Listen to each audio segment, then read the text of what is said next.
Like I said, if you follow, for most of us that follow the PTP, you will understand that he was using these demeaning words every single time. And so it's left for the judges. We're no longer begging them. We're no longer begging them. This case is a case of Nigerians versus the elites. Nigerians versus APC. It's not a case between Peter Obi and APC or Labour Party and APC. It is Nigerians versus APC. Nigerians versus elites. And so the judges, if you like, go ahead and succumb to their blackmail. If you like, go ahead and succumb to their threat and intimidation. I can bet you the level of intimidation that you will receive from Nigerians if you fail to do the right thing is going to overwhelm you and overwhelm your generations. Because we're talking about life and death right now. That's what we're talking about, life and death. Nigerians are just, they are just trying to survive. Nigerians are just trying to survive. And I know all the judges, you guys know this. You feel the pulse of every Nigerian. You can see the suffering. You can feel the atmosphere. And so you can't claim ignorance of what is going on in Nigeria. You cannot claim ignorance of what happened on February 25th and March 18th. You cannot claim ignorance. And so we have presented a case with an overwhelming evidence. What we ask of you is to do the right thing. There is no room to start shopping for technicalities. Nigerians are not going to condone it. It is time for you guys to stand up and be counted. Defend the Constitution. That is what you swore an oath to do. In the US, you swore an oath to defend enemies, foreign and domestic. We have domestic enemies in Nigeria, and you guys need to stand up and defend Nigeria's Constitution. That is your call to duty. Your call to duty is not backroom deals. Your call to duty is to defend the Constitution of Nigeria. And that you must do. I yield my mind. Thank you very much, Civic. In fact, when you started speaking, I think the judiciary should really know what they are doing. When you started speaking, my brain rang, and I remembered APMs. You know, APM is the only people that have written their final address because they finished their own case earlier and it was quite easy. I just went to APM's response, their final written address that they responded to Wole Olanipeku, who also represented Tinubu in that case. Just listen, the first two lines, after they said, wrote introduction, the first line that they said is that this is the final address of the petitioners in response to the final written address of the second and in their case, Tinubu and Shetima were the third and fourth respondents. The final address was filed on the 27th of June 2023. Look at the next line that they said after that. They said, it must be said from the onset that there is nothing unusual, worrisome, theoretical, academic, or irritating in this petition as to attract those harsh adjectives. The respondent in their final address describing the petition said it must be said with respect that the attacks by the respondent on the petitioner are most unjustified and unnecessary. Wole Olanipeku was outrightly so rude in his. He also did it in Peter Obi's in response to Peter Obi's petition. I think he's talking to like his boy somewhere that is writing a letter to say, okay, I've told you what to do it. And I'm like, this is so. I saw it in that document. I was like, okay, let me just, maybe that's our lawyers right. So when I read the APM's response, I was like, okay, I'm glad that they addressed it and they did play it like the bigger person in this. It's crazy. Will you blame Olanipeku when the judges doing Osun case are writing when you're trying to buga one and raise shoulder? All of them are cut from the same cloth, my brother. Hey, Jesus, that came from a judgment law. Hey, If you're reading Ololani Peku's disdain for the judiciary in his statement, go and read the judiciary's disdain for in their delicate statements. They're all cut from the same cloth, my brother. They're all cut from the same cloth. All we ask for them is to give us justice, and they cannot go back to burning in hell. I yield. Omo, we need that Nigeria. We need to start this crazy this year. There's no other choice. So no other choice. All right, quickly. I was supposed to go to Level Best. Level Best, are you ready now? You want me to take some people that they hand for you? All right, okay, just take one or two. I'm here, no wahala. Okay, all right. Let me quickly take. I know Mr. Kolade doesn't take much time. I'll take Mr. Kolade and Oladipo have been here for very long as well. Mr. Kolade, please go ahead and I'll come to Oladipo. My brother, I greet you. Emir Saddam, Mukinyo, Ogasizu, man, God bless you real good. Your submission is always on point. Oga Jimmy, well done, well done. To everybody out there, I salute everybody, all the comrades. I see every one of you. I greet every one of you. Look, for me, it's filming into our Oga's birthday. At this point, about the judiciary, I don't care. We already made it clear. We are not begging them. They should just do the right thing. And if they think they have two heads, or if they think that they own Nigeria, they should do otherwise. We shall all be in it together, and we shall all see with our eyes. So I just want to wish our Oga happy birthday. He really taught me a whole lot. I thought I knew what humility was, not in the last couple of months. Peter Obi is a man that leads by example. You hardly see that in politicians. Politicians will tell you A, they will do B. But this man will tell you A, and he will do A. May God bless him for us. And to all of us out there, one thing is certain. Our labor would never go in vain. On this mandate, our labor would never go in vain. No matter what, God will crown our efforts with success. That I know and that I believe. Thank you, thank you, thank you. Thank you, everyone. Good night. All right. Thank you very much, Mr. Kolade. Thank you very much. Okay, quickly, let's just go to Oladipo. Oladipo, please quickly go ahead. Good evening. I greet everyone. Saddam, I greet you. Sizo, God bless your wisdom, and God will grant you more wisdom because you really touched me tonight. Thank you. Jimmy, you remember that song that Niya Didokun sang? Akilo follow deu, ṣùgbọ́n kò gba ìkìlọ̀. Àìgbà ìkìlọ̀ ló ṣekú pọlọ́dẹ. Thank you. As usual, like I always do, I will tell you some proverbs. Oni igi woroko ni danoru, aru woroko ni da obenu. Bí ara lé ẹni bá ń jẹ kòkòrò burúkú, tá bá tètè sọ fún, òru hẹ́rẹ́ kò ní jẹ́ ká sùn lóru. We warned you, all of you fools that are coming to social media to come and shout now, we warned you. We told you that these people are demons. We told you that these people have no empathy. They care not about your existence. Awifuni, awifuni koto dani agbao shikani. We told you. We cautioned you. We told you. We warned you. We said everything to you all. But all of you told us that we were fools. We were idiots. Now, all of you are reaping the fruits of your labor and you are crying. Look, ẹ̀ṣẹ̀ bẹ̀rẹ̀ ni o. Ẹ̀ṣẹ̀ bẹ̀rẹ̀. Ebi ní pa mọ́nàmọ́ná kú.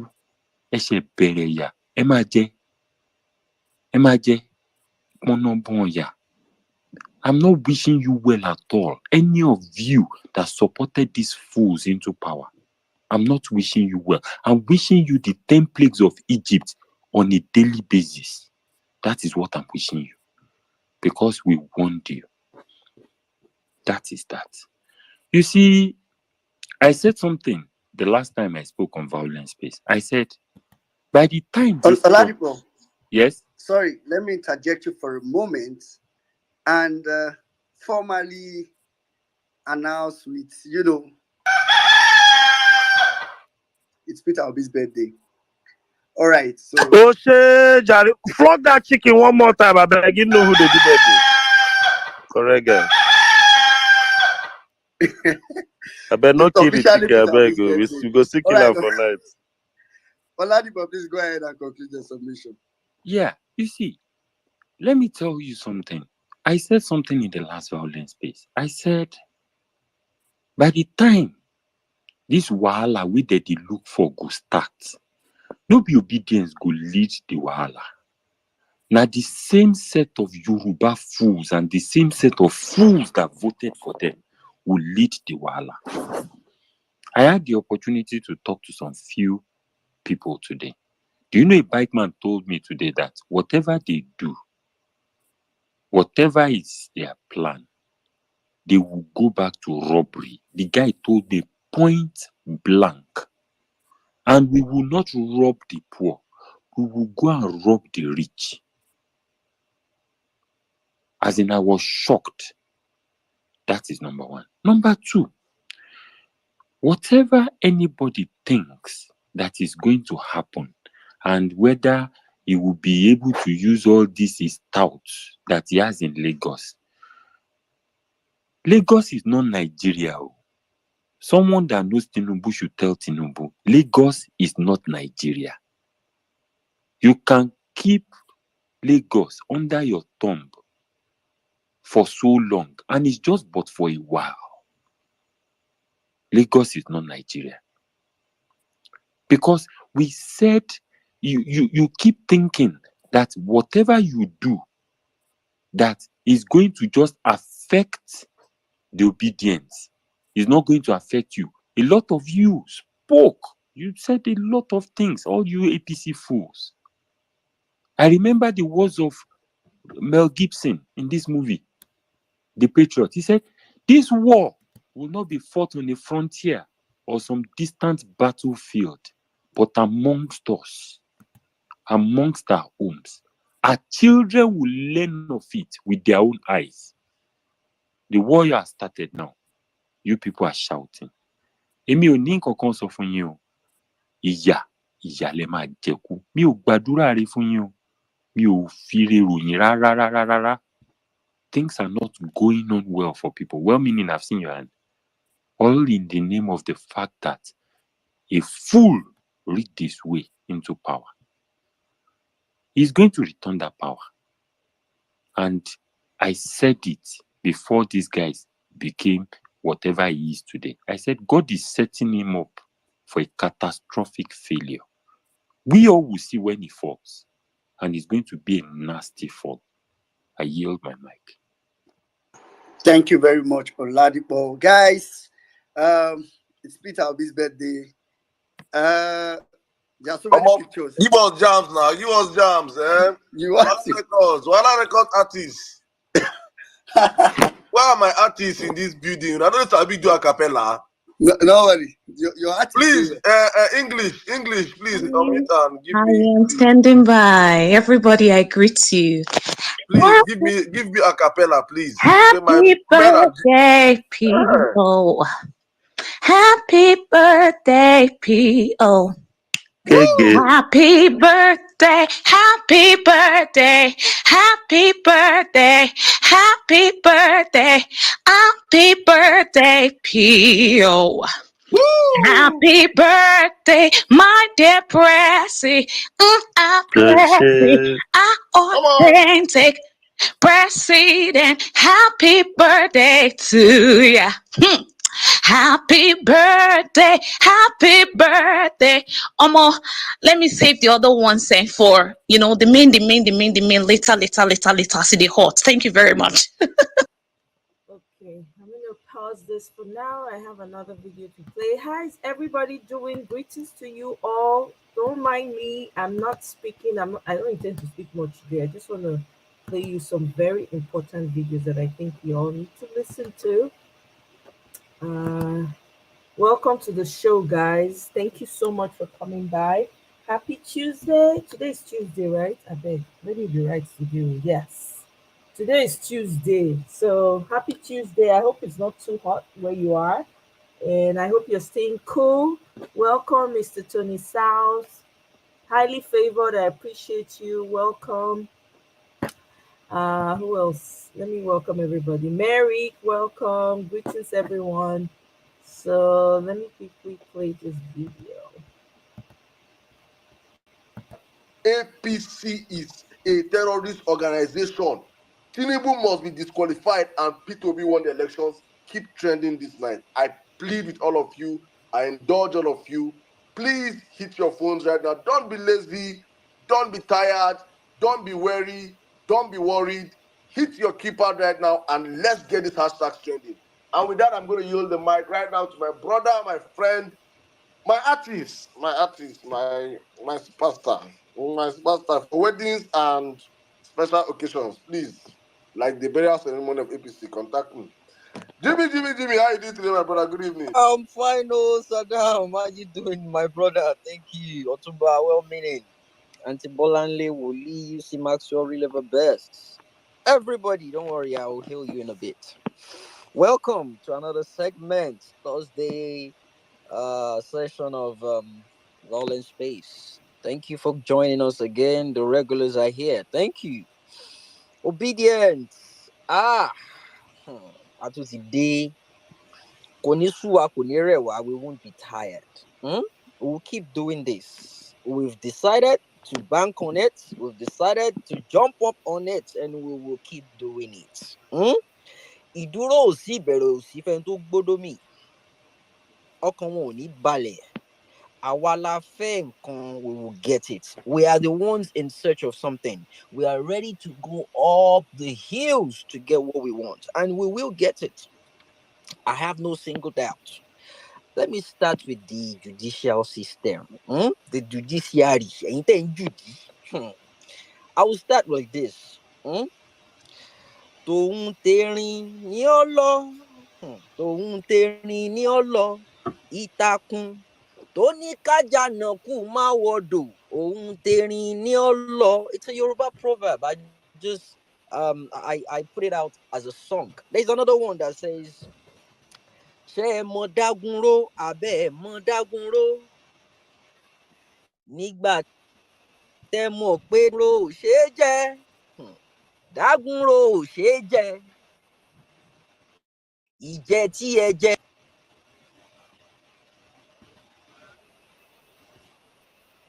tẹ̀tẹ̀ ẹ má jẹ dágúnró ò ṣeé jẹ.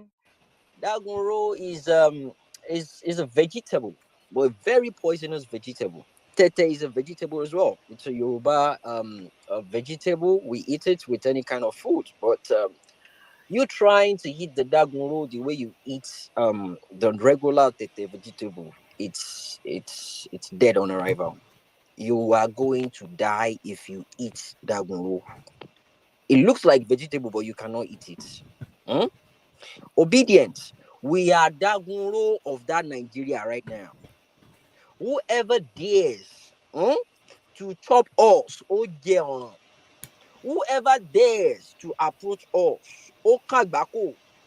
we are here to reclaim our mandate back. We are here to reclaim our country back. Are you seeing now? They are bribing the judicial system openly in front of us. I don't care. Let them. It's their money. Collect your money. 35 billion. Judicial system, long overdue. Collect your money. But the way you've collected your money, pass the right judgment. You don't want that country to burn. Pass the fucking right judgment. This should be passing a message across to you. You're being bribed openly. Why is it now that they have given you money? They know they will never win that court case. I want to the court. Now them say make we go court. We don't go court. They didn't expect what we're displaying in the court right now. There is no way Tinubu can win that court case. No way on earth. If they put him among the judges, he go jail himself. See, obedient, the question now is, what are you going to do if they snatch your mandate in front of you? Well, if the judicial system snatch the victory out of your hands, that is what we're doing. Well, that is what we're dealing with right now. Eh? We know our politicians, Nigeria, want to kagbako. Now, it is now left for the judicial system to prove that this is now the time for you to prove yourself. This is the time for you to let us know that, yeah, some of you still have the guts to stand up and be like, you know what, I'm doing this for the country. I'm doing this for my own conscience. I hope you get this message. I hope one way or the other, if you're listening to me right now, please increase the volume. People in computer village, people in markets, barbering salon, everywhere, turn it up. Let them hear it. At Igbo, they've given you guys 35 billion. Let me give you a summary of it. 500 billion for palliative. 185 million for Ministry of House and Works and Housing. I don't know what they want to use that one do. Agriculture, whatever. Ministry of Agriculture, 19 million, 19.2 billion. Hey, Jesus, now be safe.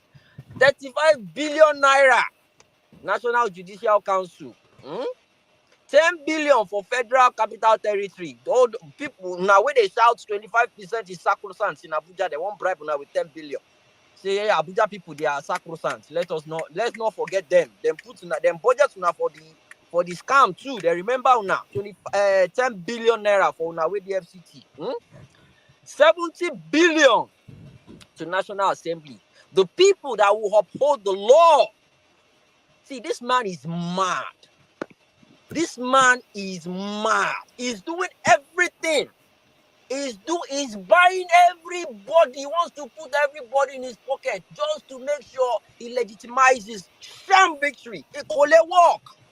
It will never work. Obedience, you don't know this, but I can tell. I can see it from far away. These guys understand the power we wield in our hands. They don't even know who we are. We don't even have any leader. But we are steering the status quo. We are one side kita, one side kiti bye. They don't know what to do right now.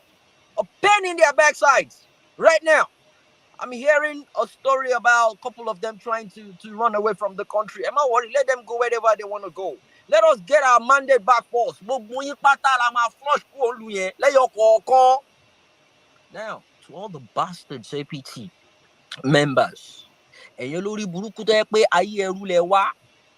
listening to me right now, let me do a breakdown for you. The 8,000 naira they are giving you guys every month. Let me give you a simple breakdown for you to understand. You guys are, in fact, the remnant on top table self. Now it's important. The remnant is too much for you guys to even share now, right now. Averagely, on an average level, we have, all right, let me start this way. We have 42 million households in Nigeria right now on record, 42 million households, right? And the budget is to target 12 million households in Nigeria presently. Now, an average household should consist of the father, the mother, let's say average level, two boys, 2 girls, standard family. Abi, that's 6 people. Morning, afternoon, and night. This is mandatory for any family to eat, which is breakfast, lunch, and dinner. So let's say in the morning, each person in Nigeria right now, Nigeria right now, say each person spends 200 naira for breakfast. That is not even possible in Nigeria right now. It's not 200 naira cannot buy a egg. A egg. Not to talk, say you go fry am or just a egg, 200 naira, no be buy am.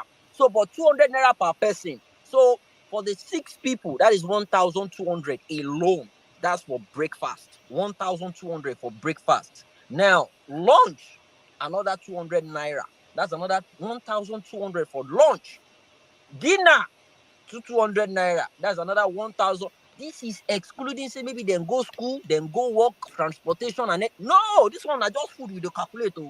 1,000 naira. So morning, afternoon, and night for the whole family. That is 3,600 naira for one day. 3,600 naira. Now let's multiply 3,600 naira by 7 days, which is a week, right? That is 25,200 naira. 25,200 naira for 7 days. That's a week. Now, 25,200 multiplied by 4. That's a month. You have 100,800 naira. Guys, 100,800 naira. 2,000 naira. I don't use 2,000 naira chop breakfast for Nigeria as I did so. 2,000 naira. I don't use and chop breakfast alone. Me alone. Breakfast for Nigeria. So out of 100,800, they are giving 8,000 naira to each household. That is what they are. That's their own palliative to cushion the effect of subsidy. Now, it's one thing for them to announce that with their mouth. It's another thing for them to issue the money. It's another thing for the person in charge of that money to make sure this money gets to these families. It no go reach anybody.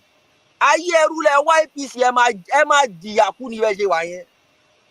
All their big handlers, they are saying, this must not be true. This is insensitive. Tí mọ̀ kankan ṣẹ̀ṣẹ̀ bẹ̀rẹ̀. Ẹ ṣẹ̀ṣẹ̀ bẹ̀rẹ̀. I said it earlier on. You guys thought I was joking. Ẹ máa fi irú jẹ bread. Ẹ má worry.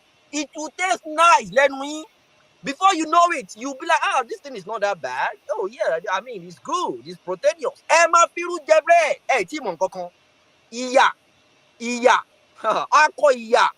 21st degree. Ẹ máa ṣì jẹ ìyà yẹn Nàìjíríà. Ẹ lórí yín burú ni, ẹ lórí yín ò pé ni. You know what will happen. That being said, Otumba, there can never be any rerun. He can have it in mind. He can plan it. He can wish to have a rerun. But there will never be a rerun. On what basis is it going to be on the ballot? The rerun is not even constitutionally possible for him. Simply, we are not even arguing. It's not as if the three of them had 25% in Abuja. It's not as if they all had equal or close votes around the country. No, we want him disqualified based on a lot of things: forgery, deception, double nomination, a lot. A lot. We have a lot to disqualify this guy. He's not even meant to be on the ballot at all. He's not meant to be on the ballot. So all this 80,000 is sharing. They've weaponized poverty. They've done it in a way that people are now, if anyone sees 1,000 naira right now, they will be happy. They will be happy to see 1,000 naira. People are in my DMs for 500 naira. It is that bad in that country. It is that disgusting in that country. And they don't care. They will do every single thing they can just to get away with what they want to get away with. The judicial system. He made a post today, this morning, about 8 hours ago, educating people about rule of law. Hey, Tinubu is talking about rule of law, talking about constitution. I don't know how those things take a line for his sentence. I don't know how they. I don't even understand how they came up with the tweet itself. Rule of law, the law or the rule you did not follow, the law or the rule that you did not follow before you got into that office. The constitution you disrespected, the constitution you spat on. You bought your way up to that place. Do you think we are stupid? We've come to say enough is enough. Peter Obi is not stupid to go to court. Obedient are not stupid not to have hit the street right now. The moment the judicial system come up with that notion of rerun. People should hit the streets. I will gladly let people know, hit the street at that point in time. There will never be a rerun. On what ground? On what ground are we having a rerun with that guy? It will never happen. That is what people know. Jimmy, we're not even wait for that. We might have to hit. Then you understand. They even come out and say that nonsense.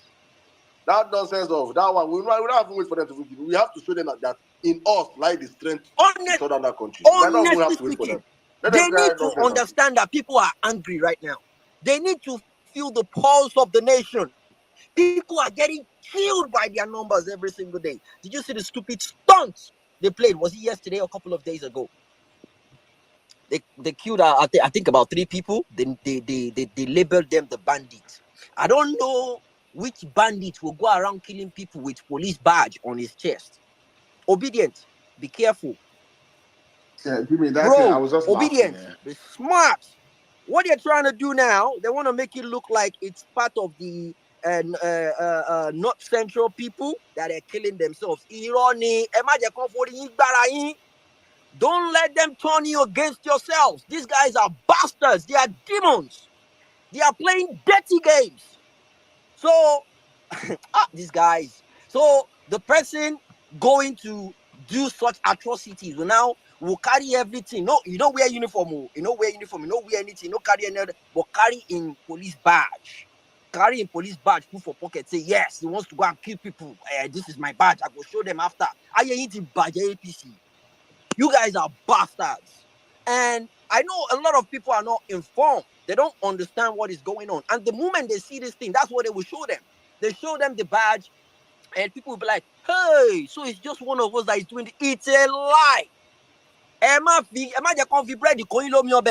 Don't let them turn yourselves against yourselves. It's a bloody lie. These guys are masters in doing these things. They've fed up people's blood. They play dirty politics. But guess what? We're up for the game. We're up to the task. They don't know the kind of people they're dealing with. We are determined. At that point in time, when they decide to do their madness, guess what, obedience? We have nothing to lose at that point in time. The reason why people are not hitting the street right now is because of the court case. But right now, the way it seems right now, or judicial system, hey, Shori Buruku can find out. That's the Yoruba version of fuck around and find out. Shori Buruku can find out. Shori Buruku can want to mashele. Obedience, stand your ground. We are Okay. Welcome, everybody. Welcome as you enter. Welcome. Happy Tuesday. It's not,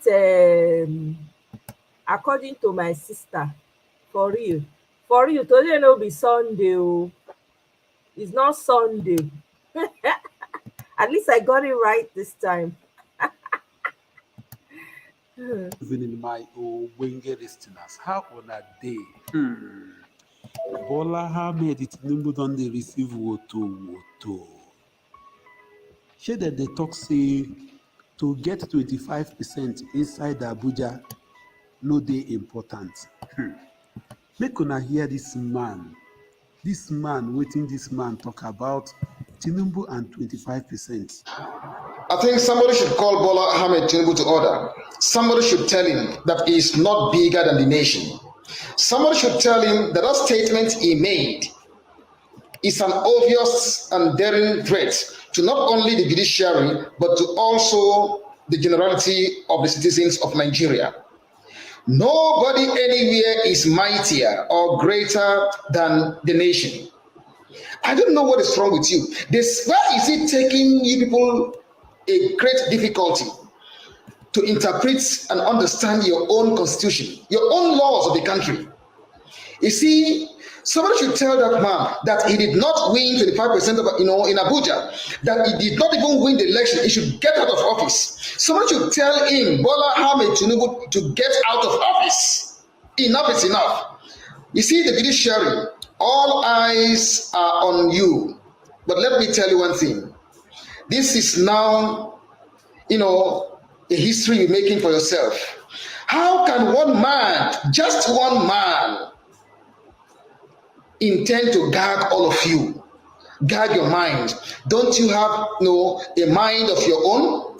But let me tell you, if you are scheming to deliver a contrary judgment to what everyone knows, find a place where you hide your children and even yourselves. All of you put together. You see, this time around, as I once said it, that the people are ready to retrieve their mandates. They are ready to die for justice. They are ready. Enough is enough. And even you soldiers that will be sent to go and kill the people, after killing the people, where will you go to? It is that same people that you want to connive against that you still go back to be in their midst as a soldier. You all must be very, very careful. Enough is enough. Tell Bola Ahmed Tinubu to get out of office. He should get out of office. He did not win the election, and that's the fact about it. Why is it taking you such a difficulty to interpret, to understand your own laws? What sort of a nation do you have? And you want to make progress, and you want to, to rise to become one of the top nations in the world. What the country do you have? That statement does not sit well to the generality of Nigerians. You said go to court, and Peter Obi, others have gone to court, and you are still there threatening the judiciary, threatening the court, that if they remove you from office, if you are sacked, that something is going to happen in the country. Everyone is waiting for what is going to happen in the country. Enough is enough. You see, this time around, all of you will look for a place to hide. We are ready for everybody. Everybody. Everybody dey para. This is where Nigeria needs to get to, so that people will have sense. I hope they are listening for their own good, because when they swore in a fraudulent, when they swore him in fraudulently, nobody make noise. People are not smiling anymore. They say they no wan hear word. They go hear word today. One man just hold over every. Hey, how much money? But I have a concern. Before setting up a unit or anti-coup d'etat unit in Ecowas, isn't it time that the African head of states or the Ecowas head of states look into the reason why there are coup d'etats? What are the root causes of coup d'etats? Let them put their house in order first before they set up an anti-coup d'etat unit. Let them put their house in order. You guys remember when they just recently swore in Baba Blue as chairman, when they made him chairman of Ecowas, right? When he said that no coups will be allowed, they speak the English again. So other people from Africa, they respond to them. Put your house in order. They talk about where you don't put the house in order when you talk say no coup. Una listen to wetin this man as he take answer them. If we start time again. But I have a concern. Before setting up a unit or anti-coup d'etat unit in Ecowas, isn't it time that the African head of states or the Ecowas head of states look into the reason why there are coup d'etats? What are the root causes of coup d'etats? Let them put their house in order first before they set up an anti-coup d'etat unit. Let them put their house in order. And I believe their house is not in order. This unit is set up to defend them and to protect them only, nobody else.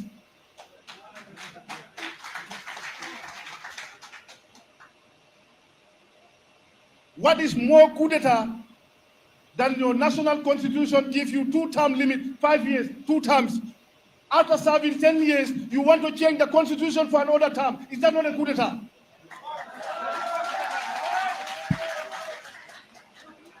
because you feel you have the powers to do that. The soldiers have the powers to coup d'etat.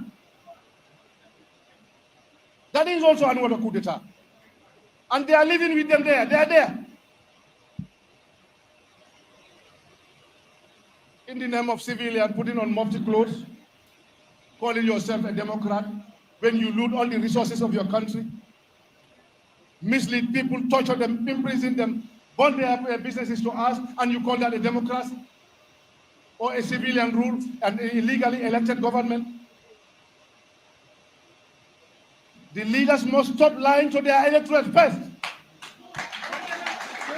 They must stop the corruption. They must stop looting our resources. They must understand that they are not a better citizen than anybody.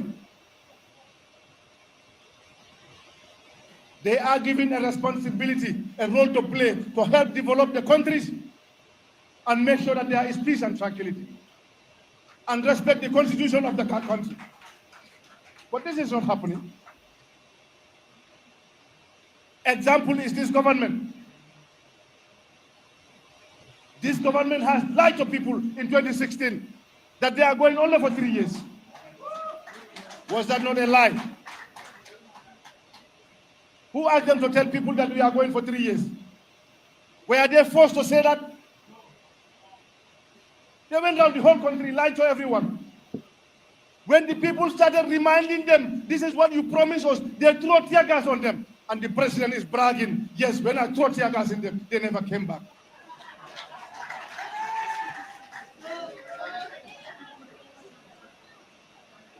Does that not anger the citizens? You throw tear gas on your people. Some of them are wounded and you stand out there and bragging that I throw them a tear gas. They never come back. That alone can anger the citizens. You promised the people you will have a security sector reform. It's never happened. The civil service sector reform is never happened. The Jani Commission was violated before the end of the commission. When you take all the assets of the former president, and now you are busy buying assets. Your days are coming. I thought they should have learned, or they could have learned from this. Unfortunately, they are not learning.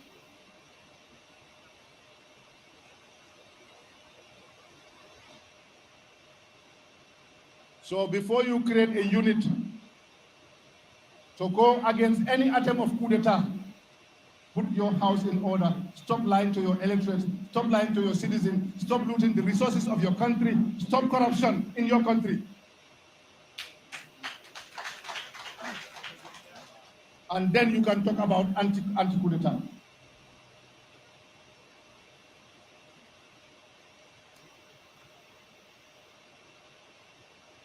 When Alpha Conde was killing his people in Guinea, after serving 10 years, he said it was not enough. I want to serve another term. During the process, so many Guineans were killed.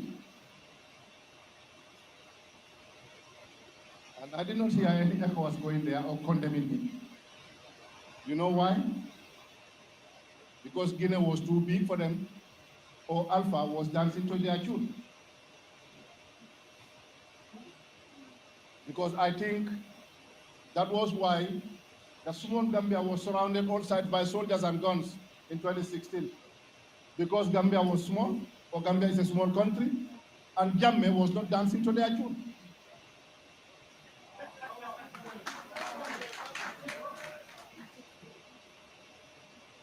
After the presidential election in Guinea, more than 300 Guineans were butchered, killed. No Ecowas condemned him. No African Union condemned him. Instead, they pick up their phones and say, Monsieur le Président, félicitations, congratulations. That is the fair game that is happening in Africa. They can condemn Mali They can condemn Guinea. They are soldiers. But the one in Chad, who has been given a red carpet from the African Union, was never condemned, and he's a soldier too. He's a soldier. They can give him a red carpet from the African Union. But the other soldiers are condemned for their attempt or for their act. Where is the fairness in Ecowas or in the African Union? They are not representing us. I believe they are representing themselves. So we are calling them to remember that power belongs to the people. Alassane Ouattara knows how he came into power with Gbagbo. He knows. But he finished his 10-year term. He changed the constitution for another term. They are there with him. Nobody condemns him. They are not there to condemn him because he's dancing to their tune.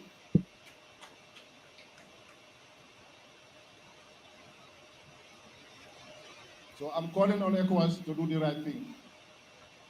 We young Africans, we are here waiting, and we fear nothing. They hear. I hope so that they hear. Oh. Now Africans are waking up. I sense something in the air. There's a lot happening. When I hear what that man talk, we are waiting. Hey, all these African leaders, they go learn. They go learn. You, instead of you to fight for your people, make sure you have you make the place habitable for your people. No, now to they buy them now na sabi. Only that one now na sabi. Not now no dey fit think of una people. Now no dey remember say no, my people oh, I can't oh, no, my people come first oh. No, instead una go squeeze the people, squeeze una people, squeeze them until they get opportunity to run come. How person go dey look forward to run comot for the country when they born am, where e go take easy for am pass. And una no see anything wrong with am. Una go just dey exhibit like say una swear something with these people.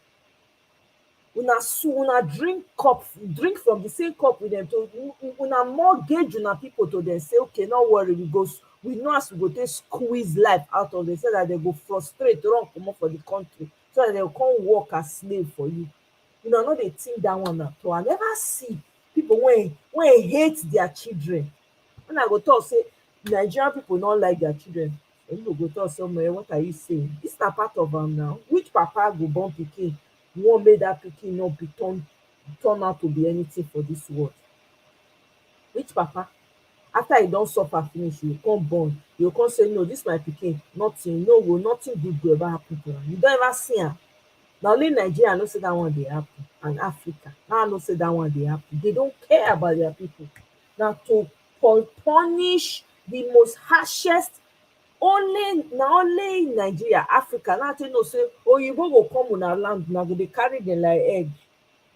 Una go dey carry them like egg. So tey when una even marry them, una go feel so una dey superior to una own brothers and sisters. Only in Africa, now dey see say that one dey happen. Una go throway una own people for corner. When they don show una don see mabo for outside, una come remember say wait oh, I be get people oh, una come dey France, una wan take come back. Una go learn. E can't continue like this now. If we get expiration date, it has. Abeg, let's celebrate our excellency o jare. Abeg, make we celebrate am. It's his birthday already in what's it called, in Nigeria. So make we celebrate the man. Because the man worthy to celebrate too. Even though say no dey celebrate, but we must celebrate am. Na him we know. Happy birthday our president o. Our prayer be say abeg make una pray for our president. Abeg make una pray for am. Make all of una gather, make una pray for our president. Make e get good long life in health. in strength, he go live long life, he go live am in strength and in health and in strength go even strong pass now as e be before. And more wisdom, the kind wisdom wey go dey operate on, nobody for dis world don experience dat kind wisdom before. More wisdom na im go full dat im brain. E go dey agile, e go feel as e dey fly up and down, before you wake up e don already dey here. Dat energy times 2 na we pray for am. And im enemies no go see am, because me know say dem dey watch the man. Me know say dem dey hide for inside bush dey watch am. Their eye no go see am. Before dem blink, the man don comot for there. Any plan wey dem get for am, e go backfire. E go backfire. E go meet dem, e go meet their families, e go meet all of them. E no go affect our president, e no go affect any of us when we dey stand for the truth, for justice, for fairness, for equity, for everyone in Nigeria. E no go meet us. Na so our own wisdom go dey grow too. Na so our own wisdom go dey grow. Abeg o, God bless dis man for coming out. Imagine he didn't come out to run for election. Wetin we for dey do? Wetin we for dey talk? We for gather for here. I for no know a lot of people today to say dis man no come out. Me no even know wetin politics be about before. Everybody talk say politics is dirty, politics is dirty. People buy into am, not knowing that na you go enter that politics, go clean am up. Look at the mess that's going on in Nigeria. Just imagine. Look at the mess. They don bring Nigeria. See, everybody is tired. Make the country kukuma, make the thing, and make the thing crash land. Honestly, when we start all over, because this one we dey do so no be am at all at all. People just dey suffer every day. Dey suffer every day. Kai, if to say no be this court case, omo, that place for don scatter by now o. E go don everywhere for don scatter. Instead they need to dey thank this man for being the man of peace that he is, and for using wisdom. E dey consider the people wey dey on his side, wey dey stand for am. E no make anybody lose im life anyhow unnecessarily. That's a leader right there. If to say na another person dis kind thing happen to, no be wetin we dey talk today, no be we dey talk now. Everybody for don water for don find a level. Everybody for don run go take the side wey dem wan take. Look at us. Everybody dey gather dey talk from every corner. See billboard, they even mount, make I even show una. E get one billboard wey dem mount am for Kano. Dey celebrate the man. My God, I say see love. Please, see love. Let me see if I can find it. They don mount billboard for the man for Kano. They don mount am. Let me see. Where can I find this now? Let me go home. Let's see.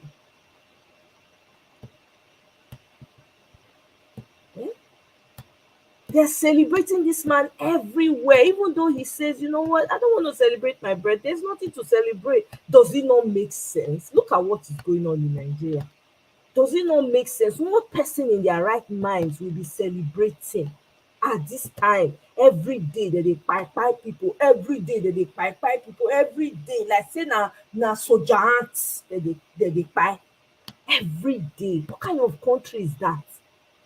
See love. Please, can you buy this type of love? Can you? Where will you see it to buy? See love, and love from every corner, from every tribe, even other race. They follow Peter Obi bumper to bumper. They never see this kind man before for their life. Look at his quotes. It's become ingrained forever. I'm challenging a process that is faulty, a wrong process. It could be anybody. God will bless you. God will bless you. They said we should go to court, so let's go there. Oh God, the man even come with subtle violence. We say let's go there. You know that I'm obedient. Oh God, see principal, see president now. See president. It's a long distance journey. They have to know that I am committed to going through this journey with them. God will bless you, Mr. Peter Obi, Your Excellency, sir. Twale, honestly. See love nah, see love. Eh? See love everywhere scatter. As midnight reach na so dem dey post im picture up and down.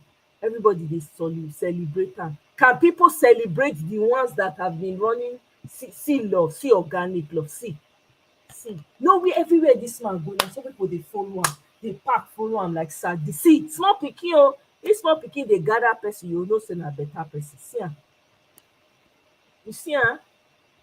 E no be like some of us wey be say children go see us, they go run the other side. Oh my God, look at it. Nobody brought this child to this man. The child saw him and ran towards him. Can you imagine? Look at the organic love, my people. Eh? An illegal president. Oh no, this is a Charlie Boy's thing. Yeah. For Kano, they raise, they put what do they call am? Adverts for Peter Obi birthday. Yeah. You have huge responsibilities on your shoulders, yet you pull it off with such elegance and grace. You are truly a special being and a phenomenal leader. We love you, Peter Obi. Not true. We love you. We love you. God, you can't buy this love now. You cannot. Look at it. Oh, see am. They go dey cry now. They'll dey what? They'll dey see all these things. They'll dey cry. Hey, all the haters go dey pain them. Everybody that came in contact with this man, their lives were changed forever. That's how you know a real leader. That's how you know somebody who cares for people and who carries the people in his heart. This is how you know. This man single-handedly pulled people without doing anything to get involved in their politics. Wetin concern me concern politics before. Wetin concern me? Eh? Look at me now. If I never do Nigeria matter, e go be like say I don offend the gods. Na so e dey do me. Eh? I'm so like I want to see Nigeria win. I'm so sold out completely. With everything that I have to do, guys, I still have to make time. This man, and this is a lesson to everybody. If there's something that you have to do, that you're convinced about, please do it, because you don't know who is going to be able to tap from that thing that you're doing so that they can also shine and bring out the best in them. You don't know. There's so many things that I have come to learn about life just by watching this man, just by watching him. Eh? Look at, see love, see. Everywhere Peter will be flood. Look at, see mammoth crowd. Please, they buy this kind one. Shebi that they give people 1k, the others they give 500 500k 500 naira 400 naira 100 naira, make dem for gather crowd. The crowd sef no still reach. This election, this man not give anybody shishi. Everybody was doing things on their own. Me, I made t-shirt on my own. Nothing. Out of determination, we want to see this thing work. Eh? No. But hey, see the billboard wey dem dey talk about. See Kano no dey play. They go say, oh, the sat. Kano don tell una say una go sit down for potopoto. Who dash south? Who dash monkey banana? Now we get Peter Obi. They don't even give the man name. I sure say they don't name am Muhammadu or Yusuf or something. Eh? Yes, na Yimu. Cannot be something our Kano brothers have been planning for this for a long time. Let's see. I'm telling you, Edo people, more na rise. This one, abeg, Kano people don't take am. See billboard now. Check billboard at. Hey, Kano Obedient wishes a happy birthday. Hey, to our very own Peter Onwubuasi. Did I say that right? Gregory Obi Pogo. They even give a new acronym, Pogo. Hey, Kano, we hello. Now carry this one. Now do this one. See now, anybody where they drive, you will not see now. Now me say person blind now. Person blind. Now I mean, look at it. See Kano. Eh? They even start their own early. They don't start their own. See love, oh, they know they buy love. They know they buy am. Look at love now. Everywhere littered with love. Everywhere. Do right, serve people. That is where real wealth is in people. It's not in the amount of money you have. Do you know the wealthiest people are the loneliest people on this earth? They are the most miserable. I'm telling you, anything you're doing in life, always make sure you don't have to be best friends with anyone, but learn to pour into people. I'm telling you, it is the richest thing. If you have people, you will never, ever lack for anything. You will never lack. People are the greatest investment ever. Don't believe all these people, all these elitist people, all these ones that say make money, secure the bag. You go secure the bag lonely. Secure the bag, secure you go. As you dey secure the wetin dey happen, people go dey secure bag, dey climb people head take dey secure the bag. You think say those people head when you climb take secure the bag, they go like you? They will not. In fact, when they dey sleep, when they dey pray, they go dey pray against you. So you can make all the money, but you will be miserable. Of what use is that? People all day, every day. That's what it should be. It's about people. How you bless people. And it's not used by you giving. It's not in material things alone. It's your time. It's your energy. It's being kind. You know? Yes, so absolutely happy birthday to our president, role model, and mentor. Lines are falling onto him in play. Please pray for him. Please say a prayer for him, I beg.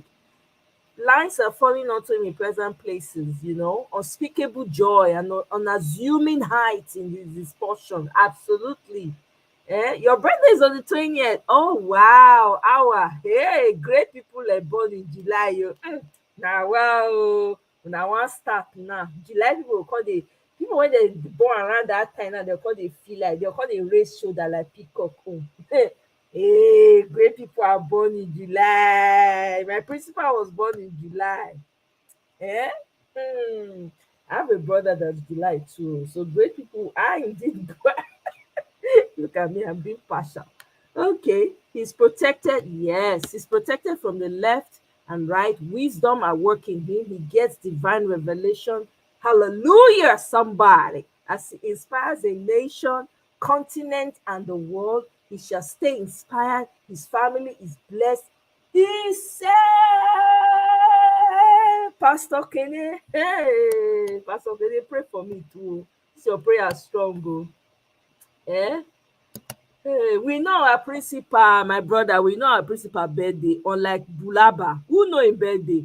Who even know where he come from? No parents, no brother, no sister, no relatives, no classmate, nothing. Where he come? He fall from sky? That's the question that Agbadonians cannot answer. We know our principal birthday, oh, my brother, at least. We can check the calendar, the Gregorian calendar, and check. Even if they switch, there's okay na another calendar, we go still fit locate the birthday. Hey Tato, my darling, welcome. It's been a minute. I've missed you, Tato. Welcome. I've missed your energy. Welcome. Well, good to see you, sis. Thank you.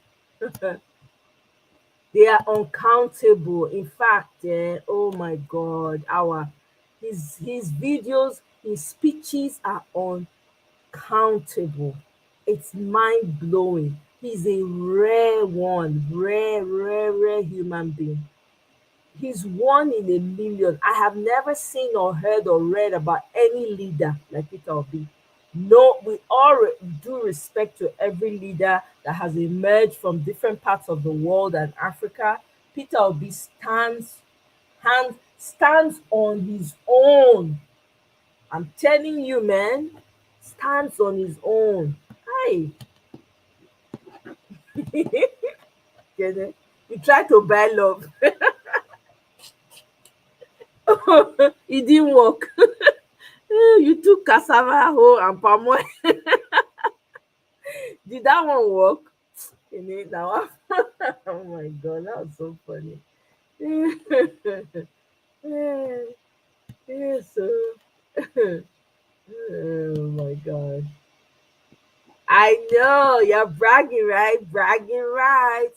Man, brag on, easy. The same to say, it is safe my bed in near Peter Obi. Una not for hear word o. This life go take a different. Una not go hear word again. As in, I'll be like name. I'll be naming all the great people born in July. Mona dey there. Easy. Mona run na. Hmm. Hey God go bless dis man for us o. Make God no let the enemy see am o. If dem dey plan, make the thing dey backfire on dem. Make dem dey if dem dey plan anything for the man, make the thing just dey backfire back to back. Before dem talk anything, before dem plan on anything, dem don expose themselves. Na so e go be. Nothing go touch dis man o. Im case no go be like the case of all those our leaders wey be say when dem good like dis, people go dey look for way wey dem wan take destroy. Lie dem no go see am destroy o. Instead dem go destroy themselves. Na so e go be. Abeg o. Hey, please show me your president o. Easy. Dis is my own president o. Please, what is your president's name? Does he have a name? What's his name? Abeg o. Abeg. Abeg o. Oh, my people. Let's listen to our very own. Let me see. Where is this? I haven't listened to this interview, so I'm going playing it for the first time here, guys. President Bola Tinubu has warned the Presidential Election Petition Court that misinterpreting the law as provided in the Constitution on the 25% of lawful votes cast in the Federal Capital Territory, Abuja, could lead to anarchy and alteration of the very intention of the legislature. The president also told the tribunal that the two petitions filed by candidates of the Labour Party, Peter Obi, and the People's Democratic Party counterpart, that's Atiku Abubakar, seeking the nullification of his victory, were not only novel, but not familiar with the country's electoral laws. The president added that the petitions of his opponents failed to prove alleged non-compliance and therefore put his actual votes scored at 8,800,369. The panel had on July the 5th given the respondents in the two separate petitions 10 days to file their written address, while the petitioners were given 7 days to reply. Joining us to speak on this development that has become a bit of a hard nut to crack is the Director General of the Peter Obi Campaign Organization, Mr. Akin Oshuntokun. Good afternoon, and thank you for joining us here on Newsday. Yeah, good afternoon. Great. So we've seen reports regarding the response by Labour Party, based on this anarchy statement, that there won't be any anarchy if the current president is removed by the courts. Do you care to buttress on that point? So why should there be anarchy? Nigeria is a country governed by rule of law. And it's under the rule that if there's going to be a judgment that will not favor any candidate, even if he's the president, that should result in anarchy. Or want to have a different definition of how a country should be governed. Look, so I don't even want. Don't let me go back to that. Are you saying that any pronouncement or judgment of the court, so long as it does not go in one direction, that can result in anarchy? That is not logical to me. I don't know why anybody will say that. You want to predetermine what the judge should say, right? That is not how a country is governed, least of all this election, that we are talking about. We are saying that if something is fraudulent and the judge is so determined and they say, okay, this thing is fraudulent, you said that it can result in anarchy. That judgment can result in anarchy. Well, it doesn't make any sense to me. At all.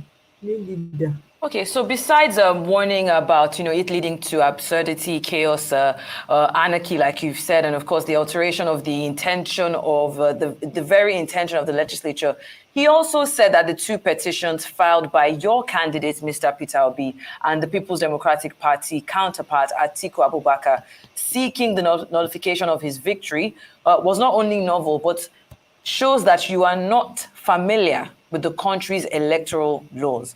What is your response to this? Now, let me read what he said, the lawyer that said that. It was wrong for the petitioners to inch their grouse on the electronic transmission of votes when INEC's electoral laws also contemplated manual transfer of votes as an option. This is what their lawyer has said. The sum total of their responses so far at the court proceedings is hinged on sabotaging, on attacking these electoral beavers and IREF. That is, INEC predicated the credibility of the election. I just read out to you now what the lawyer said. That the option wanting to dodge, to evade, to say that it doesn't matter if the electronic transmission was not used. Now, 400 or 300 billion naira down the drain. This is what we are being told now. Now, when you are told that what is in this statement, those people who contracted these electronic transmission devices, who of course sworn by everyone else that it's going to be the best history in the courts of law, if the thing did not perform, it's like a wedding, a bride or a bridegroom not coming to the church on the day of his wedding, and you say that all is well. So, as a matter of, it calls for audit, it calls for prosecutorial audit or investigation inquiry. You cannot waste it's double jeopardy. You took hundreds of billions of Nigerians' money to waste on a device that when the most crucial hour came, you somehow told us there was a glitch. Now, amazing web services are contradicted what they said. They didn't have any glitch on the 25th of February. Now, on top of wasting this money, now you are now telling us that, forget what you have spent on it, forget what I have said about beavers and IRF. I'm at liberty to determine the outcome of it manually. This is what they are telling us. Exactly. Look, Nigeria was getting to a stage that, let me read to you what the Vice Chancellor of Ahmadu Bello University said, Professor Kabiru Bala. It makes me shiver when I hear some of our colleagues say, we are the people who rig elections. I participated in the process and I know what I did. This is a quote from the Vice Chancellor of the Ahmadu Bello University. Let them go and contradict what they have said.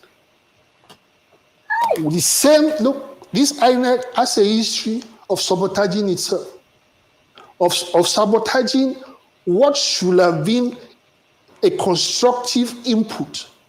When this idea of retaining university professors to serve as returning officers, when it came newly, it looked good. It was a commendable policy.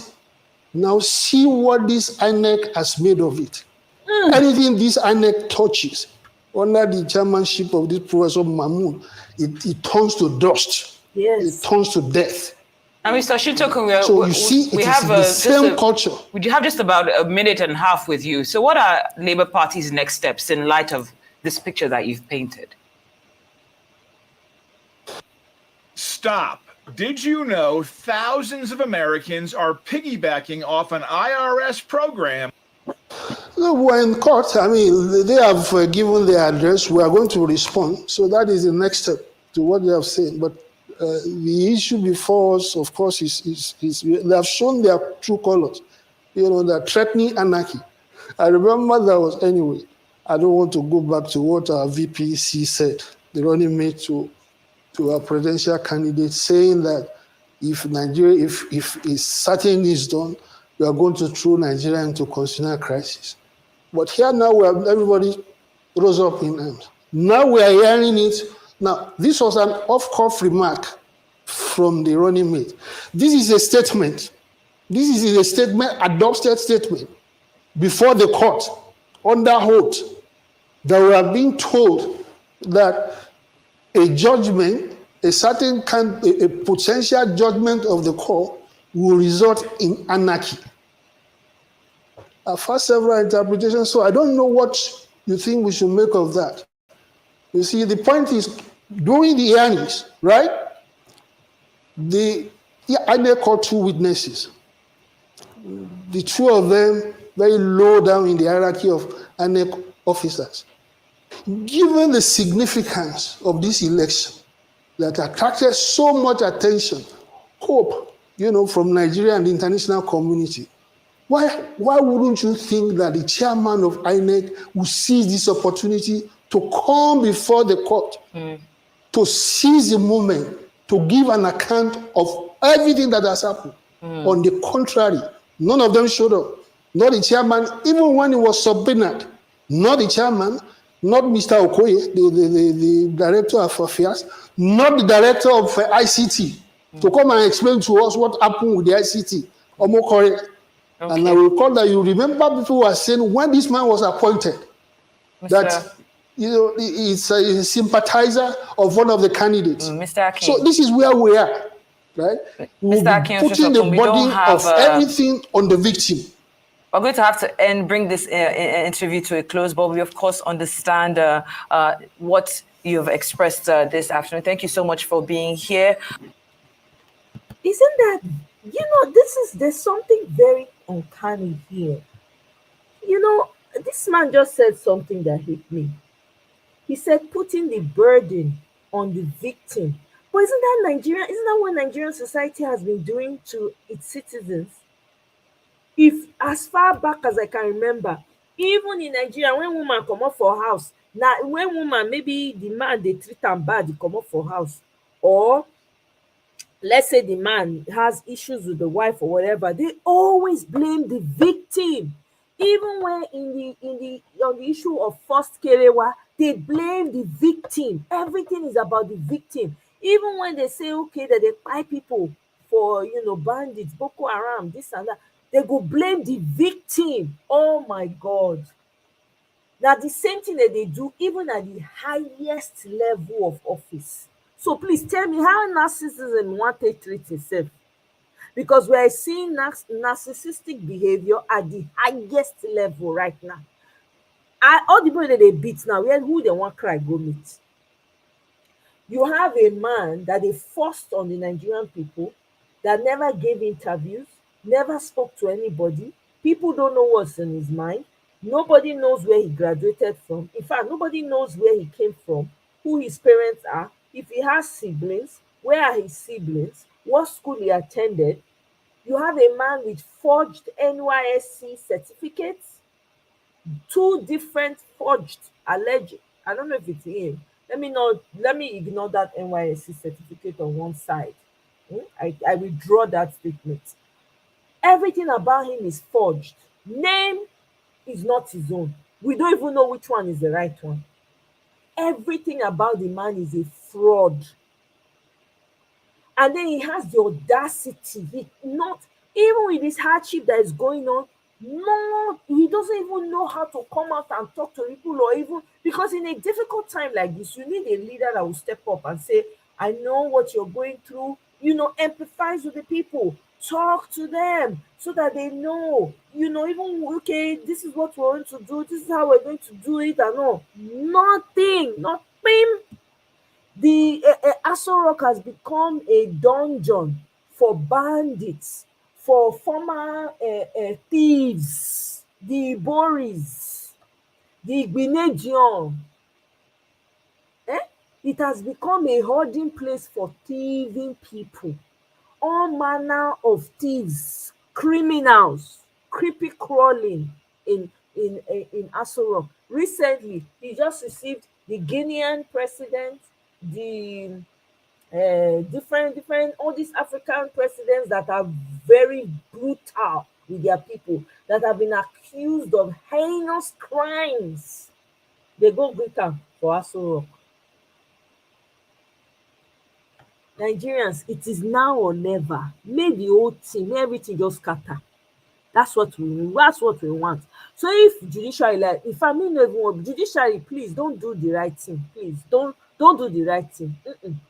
You know what, don't judiciary not do the right thing. No, not do the right thing.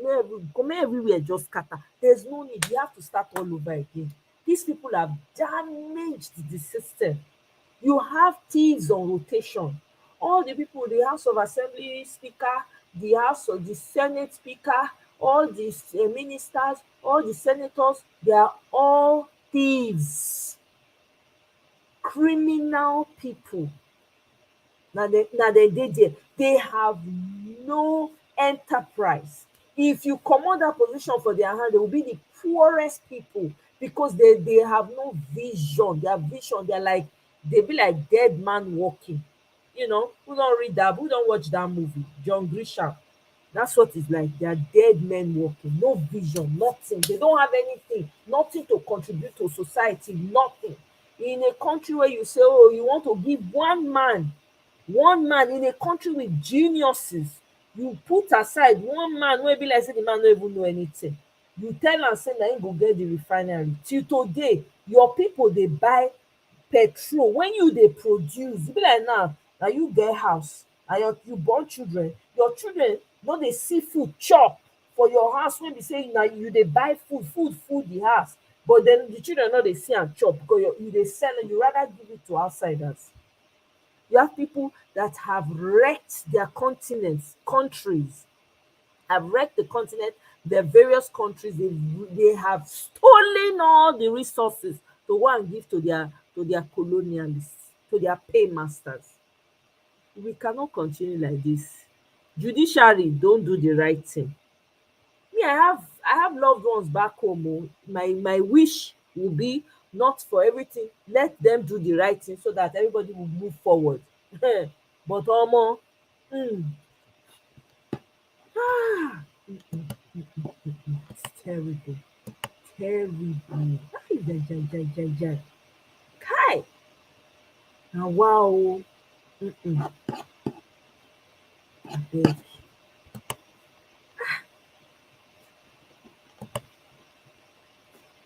How can you?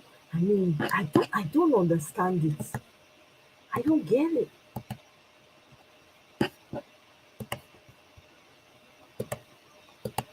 Let me play one more video here. Biko, una dey vex for me. No super chat, nothing for encouragement. Anyway, I go soon leave. So anyhow na I wan do am. No wahala. Let me see.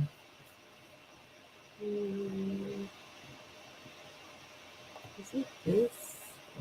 Let me see if it's this one. Are doing absolutely No, fantastic. it's not this. I'm trying to play video for you guys. I'm trying to play the right video for you.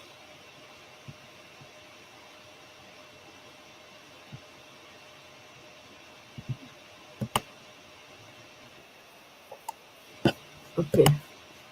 All right. I think I found the one. I have found the one.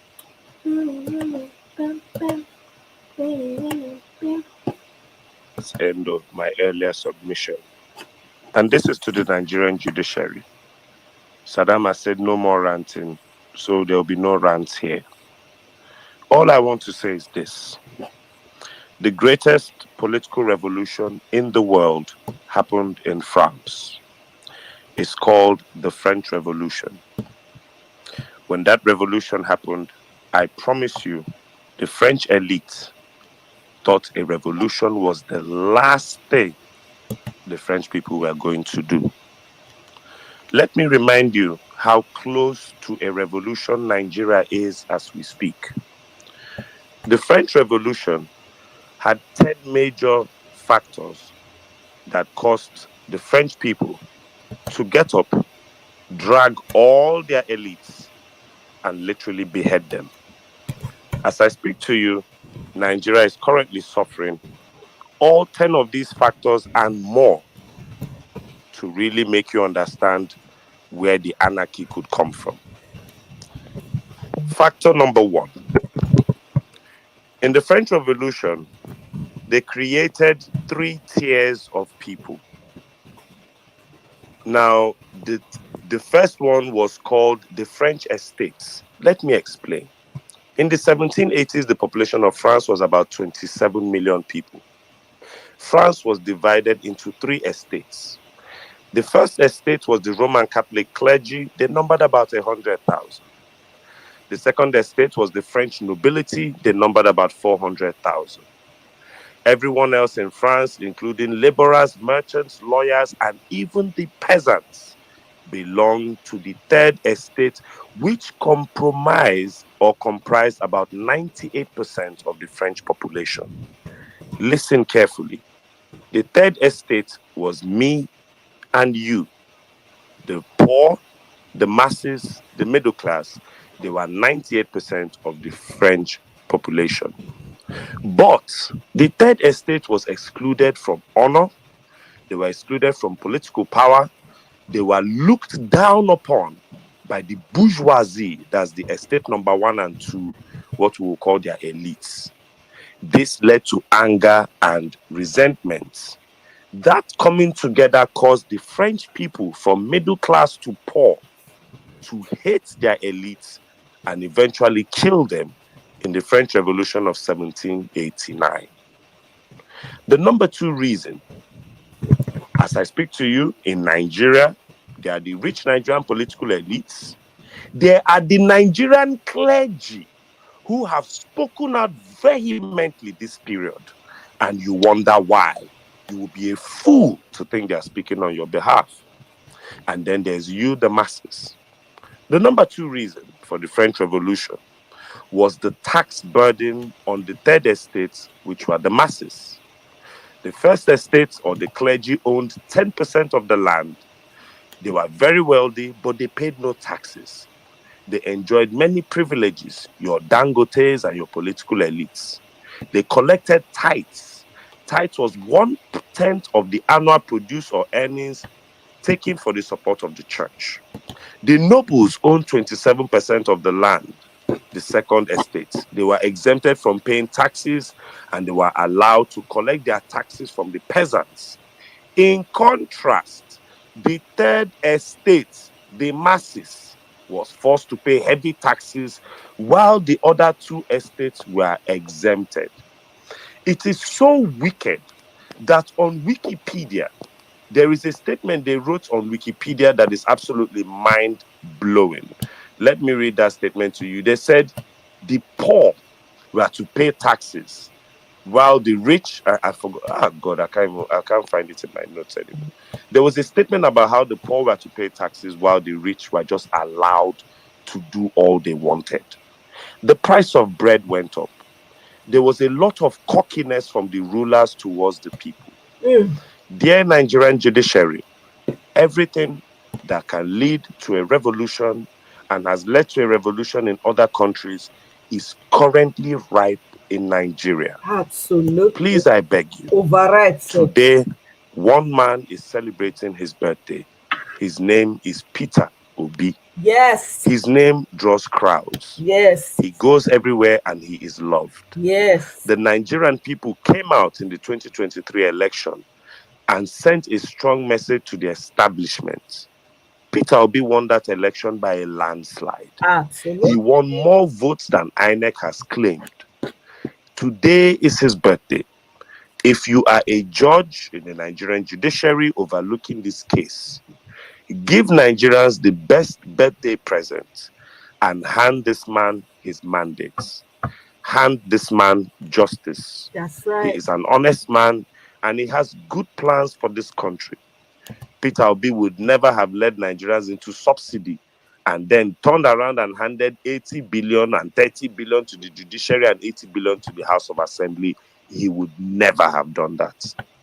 Thank you very much, Mr. Kingsley. Jonathan Kingsley, thank you so much, my brother. You see, thank you. Thank you for always for your consistency in your support. Tato, for real, my sister, Amaka, everybody when they give me super chat, now know that. Thank you so much. I really appreciate you guys, to be honest. Now this one, they encourage me, now they ginger me. This work na thankless work. Oh. No be say person no get wetin to do o, na love for country. And the fact be say we all need to put our voices and all hands need to be on deck. Be like say we no know the kind fight wey we dey fight for that country, because we no dey ground, we no dey feel am like that. Omo, I know pipo dey send me email dey say God, we thank God say una even dey talk, because for Nigeria dem no dey give dem light. So when they get data, when they fit buy data, they go quickly lis ten in. They no dey even fit join, they go just lis ten in. So abeg, dis thing una dey do, dis contribution, dis support, e dey go a long way, you know. So abeg, thank you so much, Mr. Kingsley. I really really appreciate am, mean so much. I feel encouraged. Thank you. Please, I beg of you. This is the only time I will tell the judiciary to actually use their brains. Happy birthday, Peter Obi. You are a man amongst many. God bless you, and God will keep you to rule Nigeria and give you the wisdom to take this country to greatness. You promised us from consumption to production, and I'm very sure that that is what you will do for Nigerians. God bless you one more time. And also, please, sir, in case you're listening with your Bona account, you have called Saddam for too many times. You can share these phone calls with us, or when you call Saddam, tell Saddam to put all of us on mass call. What's that thing? Conference call. There are some of us that want to greet you as well. No, whatever you want to tell him, tell me, I will tell him. Tell me, I Adam, will go, tell him. Yonu. So what happened was that Peter Obi called one of the people, the co-host of this violence space. So he now posted it and was rubbing it in people's faces. So people were angry with him on Twitter. It was so funny. Even one of the people, I think how many people created that space now? One of them blocked him. Bad Belle, they were trolling him, but it was so funny to see. And you remember, I don't know if you guys remember, there was one guy in Warri that was saying that Peter Obi should call him. Peter Obi should call him, you know, and all of that. I don't know if anybody remembers that video. Peter Obi called the guy, yo. I saw the video somewhere on TikTok, but I forgot to save it. I wanted to bring it here to show you guys. Peter Obi actually called this guy in Warri, and the guy said, "Thank you very much, sir. That's all I wanted. I just wanted to, to hear your voice, to make sure you're okay." You see how excited the guy was there. You see, na pikin wey dey all give candy or chocolate for the first time. I'm telling you, it was like a child in a candy store. Or even if for Nigeria, we didn't grow up with sugar, so I not fit compare. But you guys get what I mean. The guy was so excited. He shared it on TikTok. Was like, "See, na Peter Obi voice be that." Yes, thank you, Mr. Chike. I don't know. Okay, that's his name. The IP. Yes, Peter Obi called him. Peter Obi called him. Said, "Hey, no." So he was not thinking. Peter Obi now said, "No, we are in this together. We are in this together." No, not at all. It's not a big deal. So he cut it off before he continued the conversation, but he recorded it enough for people to hear, to know that it was Peter. That was so heartwarming for me, just to know that it's someone that is relatable, that you can talk to. You know what I mean? Like, I don't know if you guys understand. Peter Obi is not just, I don't know any leader like him in history. I'm sorry. And with all due respect to every leader that we've known in the African, in Africa as a whole, even in the Obodo, I never see none compares to Peter Obi. I'm sorry. I'm not even being biased. It's just a fact. The man understands what it means. Be like say the man dey there when you dey suffer. No, forget.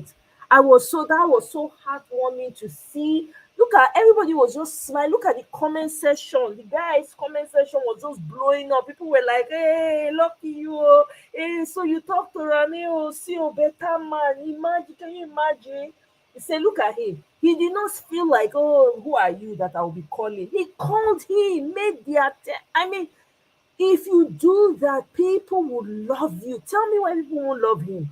Why will people not literally lay their bodies on the ground for him to walk over? Not that he will do it, oh, but he's that man, he's that kind of person.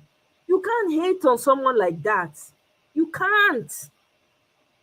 If you try it, you'll be hating on yourself because the man, no, even you when they hate on, he love you. That's the funny thing. Do you understand? It's crazy. I mean, to me, that man is it's such. I'm so happy that this movement has gained so much momentum, not just with Nigerians. So Nigerians, una think say na only una. Hey, more una forget. Other African countries, if you say that they follow this thing bumper to bumper, you go think say na their country, now they run the thing. You go think say na their. I mean, it's beautiful to see, you know. Thank you very much, Tato. Thank you for also being a member. I really appreciate it. Thank you. See, those are ways to support me. Oh, member, there's thanks after the show. If you don't get chance, you say, okay, I just want to buy mango for this our sister. You can do that also. Eh? That IP Thunder guy was so happy. He starts like they laugh. I said the guy, he be like we jackpot. See him, he was so excited. He was like, see when I hear him, when I hear the voice now, when I see the voice, when I hear who they talk to me. I was just smiling. I was like, oh, this is so nice. Oh, APC supporters, so I'm gonna go. The president, they don't say 25%, no, it don't matter. See, una go dey laugh first, no go dey say, oh, bingos, or bingyard, or bingo. See, una president now. If they want the tribunal, they want the judiciary, say, removing me as president because I did not score 25% to cause anarchy in Nigeria. Oga Tinubu, we do not cause any anarchy. At all. We must follow Nigerian constitution. Absolutely. Sir, we must follow the constitution. Not following the constitution will cause anarchy. Not you, not what you're saying right now. Doesn't make sense. I know all these speeches that they speech things for when you go Ecowas. Africa will not tolerate coup. That make you come out all the service chiefs. You come out all of the call. You dey fear. Say in case when they not come over, you dey fear. You see go AU meeting now, and the same thing now you see the talk. They moving me as president required not score 25% in Abuja. Because who tell you say go cause anarchy, Mr. President, Mr. Interim President? I be waiting. I want to call you. It's not going to cost. We must follow the Nigerian constitution. When they were writing it, well, on a day, they said you must call to third of 24 states and the federal capital territory, not with, and. So it is compulsory. So you coming to say if you did not sky, they removing you, we will remove you. Tribunal, judiciary, not listen to that man. You cannot say, oh, this one, no, don't they mourn, not they fear. No fear. We must follow the constitution. Meanwhile, when a president give una, he give una how much he give una again? 8,000 naira a month, 53 naira a day. Whereas APC woman leader. Another news, so I'm not come up for that one. APC woman leader, they share dollars for people for lunch. APC, they give staff dollars for lunch. Whereas families in Nigeria, they receive 8,000, not even up to $10. But they give people more than $400-500 just for lunch. Now, say make me come they clap for APC. I want to clap for them. Doesn't even make sense. They give them. Maybe they take go do lunch. Maybe they take go chop. Whereas my president sit down, the same APC president sit down. They give the whole family 8,000 naira in a month, 53 naira a day. Then some of them say more they clap. It's according to that stupid that they call that fire share brother. They say people they beg for 2K online. Do you know 8,000? Do you know how many liters of petrol they feed by? 13 liters. 8,000 not finish. In fact, there was a video I saw of a man that was driving his car. He had to turn it off and just run. Ah, God. I go bring that video come for now. More listen to this one. And 5K, they see 8K, they complain. Oga, the way your brain take inside your nyash. I don't know what to talk. You don't come turn to a full lesson. Come turn to man wey no Isaac, not your name. You don't come to man wey say nothing in your head anymore because you dey fear me they don't go arrest you and your brother. You dey fear me not come. So you want to leak nyash. You want to leak president nyash so that they don't come, they don't open a case for their head. They go reach na tunnel. And after they reach Bauer. They reach Emefiele, they go reach you. But that Emefiele me no say nothing. And Jege na dem dey. May I drop the video for the APC woman? May I go chop. Happy Sunday, people. I'm coming live very soon. Hope you are there. Come and buy stars, so you go dash me stars. I want to come educate some of you people. Yeah, I'm coming soon. So guys, let us watch the video where the APC woman was giving out money, and I'll see you guys later. Honorable Angel, did you see what Madam just did to us? She wrote here, Vicky, this is your own. Can you imagine? Yeah? She just said Vicky, and I opened the envelope. When I opened the envelope behold, all the staff were smiling, celebrating all the staff. It is too much. This is too much for lunch. This is too much for lunch. It's not $500. I don't want. Look at this momo. Hi, we don't suffer for that country. Oh. No, it reached me that may everything just crack. We start all over. There's no need. Can you imagine in a country where they are wanting to pay people 8,000 a family? By the way, I heard Agbadon quickly went to cancel it. The man has quickly gone to cancel. Let me even see, where did I find it here? Let me find it here. When people start to give a woto. Hi, the man say, which kind of wahala be this? So these people, we can't please them. Hi, what did I do? Who did I offend? Everything. I'm trying to do everything. Make us see. Hey God, I don't feel laugh. If you see the woto when they give, the man quickly go cancel the thing sharply. See am, make I see am. He say,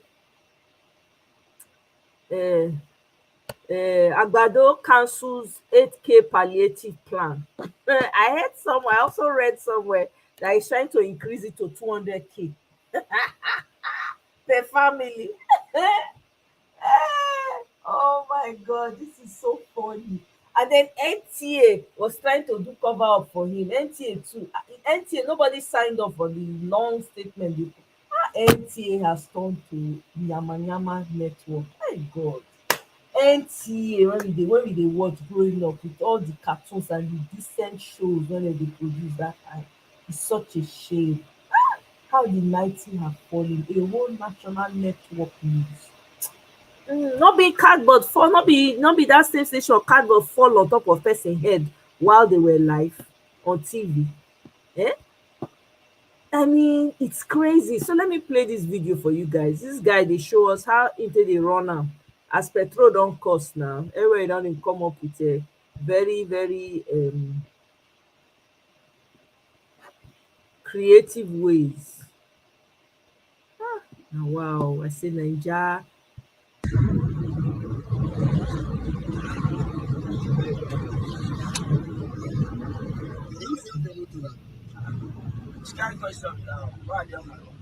don't know how much they sell for it. If I don't fire small, I go leave her. The thing go go down for you. If you don't that food, it's complacent. You know that? I don't manage my phone small. Say the way I mean, I need to buy phone for me. Almost. JJ now they pay. Don't be motor they move like this. If you don't slow, small, I will start her again. Fire small, offer. If you don't be go with the go so. What do you say go see for gate like this? The video me now. I don't know how much they sell for it. The person come tell me say they use for they wait for traffic lights at the place. Now it doesn't slow down now. You collect money now. See this one. I thought I enter motor like this. Again.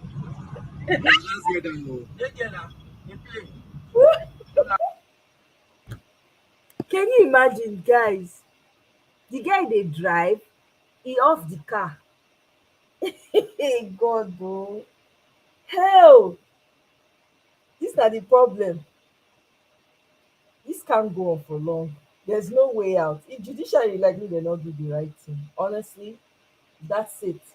If judiciary likes, let them not do the right thing. They should just make they just by themselves with their own hand bring the thing down. They will have themselves to blame. But not be that country. Me yesterday they don't cancel some of their visas. I don't know if anybody heard. I heard that they've cancelled some of their visas, so they're not even going to allow them. They've cancelled some of the visas of the Supreme Court justices, so they can't even travel. So if kasala burst na inside that country, na everybody dey do. So if they like make dem do the right thing, if they like make dem not do the right thing. Agbado is not bigger than Nigeria. He may have been able to buy over Lagos and put his chains around Lagos. Lagos is not Nigeria. It's just one place, and na because they allow am. They gave him free hand to do whatever the heck he wanted to do in Lagos. Okay? This man does not understand that there are so many ethnic tribes within Nigeria. You cannot, it's not possible. The people don't want you. They have made it clear. They have made it known. They have been vocal about it. They have come out in so many ways to say they do not want you. Go carry your bicycle, they go, they know they play. You wan force yourself. I never see your person dey force yourself. The work, you don't even know how to do it.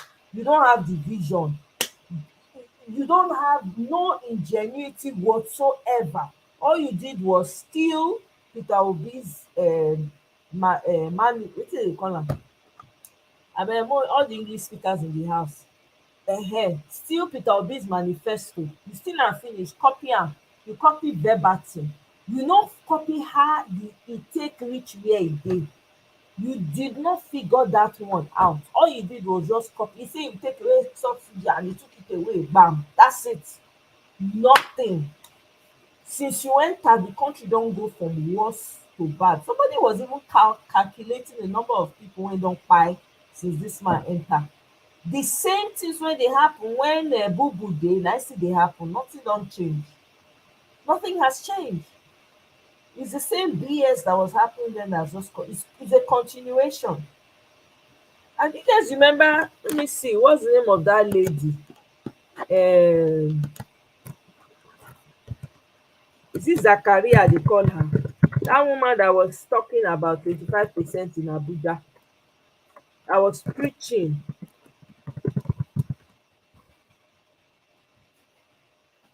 The woman that she was saying it on TV, whether na Rise News. Wetin they call the woman? But more let me remember the woman. I won't play that her video. When I say 25%, I just remember her now. Is it Zakaria? Zakaria, big Zakaria.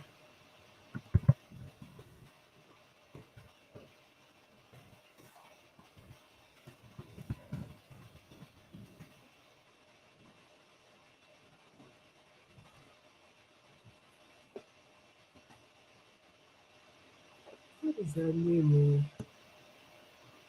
Somebody remind me her name. That woman, don't enter house now. Shame not let her come out. Shame not let Kaderia. God go bless you. Kene, your brain dey hot. Kaderia. I think it was on Arise News. Okay.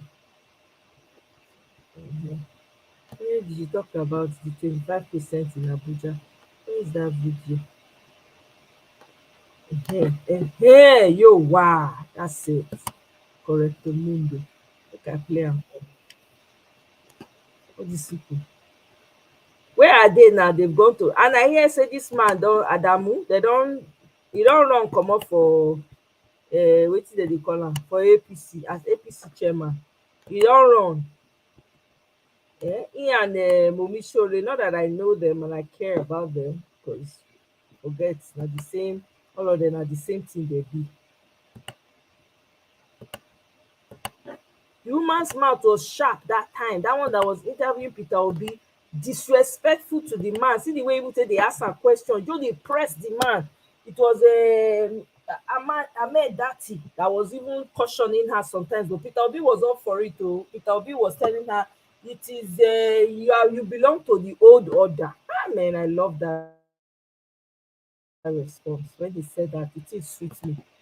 You must win 25% votes across 2/3 of Nigeria's 36 states, which is 24 states, plus it is an and FCT. You must win FCT. You must win at least 25% in FCT. Okay. Welcome back, guys. So before I allow you guys to watch the rest of the video, so this video has been going around since yesterday, where Kadarin Ahmed granted an interview on Arise Television, and she stated that before you should be declared as a winner, as a president-elect, you must get 25% vote in FCT, that it is a must.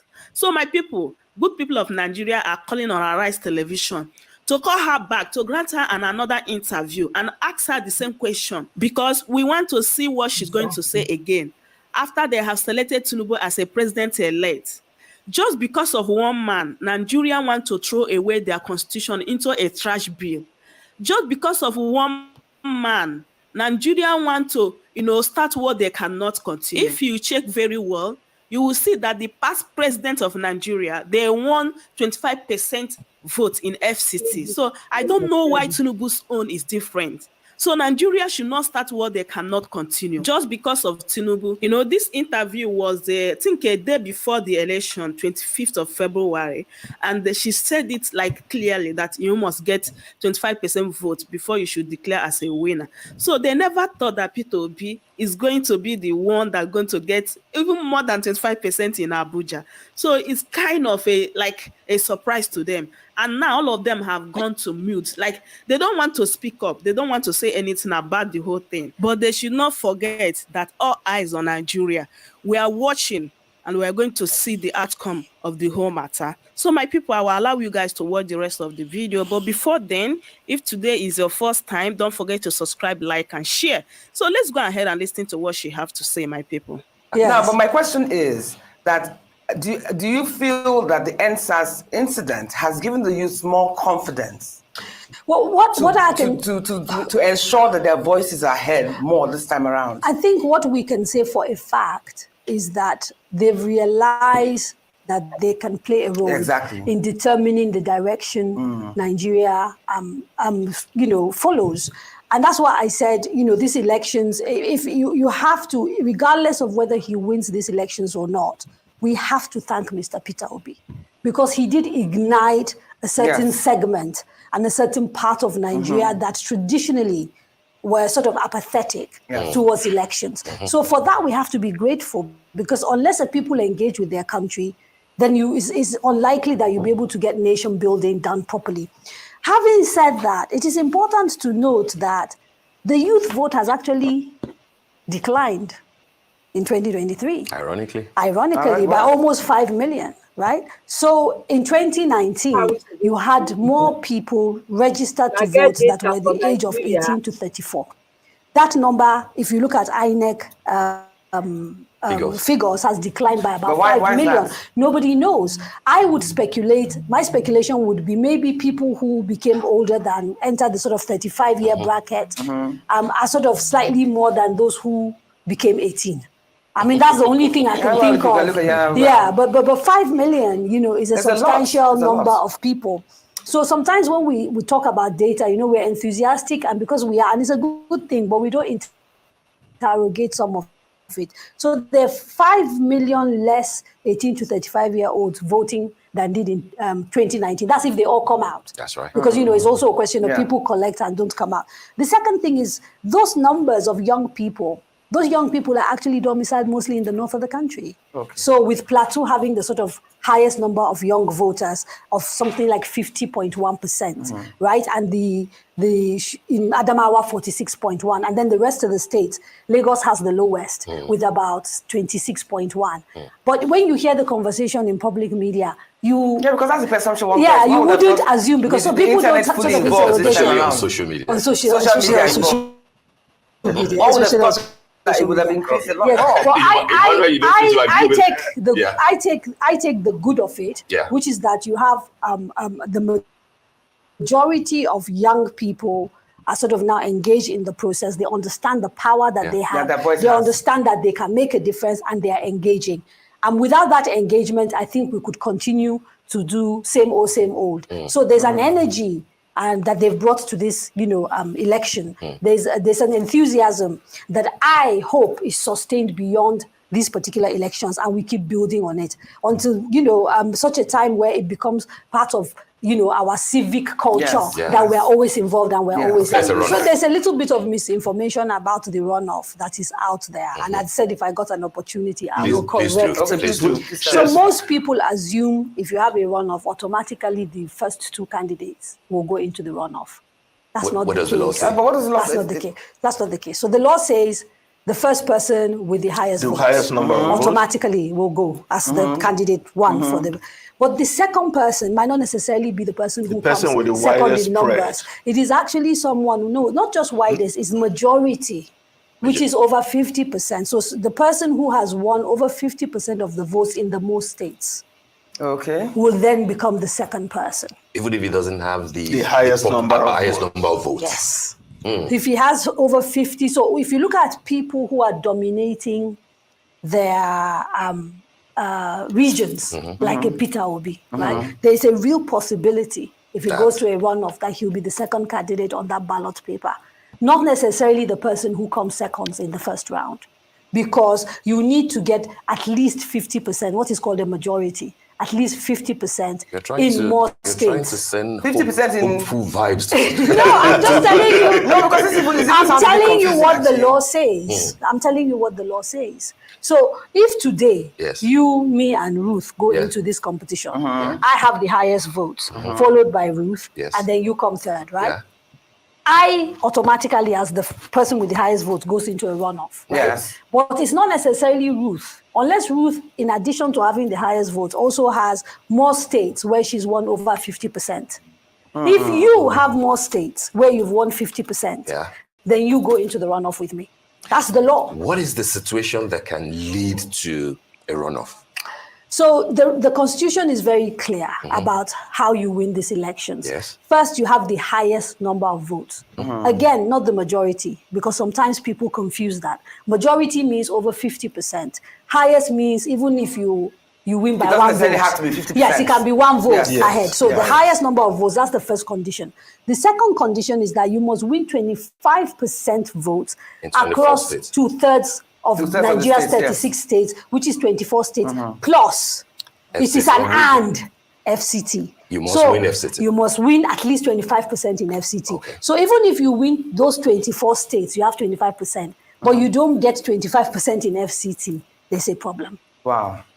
But that has just been an added one. That has just been. That is your constitution. That is the constitution. That is your That's the constitution. constitution. And I'll give you the section of the constitution so you can go and check. That's your constitution. That's the constitution. Yeah, that's your constitution. Well, Emmanuel, yes. I mean, it is 7 million, right? Yes. That's the Yeah, number. so Yes, just it's for people who are watching, the section, 297. for those checking who want to go and look at it, it's section 134 of the 1999 Constitution, which talks about second round and third round and all of that. Section so what we again? could take 134. 134. We could technically go to a third round, by the way. Oh, really? Yes. So if your first round doesn't produce a winner So that first has round, the you are the spread. winner. You have the most votes, and you've gotten more than 50% in. No, first round you win outright if you get the most votes and you have your spread. Okay, and then this. If nobody gets it and you still have popular vote, you don't win it. Does that apply to the second person that comes into follows you? So the second person is decided based on whether they win majority votes in majority states, and that's over 50%. Majority votes in majority states. Yes, okay. right. So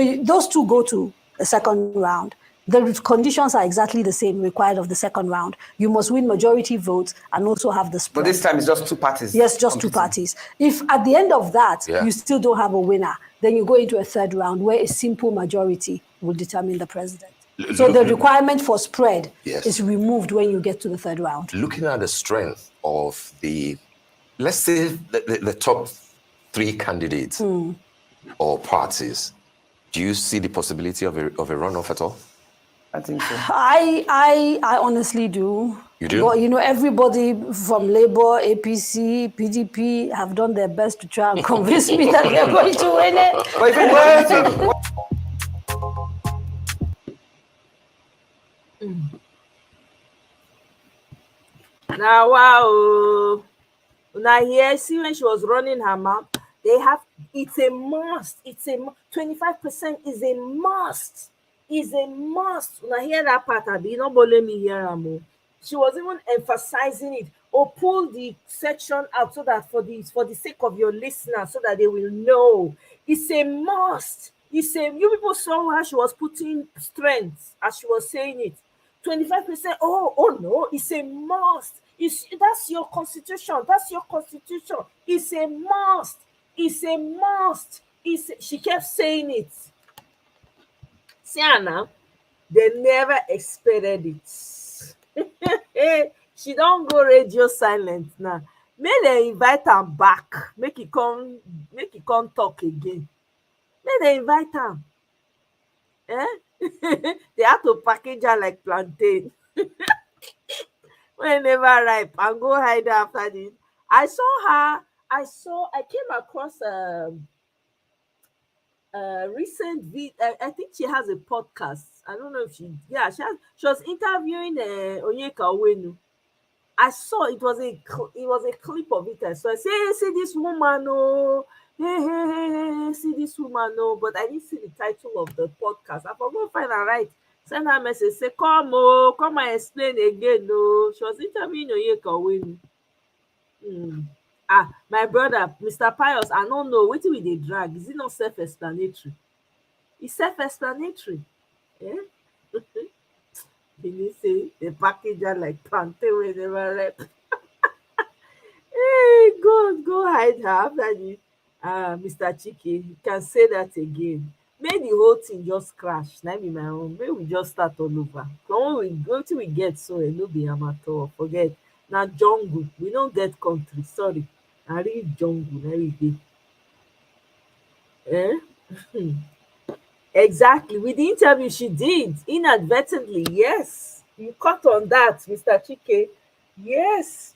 Inadvertently, because she was giving him kudos now. She was like, we have to credit him for engaging the youth. But the youth, they were lying. Where was Nigeria? Be saying they don't keep any record. How they tell no say youth participation drop? We've seen the most youth have participated has been this 2023 election. Where is the fact? Where is the document to back that up? Where's the record to back that up? They'll just be saying things anyhow without any type of evidence or facts to back up what they're saying. Exactly, Mr. Chike, she was very enthusiastic. See, as they talk, you just they press and they emphasize. It's a must. 25% is a must. It's a must. When she dey talk, it's a must. When they're not here now, INEC officials not here at that time. That made them not remember to. Anyway, they could not rig that Abuja one because Abuja one was close marking. They close mark that Abuja one. The indigenous of Abuja, they close mark that election. Almost. They're not fit rigger. She was very optimistic that they were going to win. Yeah, she really thought, yes, we've got this down. Even though, the day she interviewed Peter Obi, she was hitting with difficult, it was not even difficult questions. You know what I mean? It was like a got you question. She had this got you questions. She kept targeting him to ask him questions that would likely get the people, to rile the people up. After that interview, there was a lot of back and forth on social media. So she really was looking for that, so that people will say, hey, see the person when they say we vote for, see the person when people they say, Obi, oh no, like this it be. But Peter Obi was wiser. The man is 100 steps ahead. So as he answer the woman, he give her woto. He tell her, say, you belong to the old order, so you don't understand. The woman kept coming back, but she had to rest because she did not say Peter Obi was ready for her. He was intentional. So they were not difficult questions at all. Peter Obi handled that thing like a pro. They never, the girl, the woman not rich. I just say when she enter her house, she herself go say, ah, this man, now wow. She herself go feel am easy. Yeah, I wanted to check the date. I think it's a recent one because Onyeka Onwenu is much older in that interview. Then she was asking her, we heard that Fela wanted to, we heard that Fela wanted to marry you. So apparently that was the gist that I don't know about it. I heard it I was like, what? I was looking for it. I couldn't find the source of the person that posted it did not share the source, you know. So I couldn't because I was trying to find it like, Fela wanted to marry Onyeka Onwenu. Wow. Yeah. It was, I think it was a recent interview. It's not an old one per se. I don't think so. But I could be wrong, you know. Uh yes. They never expected in a million years. But how would you not expect? You see, this is the, human beings, we underestimate people, we underestimate each other. You can't just look at someone facially because of history. You say, oh, this is how it's going to be forever. You are not the maker of all things. You did not create anything. You don't even have the capacity to create. Without the maker, you can't create anything. And if you don't have the maker inside of you, you can't even create. You are like a dead man walking. You are like no soul, nothing, no vision, nothing. You can't do anything. That's why we have people wealth without enterprise all over Nigeria. This is why they cling on to politics like their lives depend on it. Because if they get out of politics, there's no way they can make money. That's it. They're done for. So they hold on to it with dear life. You know what I mean? So even though they never, you cannot look at, and it's a typical attitude in Nigeria. Let me just say it all the way. This is the attitude that a lot of, even when you go to companies, you go to different places of employment to observe, that is how the typical oga in the office, that's how he thinks about the people who work with him. He sees them as less than himself, less than. That's how he sees them. That's how he approaches them. He sees them as these ones can never achieve, they can never be like me, they can never attain like me. So he looks for ways to put them down. Have you ever, I'm sure you guys have seen something like that, where you see an oga talking to someone who works in the same office. Just because say na oga, he go dey talk to that person like say no be human being born am. I sure so na some of una go don experience am, if not be all. It's that same attitude where you look at someone and think nothing can amount from this one. You see it with the way the madams or the all those people that have domestic staff. You see it in the way they treat their domestic staff. You see it in the way they treat their workers in the office. Yeah, you see it. They use them. In fact, the way they work people for Nigeria, they work them like slaves. Even when you dey work corporate work for Nigeria, you are like a slave. You dare not say you want to take off. They go say, okay, maybe the job not dey hungry you. They talk to you anyhow. They will wash you down. I remember, reason why I say this, there was a time I moved back to Nigeria. I wanted to stay permanently. That was in, I think, 2008 or so. I moved back and, I was looking for something to do in the meantime just to, get myself busy. I got a place and I was working. While I was working, this woman, she was like the head of the branch or whatever. I went the person that I was working with, for some reason, just didn't like, they were threatened by, they felt like I was coming to take over their jobs, first and foremost, right? They felt like I was coming to take over, and that was not the case. Me, I was just doing my own thing. The woman was not happy with me, so she talked to this other woman who's the boss of the everything. That one now said, okay, send her to me. I'm just far. Maybe that's what happened. I don't know. I went to this woman's office.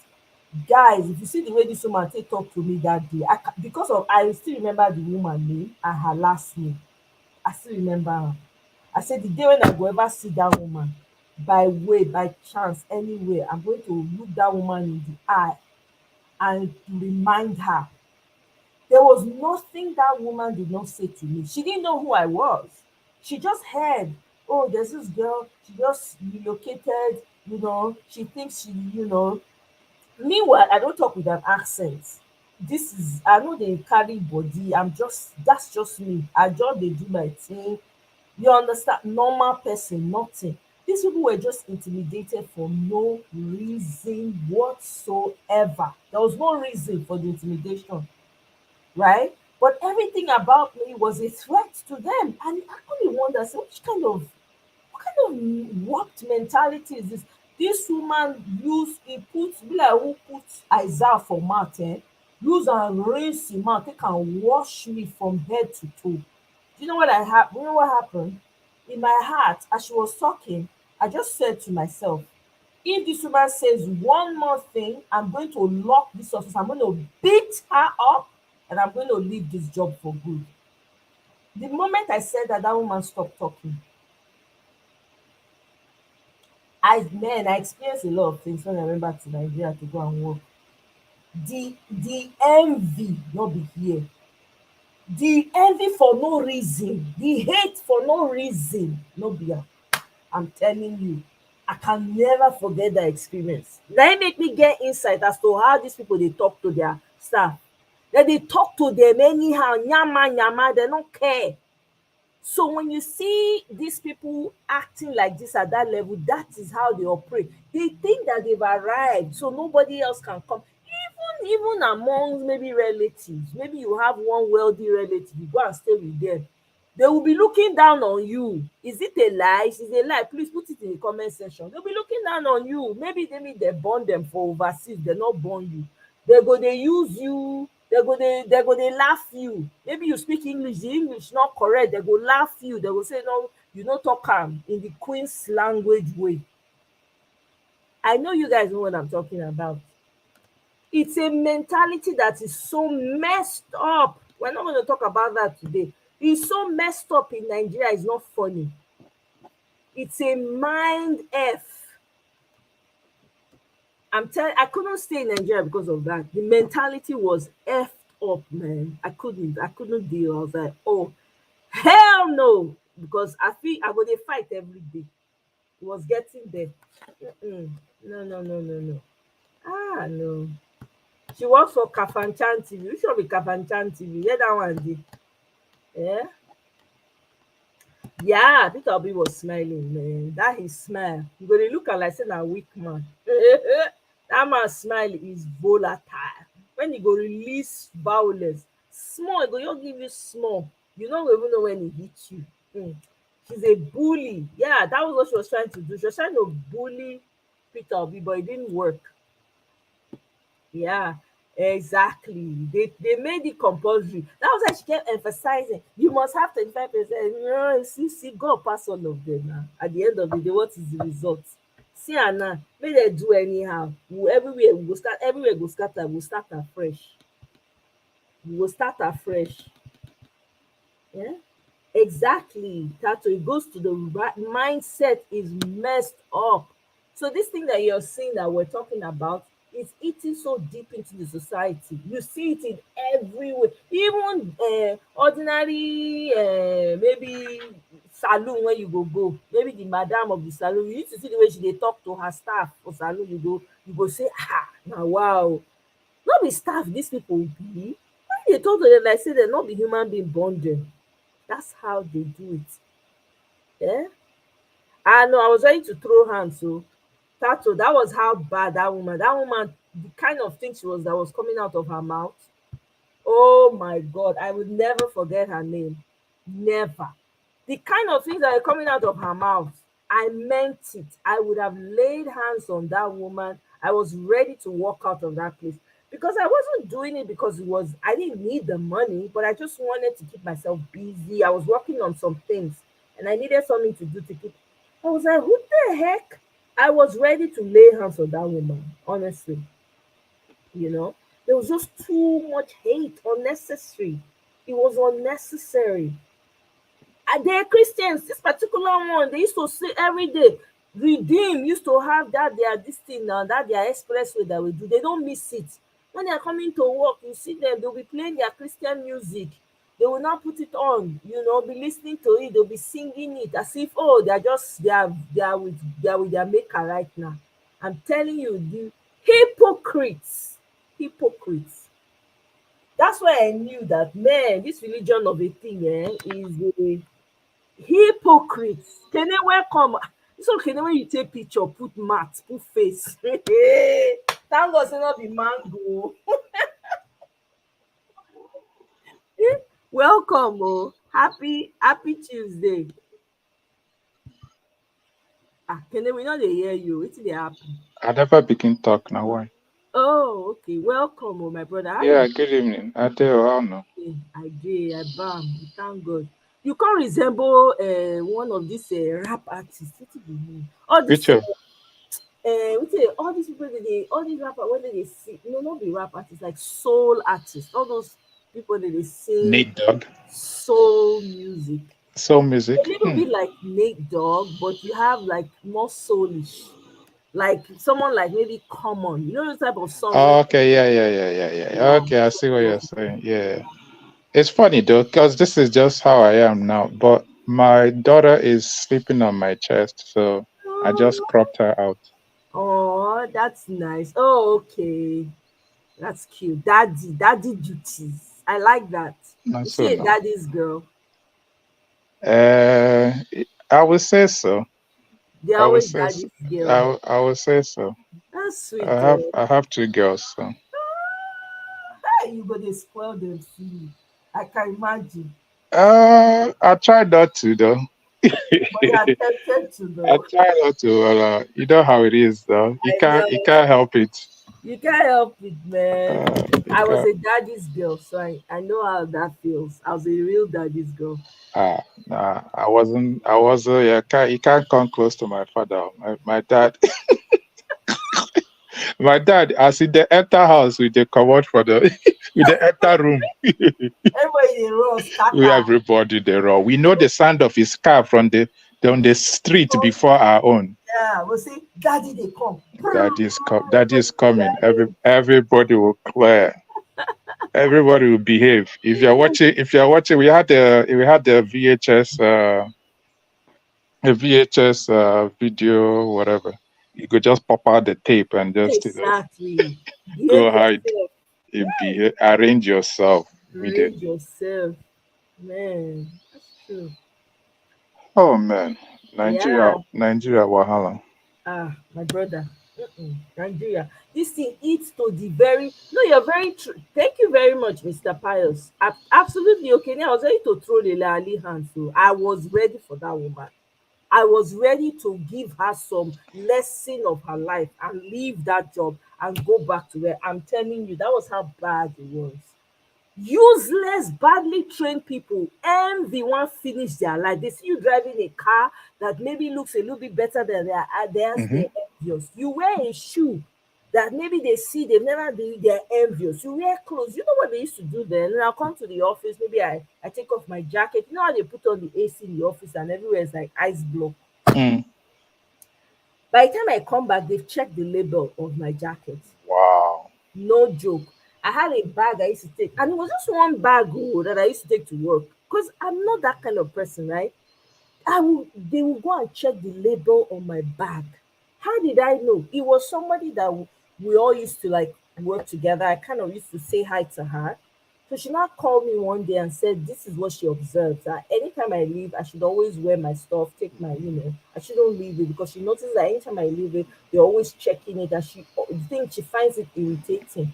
I was blown away. I was like, oh my God. That's why things will be hard to change in that country because Mindset. the mindset has permeated like so deep. It's not just a leadership issue anymore. It's just the way we are. We've been, I don't know, beaten silly that we kind of like start attacking each other.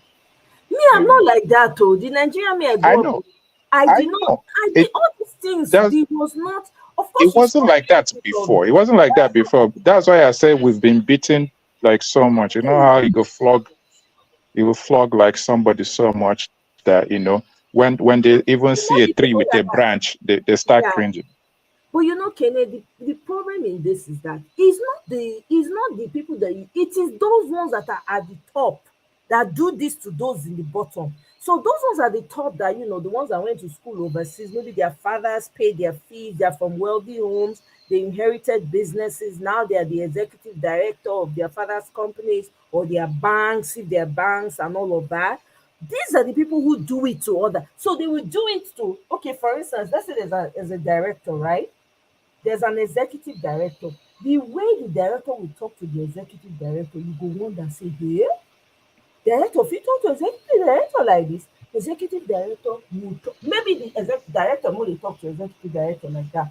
Director go talk to maybe manager like that. Executive director will talk to maybe another group manager, whatever it is, right? Whatever level there is, he go talk to them like say no be human being born am.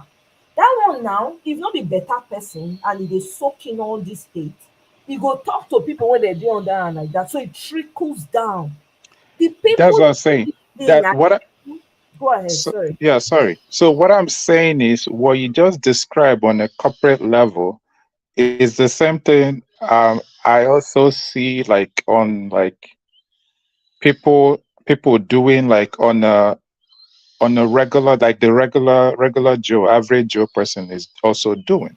Yeah. So living on my street, for example, living on people that live on my street, let's say highest middle class.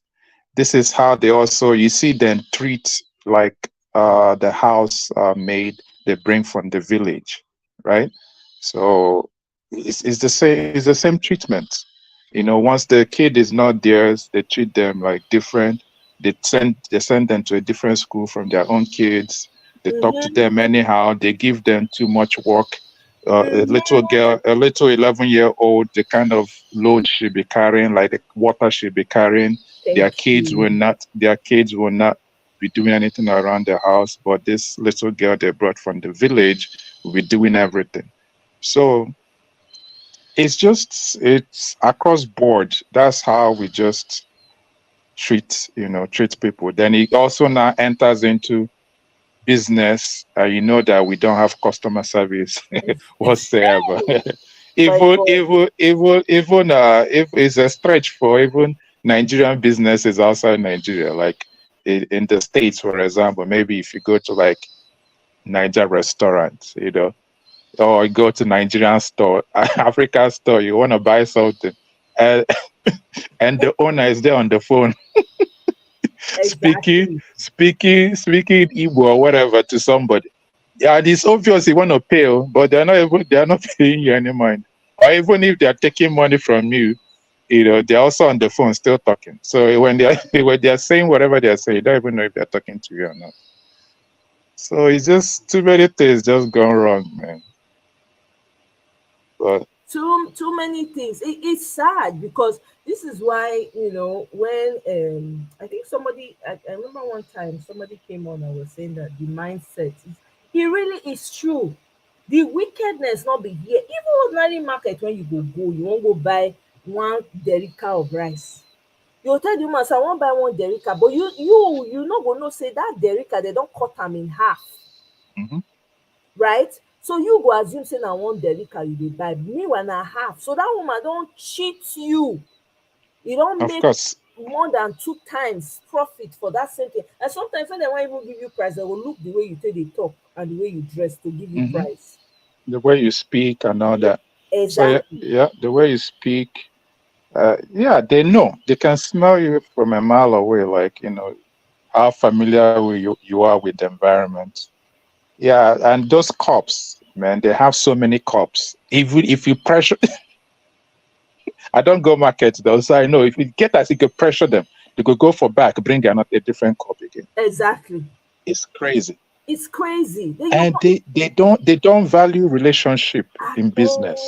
All they want is just to chop for that moment. That is it. Once they can eat for that moment, that's all. But they all. forget that if you treat this customer nice, they will build a relationship. They will keep on coming. They would even ignore if the price is 500 naira higher or 250 naira higher with another person. They will still come to you. Exactly. They forget all that. All they want to do is just obtain from you that very moment. Thank you. Exactly. It's sad. It's sad. So that's why, sometimes people would say, it's not just about the government, it's also about the people. I hear that, and I understand it is true. But the beauty about it is that's why a Peter Obi is such a rare human being. Yeah, Because the exactly. kind of person he is, once he gets in, you see that attitude of his will trickle down somehow. People will just start It to will. act right Of course, people are acting right already now. already. They are acting right already because now you see like everywhere people are talking about, oh, there's dignity in labor. It kind of like Yes. goes with the Labour Party name. The LP guy, right? The guy that was singing the LP, LP song. Yeah, yeah. he's a brand ambassador now. I hear the guy don't harm out. Yeah, he's a brand Hey, ambassador. He works on. There was a time somebody put up his picture on Twitter trying to shame him. can you Because imagine? he works on engine gearbox. Okay, So the wow. guy was like, no, this is what I do. Any gearbox for any kind of car, that's what I work on. I'm an expert in it. And soon enough, he got a brand ambassador. He just signed a contract, I think, last week. Yeah, I saw it. I was so happy for him. I'm like, there's dignity in labor. What is wrong with him? The Hmm. man is making his money. At Yeah, least he understood that he understood what his civic responsibility was. Took the time to go to his polling unit and vote and enjoyed himself. What's wrong with that? The man is doing something with his hand. He not they kidnap. They do Boko nope, Haram. nope. Eh? I'm telling you that we really a change of mindset, like an overhaul needs to happen in that country. The way people treat each other, the way they treat even this one that they talk about marriage is a symptom. It's like treating the symptom. Meanwhile, the main Hmm. root get problem. No matter what that problem will still persist because the root is rotten. Very, Until very rotten. yeah. What do you want the people to do? What you want make the man do? The man no get money, go cut him hand take feed the family. He go do wetin he know to do. And in a society wey no dey give dem light, say your environment sometimes na im dey help your creativity. In Nigeria, people wey dey even dey creative, I dey give dem kudos, man, because there's no light, there is nothing around them to indicate, to even give them something to look forward to say, oh, I want to be. There's nothing. They don't have a. Was it not? Where was it that came? Where did I hear that somebody in a place, there's a particular place where they've not had light for God knows how long. Do you understand? It's Hmm. madness. You cannot do that. But at the end of the day, where the society, the people no dey see anything they no dey see anything in front of them to even want to thrive, to be better. How you want make the society to improve? E no fit improve. That wickedness to self, not loving each other enough to even see the good in each other is a problem. Exactly. That's the problem. And it will eat across everything in the society. Like you said, it will show itself in everything, including marriage, including workplace relationship. Everywhere, It will show relationship, everywhere. In church, bishop, for Niger bishop, they throw blow now. Bishop everywhere. conference. You see them throwing shoot, exchanging blows. Why would they exchange blows? Because the system is rotten. So every time people are comparing relationship, they say it will not be solved because the root is rotten beyond measure. Until that one has been fixed, then you can build on it. Then the man will not see the need to say, okay, I want to go and hustle anything I can get. No, it will be about this is what I have, this is what I'm doing. There will be dignity in it. The wife will not have to think, okay, or allow the children, close your eye, make your children dey do wetin they like, but you Mhm. pretend like say you no dey see am, so far dem dey bring money come house, all that one no go dey again. But as it is, people dey complain, oh, marriage, relationship, e cannot work, not because anybody wey wan, you say, oh, this person, you hear men dey say, oh, go house, go marry, bring the woman come here, the thing break after. Bro, you marry the woman for poverty. The woman wanted to get out. She did not love you. All she saw was blink blink. Say, Ticket. ah, a way out of this hellhole, wetin you expect? He go love you now, even if you know he go develop the feelings. By force. By force. When she don come finish, she see the light, you don watch like Judge Judy 3 times. Omo, that's it now. She don already understand. She will have friends. You can't isolate her. She will have friends and she'll start to see those things, the real person that she ought to have been. If those things were given to her where she was, the thing will come start to dey come out. She will not start be going into herself. Then she says she doesn't want you anymore. You think say the woman do you bad. She no do you bad. The same way women don go Nigeria marry. I know person wey he say he go Nigeria go marry husband come. The man waka leave am. I say no, I'm not really, I can't blame the man. Person never see light. You don't know the kind place where he take go, but I never see light for the past 30 years. For the first time, he come, you give am all these good things. The real, you give am opportunity to develop from within. You realize, say, man, this is not what I truly want. Can you really blame that kind of person? Wow, Daddy Freeze raised 5 million for him. Yeah. Who did Daddy Freeze raise 5 million for? The LP guy? The LP guy, yeah. The LP guy for his workshop. Wow. Daddy Freeze try for that one, though. I bet you na Obedience great contributor this month. I'm sure. But Obedience no dey take their own play. They know they play. But coming from Daddy Freeze, Daddy Freeze, you're not 100% sure where he is in terms of Awado or Obedience. Daddy Freeze is not somebody I like to. I don't even pay attention. I don't watch him. He's neither here nor there. He's neither Exactly. Yeah. But the thing is, you wouldn't destroy the message just because of the messenger. Understand? Well, that's I mean, for what he did, I appreciate it. Okay, it's yeah, of course, that's what I'm saying. 500K, yeah. Oh, okay. It was like 5. How many zeros? There's 6 zeros I see here. Yeah. Okay, that's good. He tried for her now. 500,000 or something now for Nigeria. Ha! At this time, you go try. The guy go happy. You don't step up. In life don't change now forever. Of course. Don't change forever. Be that. There's a lot of work to be done, and for me, I just feel say every Nigerian supposed to be stable. Every Nigerian, no excuse again. Leave am. Then make the thing be as it is. So, if you say we don't fight like this since you think say we for dey where we dey right now, we for not do. Now it's the jump into another story altogether. Sorry. Go ahead. It's the FBI story that is really like bugging you. It's bugging me. Like, why? Because why wouldn't they try to help us? Help us do what? Either help the situation. As in, like, they have a file on Tinubu, right? And we know that Tinubu of course, Tinubu's legitimacy is being questioned in court. Mm-hmm. Why not release this file? Make we end all these things, in court. But obviously, it seems like they are benefiting from Nigeria as is. The corruptions, the corrupt system, the bad leadership system.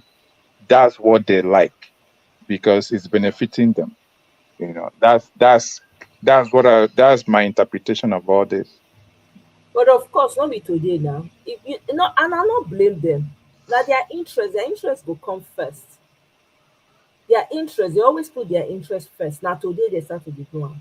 They've been doing it like that since now. Now because of everybody eye don't open now. So they're not, as they think they do and blatantly before, they're not fit anymore. Because everybody eye don't open. Everybody don't figure out it will happen. Now their interest first, and you don't know what kind of deal they have with him. You don't know what they want to use them for. Remember saying a country where get resources, you don't know what they want to use as leverage.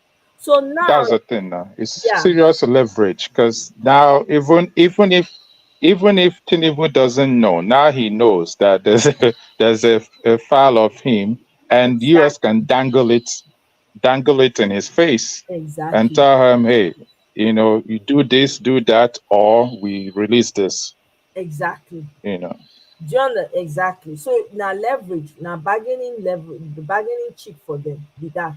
So if they tell us say this is what we need, but the truth be say, as it be now, they're not even fit use them because if anything happen, let's say they use them dango and we see say all things they happen, we go shout come out because that's the way it is right now, right? So now that and again, the truth be say for the Freedom of Information Act, I know and I think I saw it somewhere or I read it somewhere. So the FBI files that they keep them for some time before they release them. That's it's part of their rules and procedures.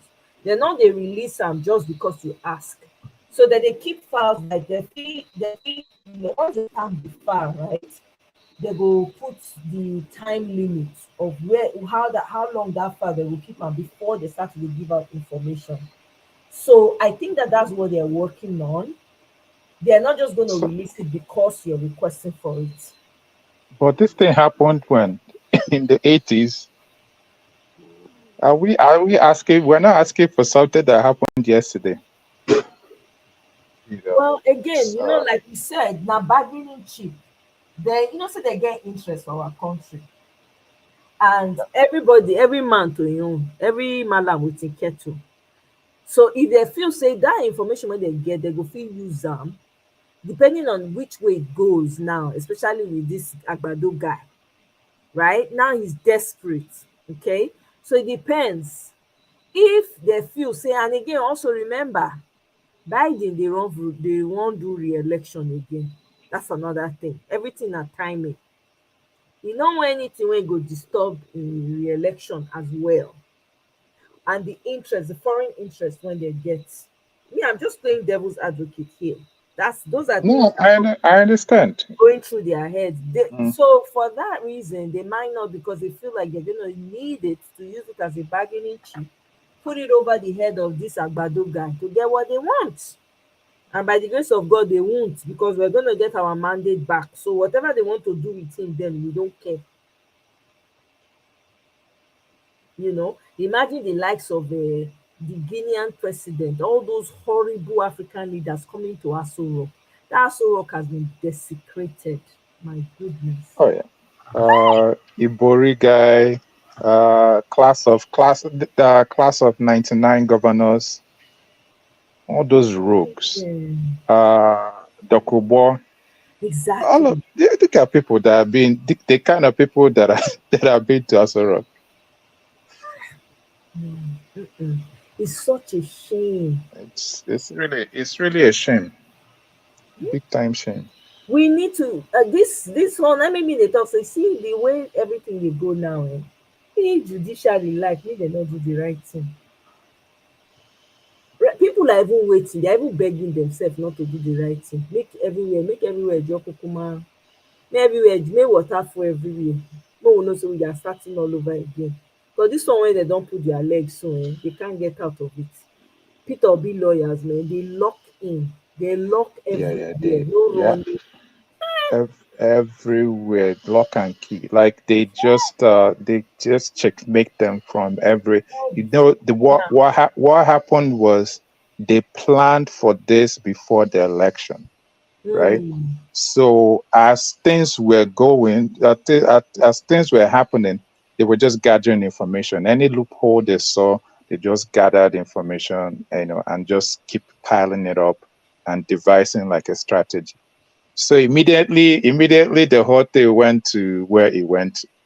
They were ready. This one will be like say it didn't take them long to announce their team of lawyers. It didn't take them long to gather all the information. Like Dele was the guy in charge of Lagos, so everything that was happening in Lagos, he was just stockpiling information, gathering information. He was there at the polling his own polling unit and all That's that. true. So immediately all that ended, he gathered all the information he could gather, sent it down to LP law offices in Abuja.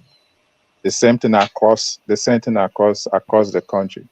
So when they had even witnesses, even they had more, but because of time constraints, they limited it to 13. But I think they only used 12.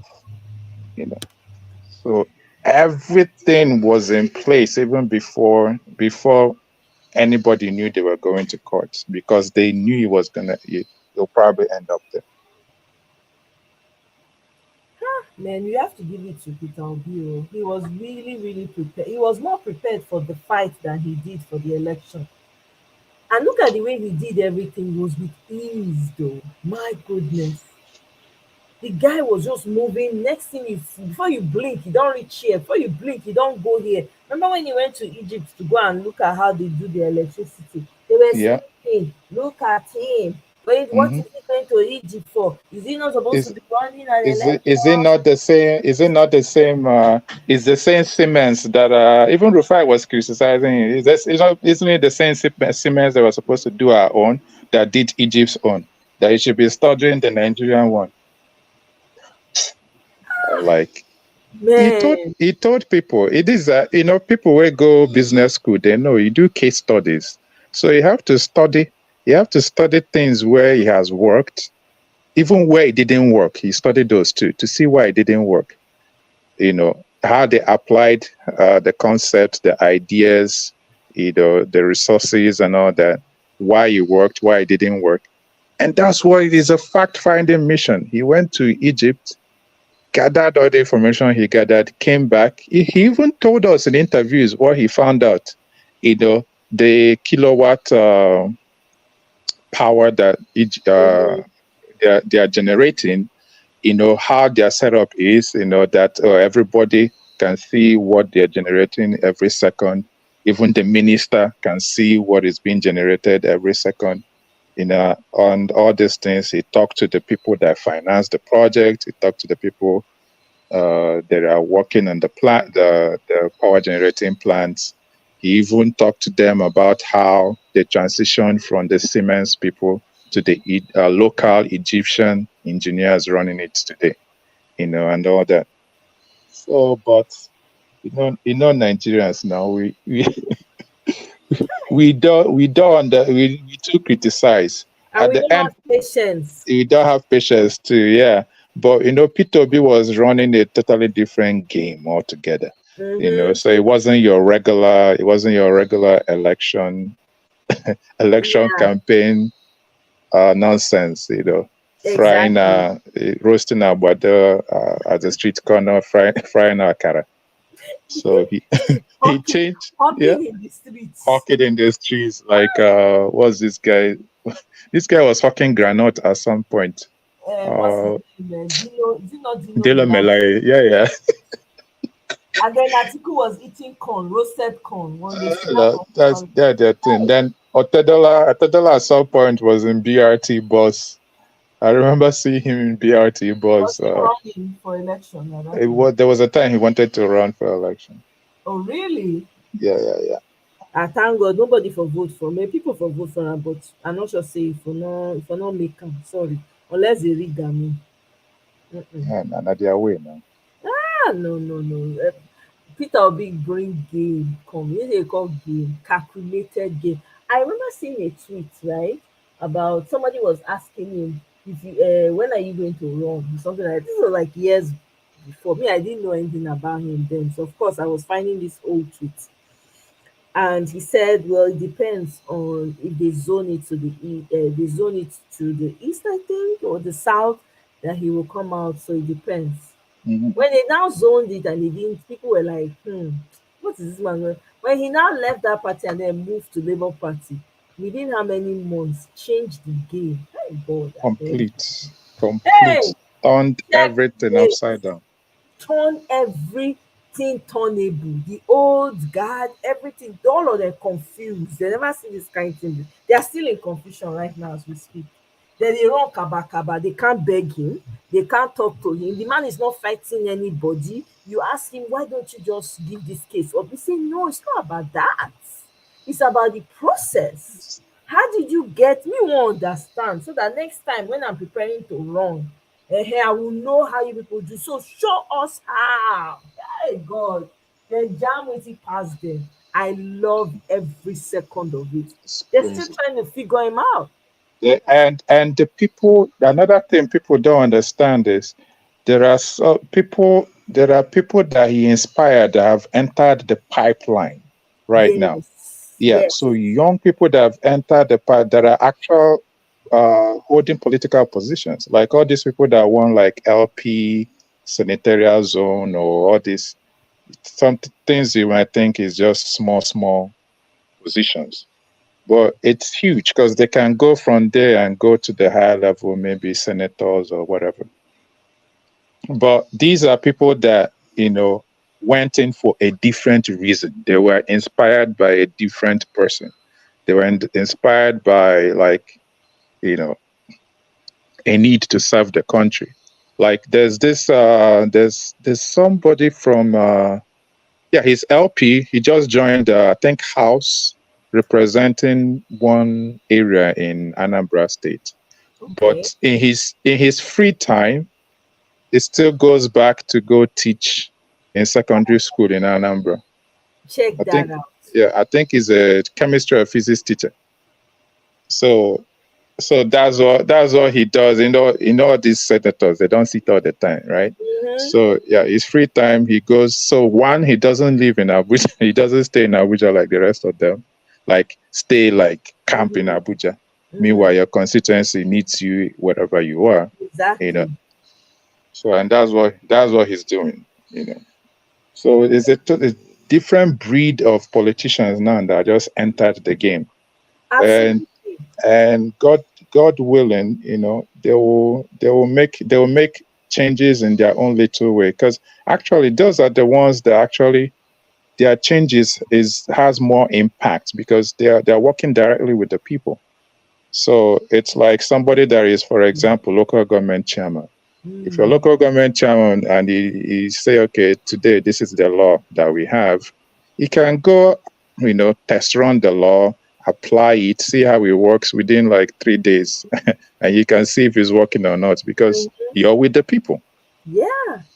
Grassroots. Yeah, Grassroots. That's how it ought to be. Honestly, that is how it ought to be. I'm telling you, where politics is not supposed to be your life. You have something that you're doing outside of. If anything happens, you can go back. If you be mechanic, you go back to your mechanic workshop. Mm-hmm. It's not a thing that you just sit. These people don't have any vision. They are jobless people. So politics is their way out. It's like pastors. Most of these people, they can't get jobs, so they end up being pastors. They will tell you that they got called, but because they don't have jobs, then they'll not be squeezing people of the little they make for tithes and offering. That's what happens. It's the same way with all these politicians. They don't have any. If you take that politics, who was it that was saying that the people that I think it was the same, this Mr. Okin or Shutokun, whatever, of Labour Party. He said the people who ran for politics before, when he saw them later, they're poor. They become poor. Meanwhile, when they were in politics, they had money everywhere. Money was coming. What does that tell you? These people had no vision before. They were jobless. No, nothing. They don't get it that they do. Some of them don't even go to school. They just hang on to that politics where they're talking. That's why they cannot think of solutions. You see how bad things are? I can even tell you what needs to be done in Nigeria. And I'm not an expert on policy. I can say no. No. We can't go about it like this. Let's go about this like this. I can tell you for free what needs to be done. The people are suffering, the pump, they are not happy about it. Or, before I even take to remove the subsidy, what do we have in place for the people to buffer the suffering? That will first of all come first before anything else. Nobody, as you enter office, nobody go raise no salary. In fact, you go dey slash am by 50%. You go dey slash. Now. You because you have the mind of the people, that you want to help people. That's all it is. But all these politicians, they're just after their own pocket. Exactly. If you look at how Peter Obi ran Anambra State, all his commissioners, you can't even name them. They are professionals, like all of them. If you're commissioner of education, you're doing something in education already.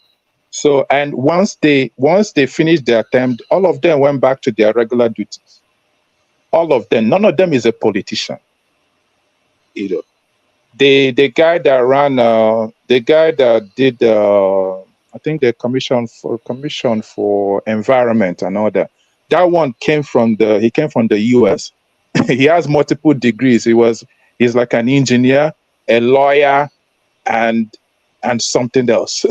He came, did his he's the one that did like a lot of programs to stop erosion in Anambra State. Then after doing his work, he went back to being a lawyer in Nigeria. I think he's still in Nigeria, a lawyer in Nigeria. The lady that ran education, I think that one went back. I think she's still lecturing at Unizik. It's like that with everybody that he hired. So the guy that did commissioner for health, that one I don't even know where he found him. I think that one was when the doctors went on strike in Anambra State. He was one of the doctors that didn't support that whole thing. So that's how he now got him on board, and he now became commissioner for health. You know, but all the people that worked for him, none of them. All of them were professionals. There were none of them was a career politician. Yeah. And once they finished their work as commissioner, they all went back to their regular professional jobs. All of them. I remember one lady, I think it was in the media that interviewed her. She was a commissioner for education. I can't remember, but she was a woman, but she was like top there with Peter Obi. She was in charge of some. She was a professor. I need to go. I can't remember her name. She was a career. She had her own career. Peter Obi got her on board. When the whole thing finished, she's back to her old job. She said almost everybody that worked with Peter Obi were all in their careers. Mm-hmm. They've all gone back to their various. None of them. Do you see any one of them running after him behind his back?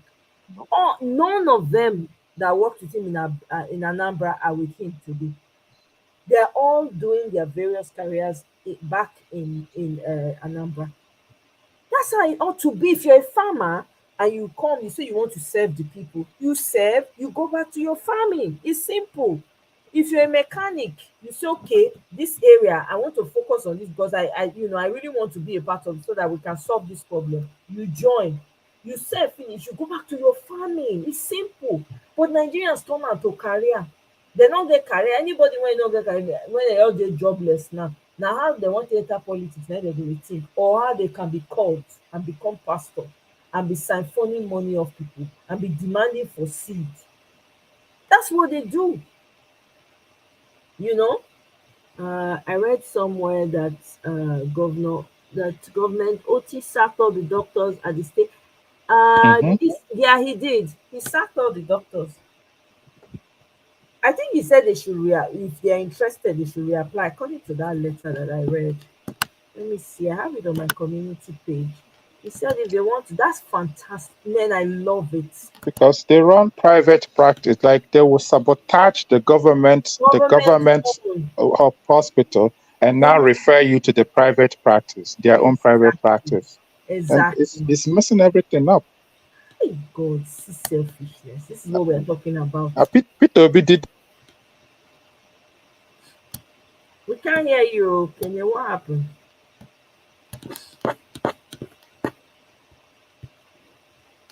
What happened, Kenya? Your audio went out. Okay, before Kenya comes, let me read. Oh yeah, so I have the letter here. It says to all doctors, I'm directed to inform all medical doctors in the State Ministry of Health employed to reapply, expressing their interest on working with the ministry, indicating their willingness to work under the Ministry of Health, Umuahia, and Hospitals Management Board.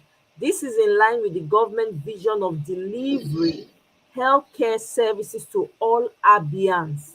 So they have to reapply if they're interested because they're trying to set a standard for them to follow. I'm here for it. I'm loving what this Abia's Governor Oti is doing. I'm enjoying everything I'm seeing. Yeah, absolutely, Emmanuel. We have to be screening them, and people need to be part of Labour Party, not just from afar. You can't be. You need to be joining and be making your own contributions too. Eh? We need to be joining. If you are able to join, if to say me fit now for do am, I'm telling you, babe, that's how much e dey do me. Like say make I enter, make I go dey clean everywhere when e dey messy. That's na so e dey do me. If I had the opportunity right now, I'm going to do it. So if you have the opportunity, please just join. Join the Labour Party. Okay, right now we're looking for candidates. Eh? We cannot be going and recycling the same these old heads. They all need to go. They don't know what they're doing. Just send them home. Vision. Yeah, let them all go. We need fresh, enthusiastic young people with vision, with creativity. And I'm not saying it's only young people that have creativity. There are old people too who have creativity, that have so much to give still. Eh? These old heads need to go. I'm tired of seeing these old people. Eh? That's how it's supposed to be. Government job is not for you to come and sit there and buy there. No, you are supposed to come there and serve your people. When you finish, you come out. Let the people see what you did. Let they see, say, man, now when this man dey, now this road, they build this road, they fix this road, now we get water, now we get this one, now we get that one. You are just there. You are not. You are just gluttony. Just dey collect everything wey dem dey give you, dey collect, dey swallow am, dey swallow. You go see dem, dey go fat. No, their belle go big. Dem no fit pass door again. Dem dey marry wives up and down. See, that's all there is that matters in life. Marry here, on top of marriage, they will have like mistresses all over. They'll be spending people's money. Useless people, no brain. They don't know how to think. All they think about is how they can marry many wives, buy many houses. That's all there is. Empty souls. Ugly houses. I hate those furnitures they bring in from Turkey, man. So I hate those furnitures with a passion. Nothing, very boring. Just look like skeleton. No character whatsoever. Nothing. Even the building, there's no alignment. See the building, you see humongous house. There's the door when they do, the handle will dey fall off, or the door go dey lopsided. No, you open the door, it still be doing. No measuring, nothing. They just build house gbagada. No maintenance culture, nothing. All the wall, maybe water go down, rain go down fall, maybe they not seal am well. One person wey come seal am, wan do cheap work, e just quickly collect the man money. Anyhow they do the house anyhow. When rain dey fall, e go dey leak. My pet peeve with those with Nigerian houses, at the paint at the corner is always spills over. So yes. if you look at the paint, like the door frame, it will spill from the door frame into, like, the white paint will spill in onto the background color, like brown color or whatever. I mean, this painter, they don't even take their time to, like, do a neat job, like all the corners. That thing is just annoys me. It irks me too. It's not only you, Kenny. This is another area in Nigeria that needs to be. You see the way they do work. Oh my God. No detailing, not everything is shoddy. You go to all the big houses in Nigeria, none, unless the ones that hired, like they have a construction companies, or some of these foreign companies that build houses for people. You pay them and they build for you. Those are the ones that do correct building work. It's a shame. There's no dimension, there's no structure to it. The houses go down big, but there's nothing. See one house, we get one estate for Lagos. I don't forget what they call the estate. They enter one of the person house.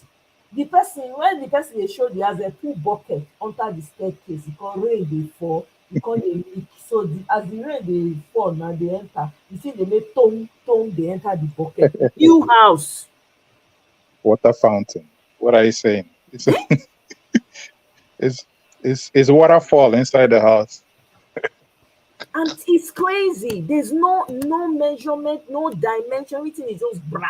Brah. They won't go dey order furniture from Turkey. I don't know wetin they get with those Turkey furniture. Those furniture they give me headache. Unnecessarily bogus, too much gold, shine. Do you need all of that? Do you all have to look the same?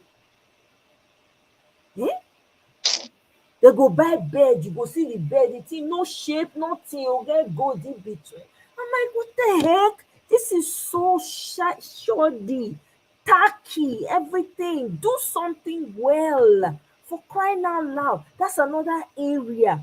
And this is why leadership is so important, because when you have the right leaders, people who are into buildings, for instance, in other countries, will now go back to Nigeria and start to, have construction companies and teach people how to build in dimensions that make sense. They go build toilets like this, eh? The toilet go there south, the bathroom go there east. Toilet is afterthought now. There was a bathroom I went to in Nigeria. My God, oh my God! This is supposedly a big house, a wealthy house. My brother, I enter, make I go use. I enter the bathroom. The bath, the bathtub was so close to the toilet, no space to pass. So even if you want to sit down on the toilet seat, your leg go dey touch the bathtub, as in you no fit really stretch your leg out. The bathtub is blocked. Hey God. It's afterthought. They don't even think. They don't think about toilet. It's like, okay, yeah, this small room here. This small room here. They will just put everything, squish everything in there. I'm telling you. And then the water system, right, in the toilet, you see, they run, they stop. You dey hear water, you just they run, they stop. That's what you just they run, I don't understand. Can't they? Me, I was not even trying to fix it. Thank God, the fixer. I could see wetin, make I even see whether something they interject or so. I didn't know what to. I was like, I had to tell the owner, I was like, come, say, oh, this, and then the door of the bathroom. Oh my God, oh my goodness. I had to use all my energy to lift the door up. The person say lift it up and then jam it. Hey God. Yeah. There was a guy, all these things we're talking about, right? There was, the platform, that platform event that they usually hold October 1st in Nigeria. Which one? So, the platform. So, that was when Mr. P2B started gaining momentum. Like, he spoke on that that event. It always happens like October 1st. I think there's this church that organizes it. Okay. So there's this guy that came to talk, make some kind of, I don't know what topic he was addressing that day, but he was making his presentation, and it's pretty much about this. He at one, there was a time he said he went to, he lodged at Transcorp, Almighty Transcorp Hotel in Abuja. So he went to take a shower. So the shower head, water was coming out, but not from all the holes, right? Mm-hmm. So he now called room service, not necessarily room service, but maintenance or whatever, for someone to come and check it out. Pretty much he told them the shower is not working. Shower head is not working properly. So the person the person that they sent up to his room came, then went to the washroom, turned it on, water started coming out. He was like, yeah, but I got the water they work now, they work. He said, yeah, but that's not the issue. Like, the water should be coming out, like all the holes.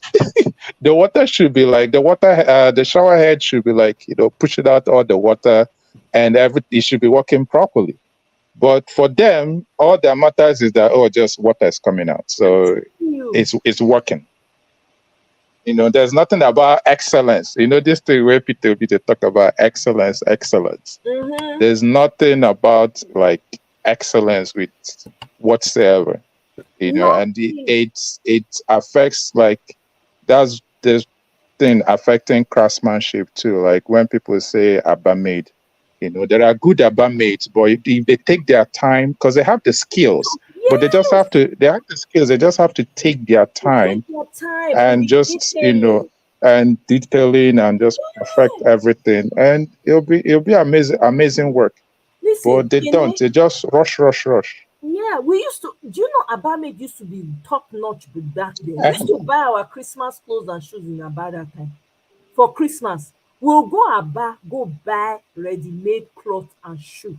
I'm telling you, Aba made shoe. I rock Aba made shoe now for Nigeria at that time. I rock am. Those people know what they're doing. They just need direction. When you go tell them, if let me tell you, you see those shoemakers for Aba when they make shoes, when they make clothes. I'm telling you, they can have their own brand.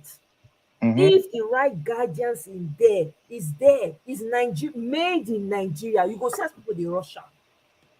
Abame used to be one of the top, even Onitsha market for here. If we no fit go, we'll go Onitsha market, go buy Christmas items. Are you kidding me? They are still there doing well. It's just that they need encouragement. They need that encouragement and that guidance, like encouragement to do it excellently, such that when people wear it, the difference go there.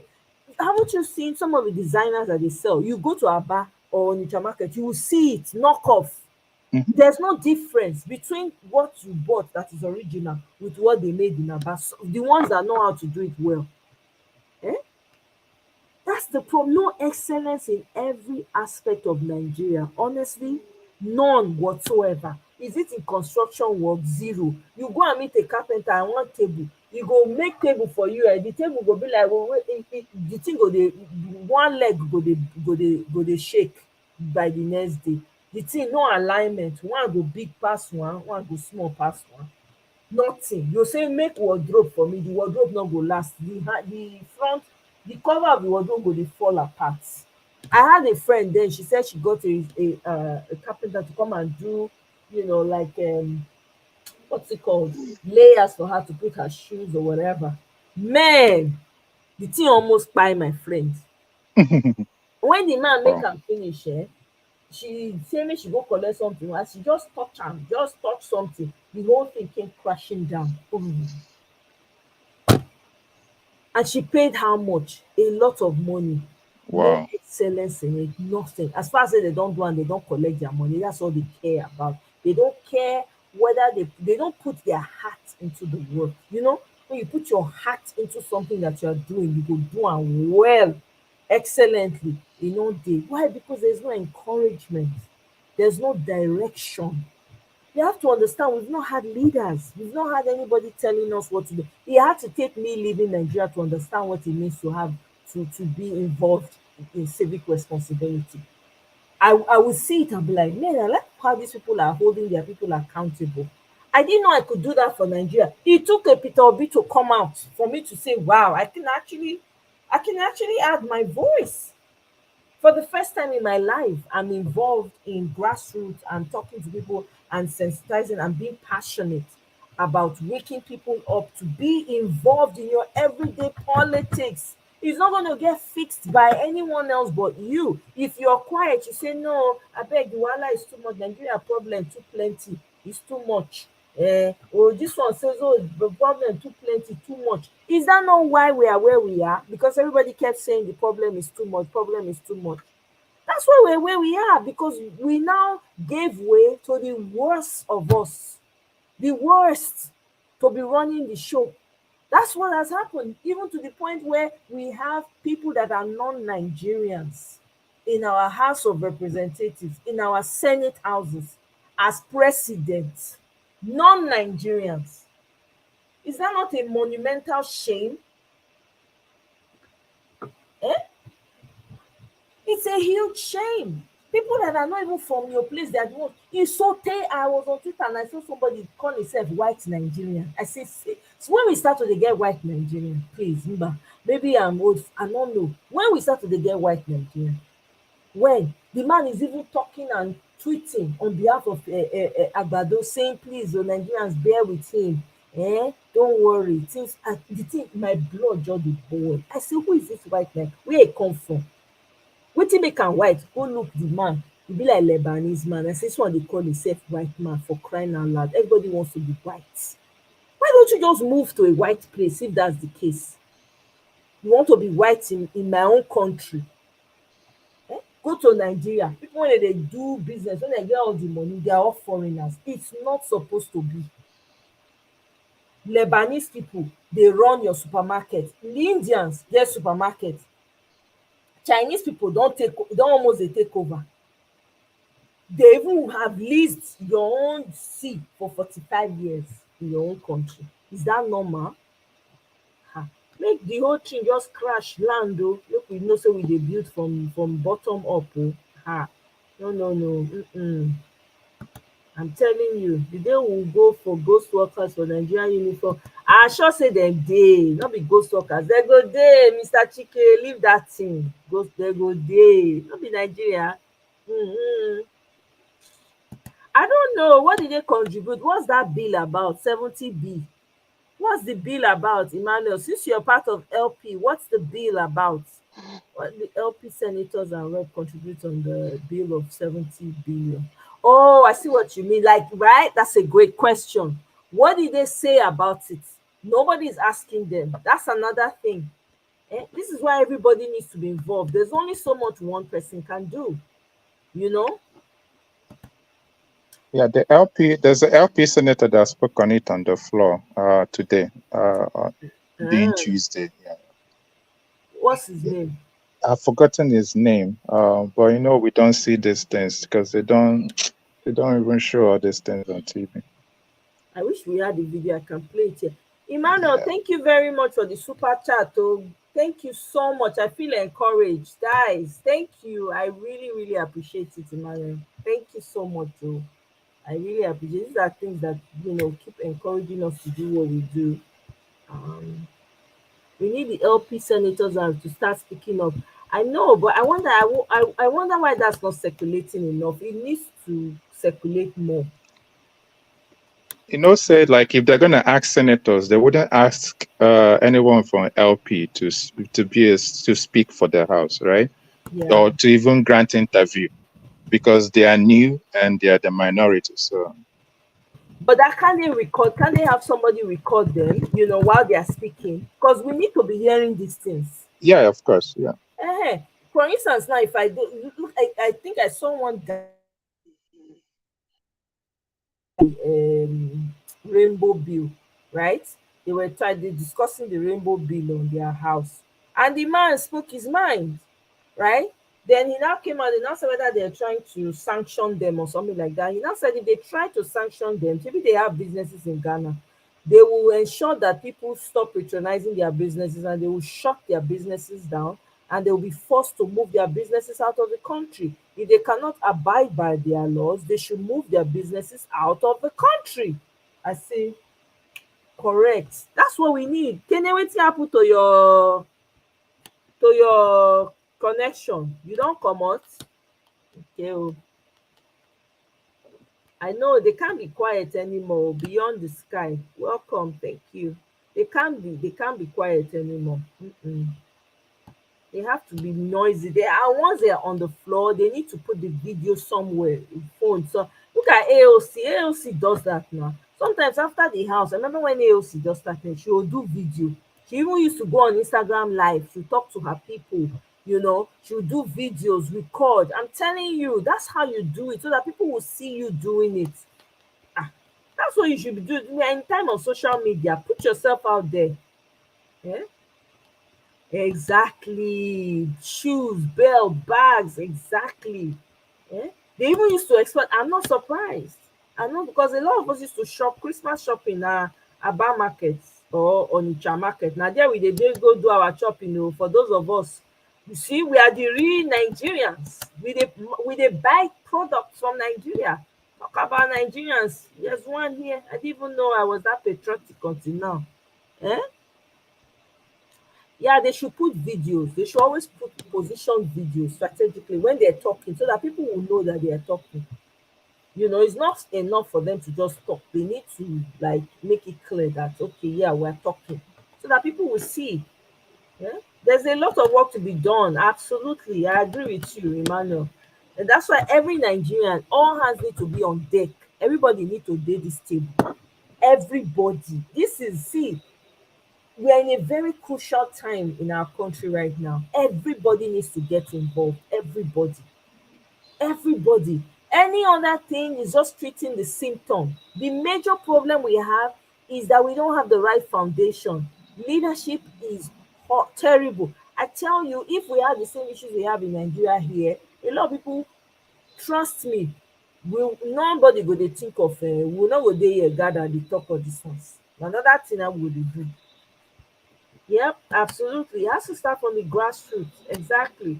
Well, so what are you planning to run for, Emmanuel? You just joined. You might not know yet, but I'm just curious. Are you trying to be a local government person? You know what I mean? Eh? Please let us know, honestly, because it's important. Maybe you can come and tell us some of the things that you have planned, you know?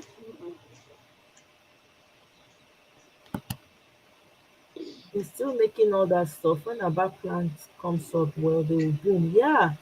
Instead of going outside of the country, you can buy your own things, man, made locally. And then they enjoy Nigeria. I'm telling you, Lebanese, Chinese, Indians, and then they enjoy Nigeria, not be the Nigerians. And all the so-called expats. I hope they do away with that word expats.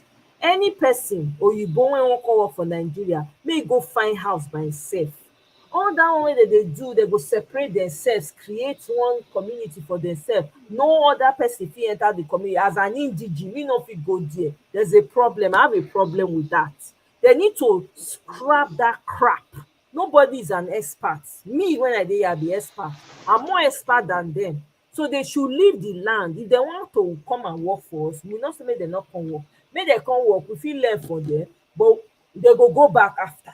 Other one of coming and having privileges, abeg, we need to look into am because their own too much.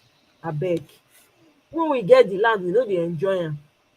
Hey, Guy Onwalele, welcome, sir. House of Reps. Man, you think I would be very good as a House of Rep person? Do you think that would be a good role for me?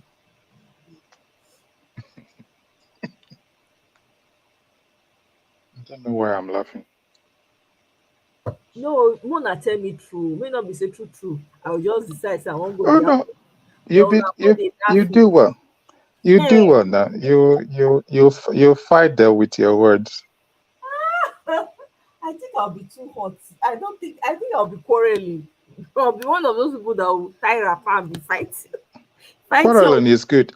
Each time I dream of myself doing that job, I see myself like being like some kind of like informant, like whenever they share money to everybody, I'll like I'll go and report somebody, they'll go and print it.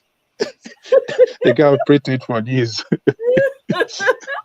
You'll be the snitch. I'll be the snitch. Oh my god. Oh my god. You know that if I did House of Rep, they no go like me. I go dey give them water every day, go be back. They go say, hey, is she coming today? Hey, I go dey show up every day. They give them woe. If they raise any bill, when I go say, there, what's the bill for? What's the money? No. I go dey vote no for everything if it does not involve the people. No. Hey, we need women like that. We need people like that in the house. I'm serious. I need to see the heat in the house and the Senate. It's too dull. Everybody's just going along, getting along. It's not supposed to be like that. Rahim says, Madam Rita. Madam Rita. If Madam Rita enter, they won't finish one bill in like 2 months. We go tag team. I go tag team with Madam Rita. I go say yes. We go dey plan now. Every time they come, they go fear. They'll say these two people, they are coming again. Oh my god. Oh my god. Oh my. I go dey Madam Rita back. I go say yes. Give them. No, really, when I think about it, anytime I put myself in those scenario, Senate or reps, I see myself fighting. Not physically, not fight as in physical fight, but holding them accountable, asking questions, poking holes as to why, pushing back on things that are not good for our people. That's what I see myself doing. I see myself fighting in that way, because honestly, we need to change. We can't continue like this, my people. It not will work, I beg.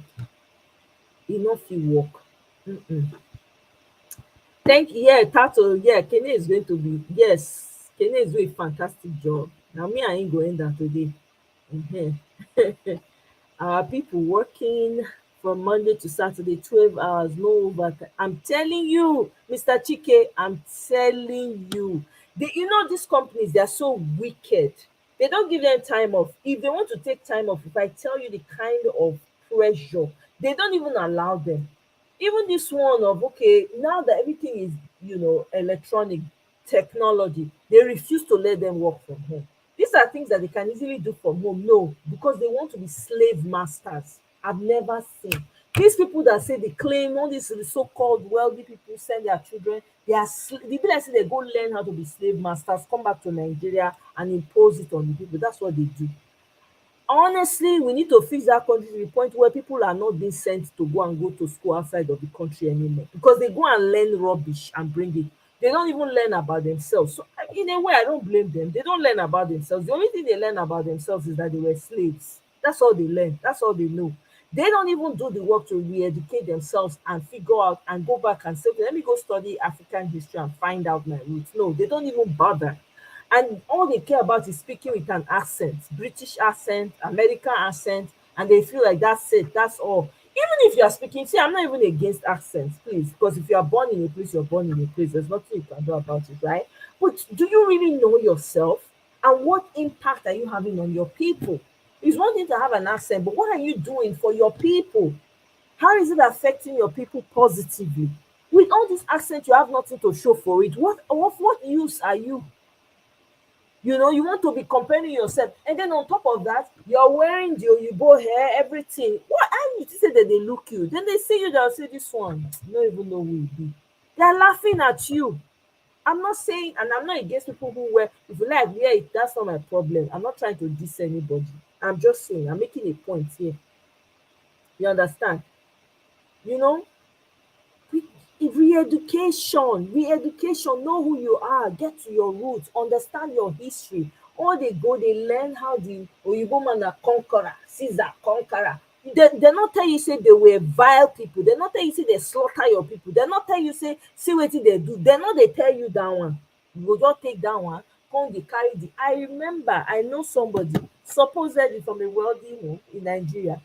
The guy don talk am, he say no, Nigerians, safe to say in dey position, he go make Nigerians slaves all over again. Yeah, Nigerian guy, but he went to school in the UK, he get British accent, he was born in the UK.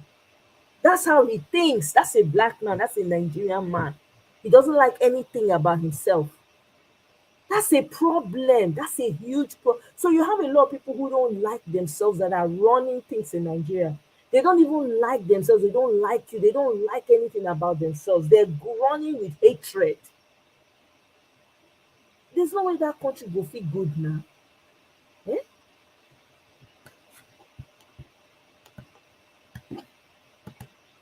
Can you say comment section and call you? God. Oh.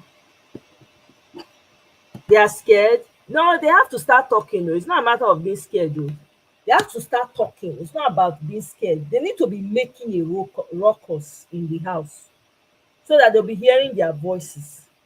Is that why people voted them? If they are going to be scared, why did they choose to run? I don't know about that one. Scared, okay. Abeg go. They should make room for people who are ready to walk the walk. Oh, you don't want to run for anything? Or you just want to be a member for now? Okay. Yeah.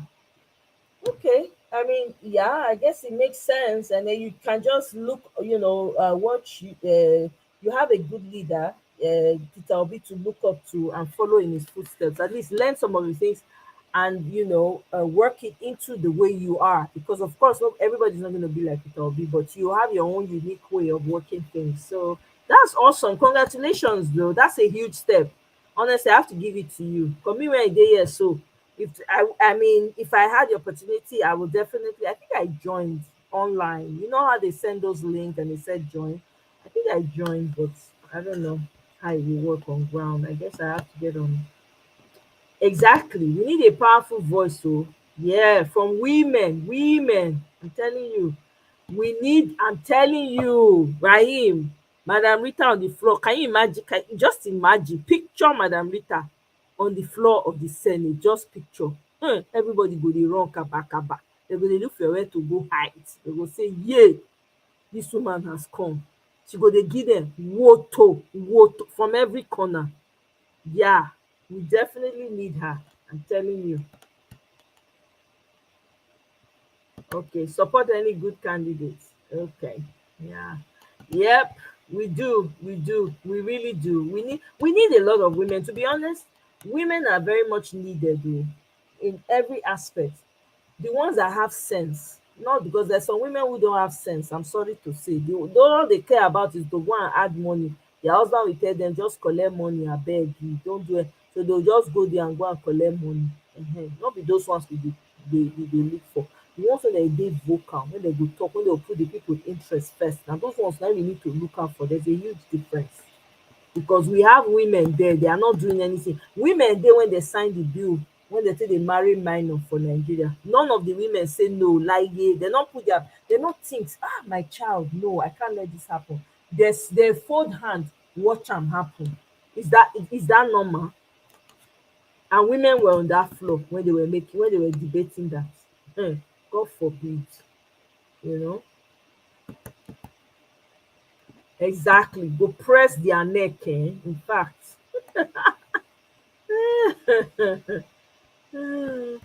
That's true. No, you're right. Guy Walele, that's true. It's not a place you make friends. I was just laughing at that. Kene, what happened though? Come back, oh. Not just come out like that. No, you not fit use that trick. It ain't gonna work. Tell our Ada, say, abeg, make it release you. Make you come help us finish this one. Anyway, that one, no, you don't, because at some point you might be against what the person is trying to do. So I get it. I understand that. You don't go and make friends. That's true. You only parley with somebody who has similar interests. Yeah. Yeah, they did. We do. Yeah. Hey, Lily, welcome. Happy Tuesday. Greetings to you, my sister. Exactly. Every budget should be analyzed. You understand? Every line by line, like you go take your time, you go read am line by line by line. But the people come first. If it doesn't have the people first, you go throw am, you squeeze the paper, share the thing, throw am for dustbin. Say like, yeah, this is not passing. Yeah, she will be a perfect fit. You're right. I completely agree with you. Yep. I completely agree with you.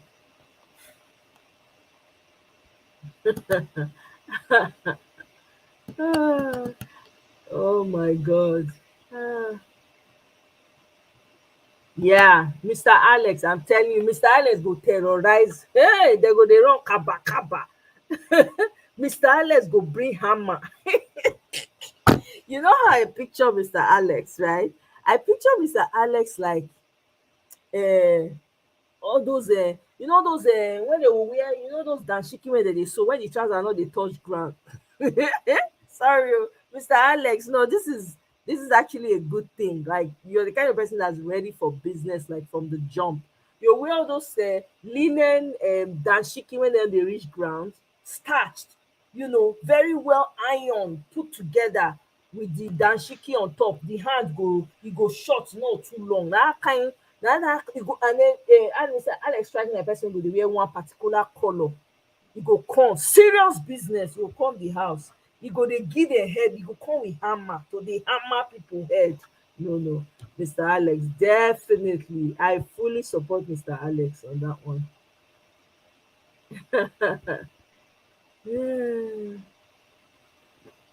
Yeah, exactly. You read about it, you say nope. Yep. Mhm.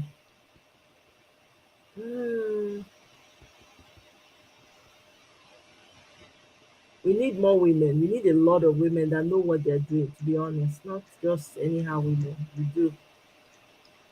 No, the women, they're only there to collect money. That's all they do now. All those people now, money that they go collect for them. They're not They're not they raise any defense, they're not they argue anything, they will just say yes, and they are overfed. My problem is they are so unhealthy, they're overfed. Their belly long reach door. They will come wear that kaftan, they will take and cover all the fats. You'll see some of them not get neck again, some of them not they feel waka. When they talk like this, they go they heave, they go they heave. Then some of them get breathing issues. They even dey the house, some of them go they sleep as they talk. Ha! Abeg o. We need active people, abeg. It's not by, I'm not saying you're, not by age really, but active and those who know what they are there for. You know, he will scatter the house. So I'm telling you, everywhere go shut down because of Alex. He go shut the whole place down. They go dey run from Mr. Alex. They go say, "Oh my God, this man is here again." They give a headache every day. LP needs more senators, right? Yeah. We will get there. We will get there. I'm telling you, only two shoes. That's so now. The man ready for work. Yeah, he's very fearless and very bold. Intellectually slow. Yeah, they see them, Mr. Owanlele, when you will see them when they waka, they are overfed. Look at their tummy sign. People when they walk, they get that kind stomach. People when they run from one place to the other to solve the problem of their community, they don't, where they want to see the power. Sometimes they even forget to eat. These ones, nothing dey pass their eye, they go eat. When they go sign bill like this, they'll say 500 billion. With all the billion, they see am for their body. They are still ashy, very ashy. Bless them, they rub cream. All their face, they be like who they decay from the inside. They show. With all the money, they show. See their skin. Mm-mm. Even the cloth wey dem dey wear, dey know if na better cloth because of the way dem be. Even if you wear the most expensive cloth on them, it will not show. It will not show.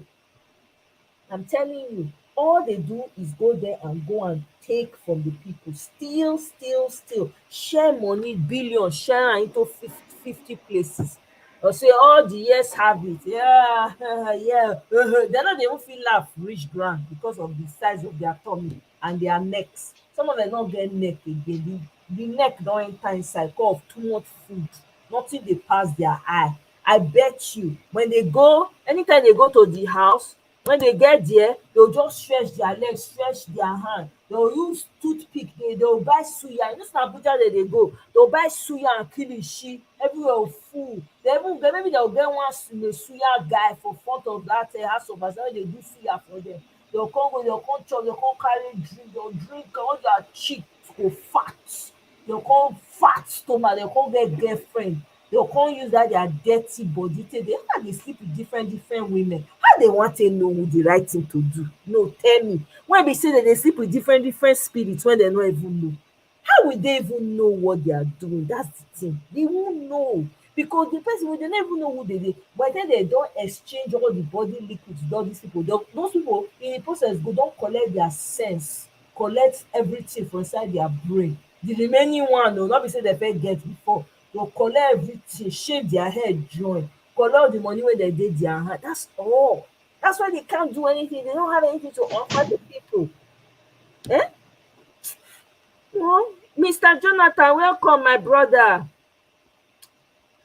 Thank you, miss. Yeah, thank you. I wanted to join earlier, much earlier than this, but I was a little bit engaged. Okay. So, Thank you. I'm glad you're able to yeah, join us now. yeah. I was the last 2 minutes or so. I was hearing the conversation with respect to the members of the National Assembly. That's an interesting one. Oh, You know, yeah. yeah, it's This an comment interesting one. this comment by God's grace is making me laugh. Oh, 1 second, Mr. John. Sorry. Oh, yeah. I picture Mr. Alex saying, Mr. Speaker, this bill can't be passed. The Gelegele seaport needs to be opened.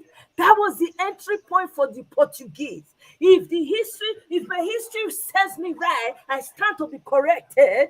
When the Portuguese first came in contact, God, oh my God, Alex go set everywhere on fire. I love it. Make it bring her on. Oh my God! Sorry, Mr. Jonathan. Yeah, it's not that we don't have people like that, even in the nationals. It's just that stomach infrastructure have eaten them up Yes. to the point where that they can't reason. It's all about the money. It's just all about the money. But you see, in National Assembly, it's this is one of the areas that I always I've really hammered on whenever I have the opportunity to emphasize it, that actually we can't really have any progress if the National Assembly, the members, the representatives of the Labour Party, if they are not the members of the Labour Party, if they are not really involved, it will just, you see, their numbers will not count at all. It will just be it will have even be better if they are not there.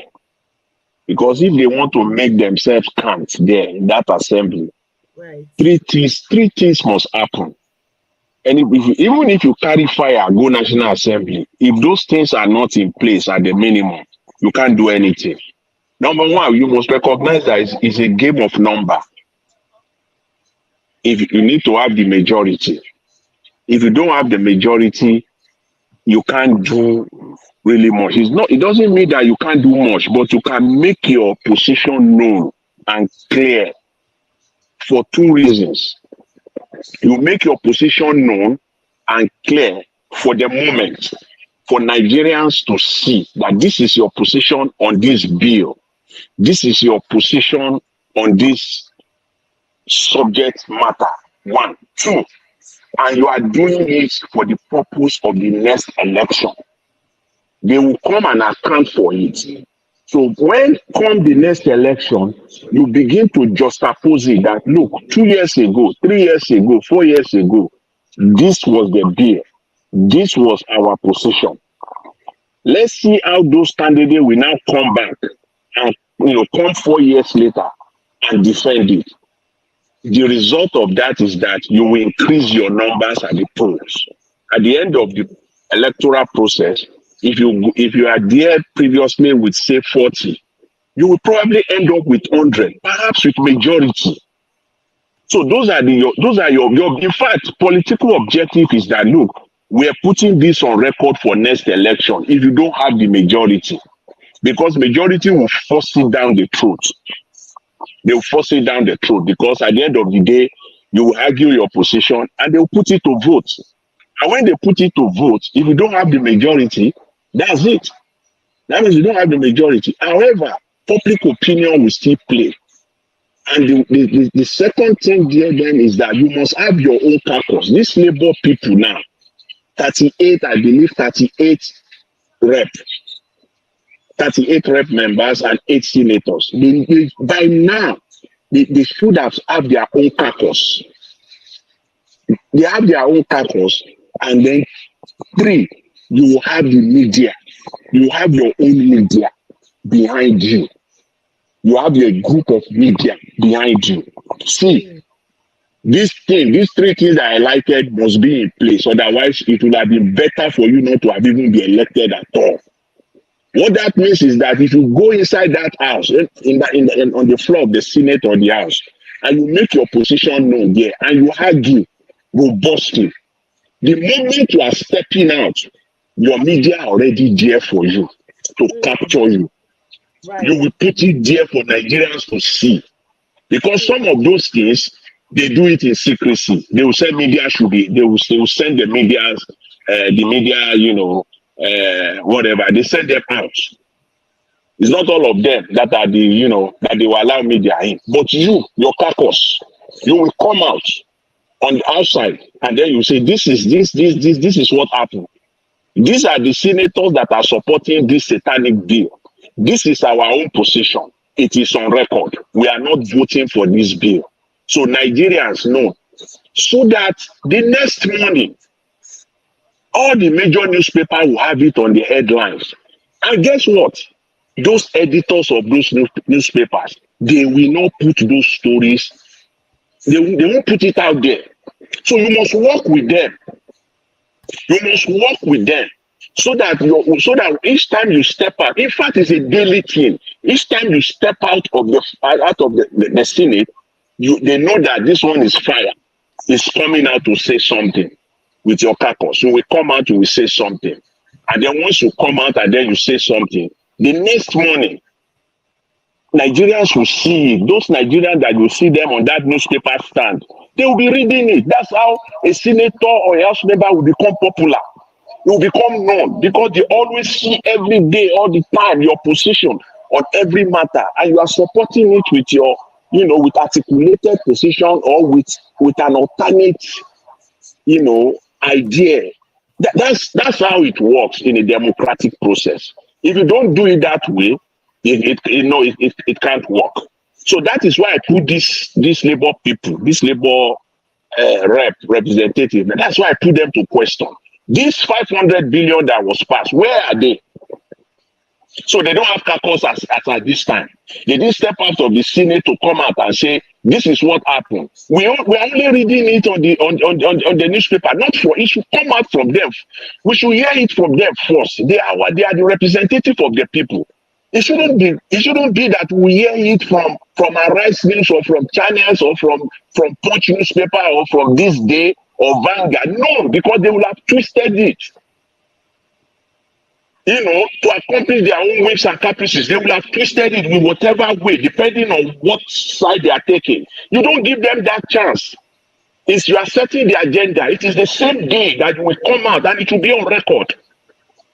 Basically, though you don't have the majority, but what you are doing is that come 4 years' time, you are guaranteed that you are going to double your membership on the House, on the floor of the Senate or the floor of the House of Reps. That's how it is done.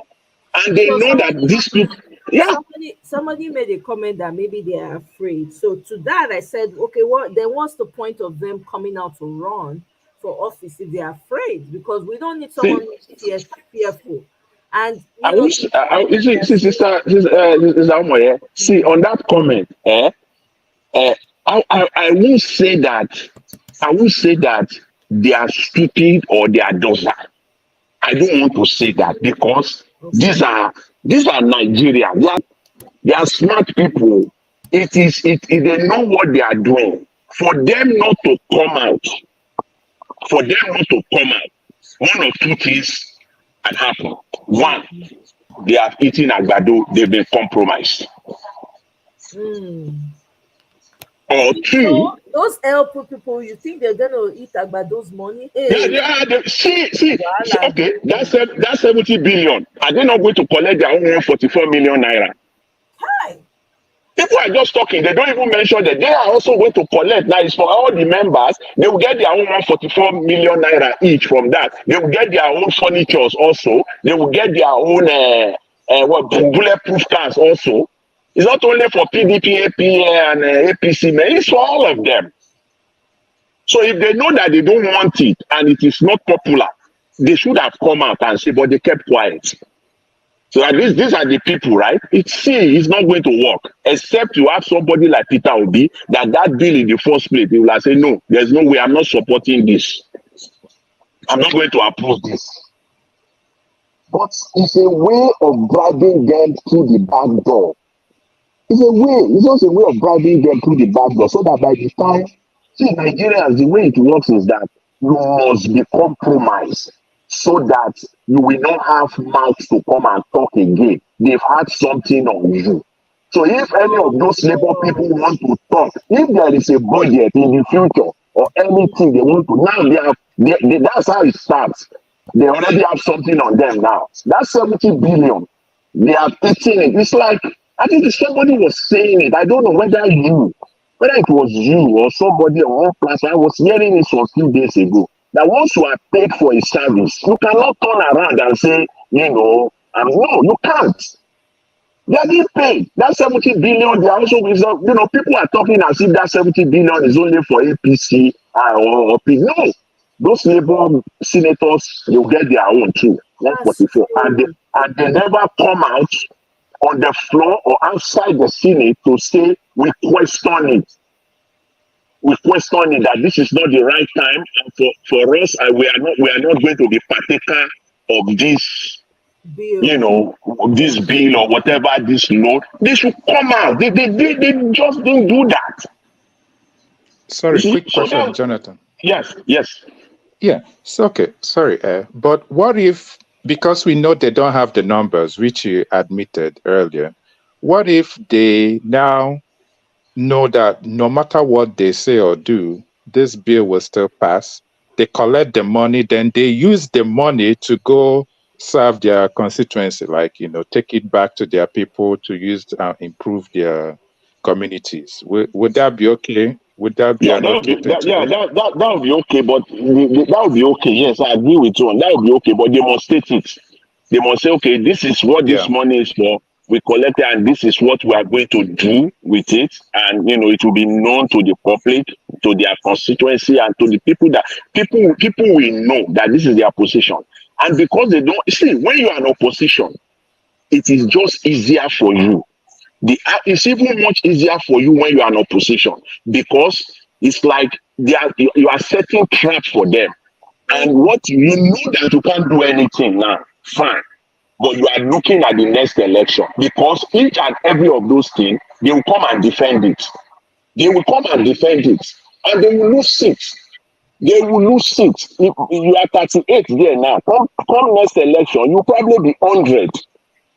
And then you will now have stronger voice. So nothing is going without us. So they must do that. That's how representative democracy works. And if they don't do that, then we're going nowhere. They don't have a caucus. They don't have, media behind them. That's how it works in Nigeria. See, for those reports that will come out in the front page, they pay them. Punch editor or correspondent, he collected green envelope. Otherwise, he can dump that news in page 20 and nothing will happen. Or on the political section of the paper in page 20 or page 15. And he will bring one stupid news that has no relevance at all, and he will put it as headline on the front page. They have a working relationship with all the editors and all the correspondents.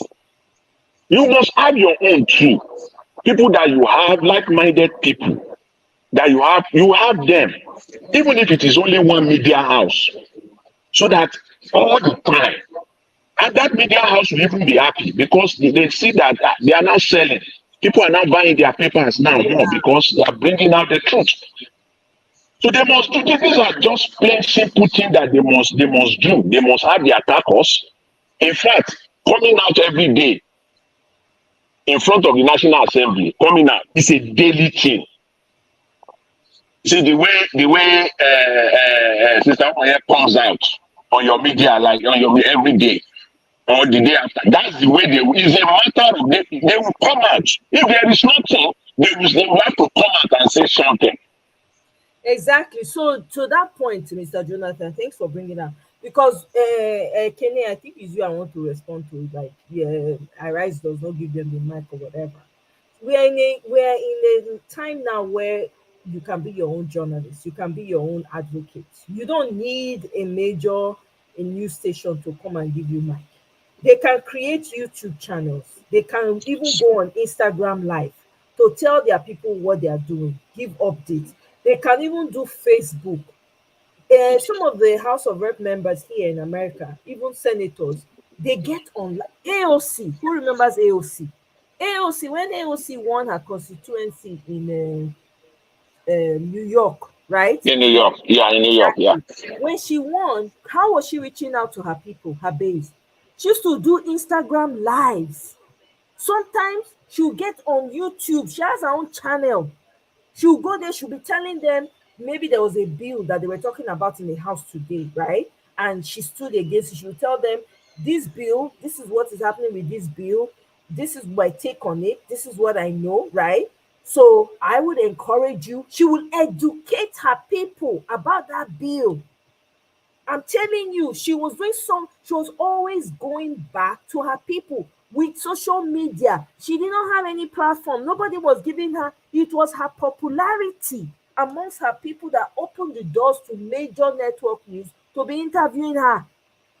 That's how you do it. So these people cannot be Exactly. slow. This is the kind Exactly. of I agree with you. That's how the likes of that's how the likes of Arise News and Channel will start looking for them to bring exactly, them because they can't discount their followership anymore. exactly. Do you understand? You come every time. You anytime you do a quick update. Okay, guys, I'm about to go in now. We have this bill. I told you guys about it. Read about. You talk. They will not know you. They'll say, man, that guy they give us update. That guy. You'll see people they gravitate. These people don't know how to leverage on what they. This is my problem with some of these Nigerians. They are slow. Get open be doing this thing or be educating your people, telling people what to do, telling people what you are doing, what you are up to. Say, you know what, I was the only one that stood against this bill that they're trying to pass. It passed anyway. Bad news. It passed because I was the only lone person there. But at least people see what you're doing. And when you're in the house, if it's a place I'm sure they allow video, you put video strategically as you they talk, that they hear what you they talk. No time to dull. We're in a different era right now. So to that, I'm not going to give the LP people any leeway. They need to come out. Madam Ireti is a senator. What is she doing? We need to hear from these people. We not vote that to go they collect 44 million because we know you can't be They silent. are used to, they are used to all these ideas of each of them now. Each of them, to a very large extent, I stand to be corrected. Each and every one of them by now will have 2, 3 assistants. Exactly. That's 2, 3 madness. assistants. They won't. They are used to it, so they just like they become madam and oga. They don't do anything. You This is see, why we need even we need they, don't- fresh people who are they like don't do anything again. You see, now they self-starters. collect. Yeah, that's the problem that we have. Yeah, and that is how democracy is built. Because the next time they want to bring a bill to the floor, they will sit down, they will strategize on it. Now the ruling party, they know that they are coming to meet their match, and they know that the public will know about it. Right? The whole idea for the opposition is good to be an opposition or in the house sometimes, because if you play it very well, if you play your role very as a effective opposition, one thing is guaranteed you: the next election you are going to come out net positive. It's going to be positive. You are going to add to your number. If you are 38, next election you are going to be 60, 70, or 100. Because they say that the evil men do come after them. Every evil they are doing in that house, you will bring it out to Nigerians. And Nigerians will not say, you know what the politicians do come next election? They will tell them, they will be telling those labor people that you are lying, that what you are doing, you are lying. But if you are, put it out to people already in real time when it is happening in 2023, 2024, that senator, that house rep cannot defend it again in 2027. Because he has to come and defend it.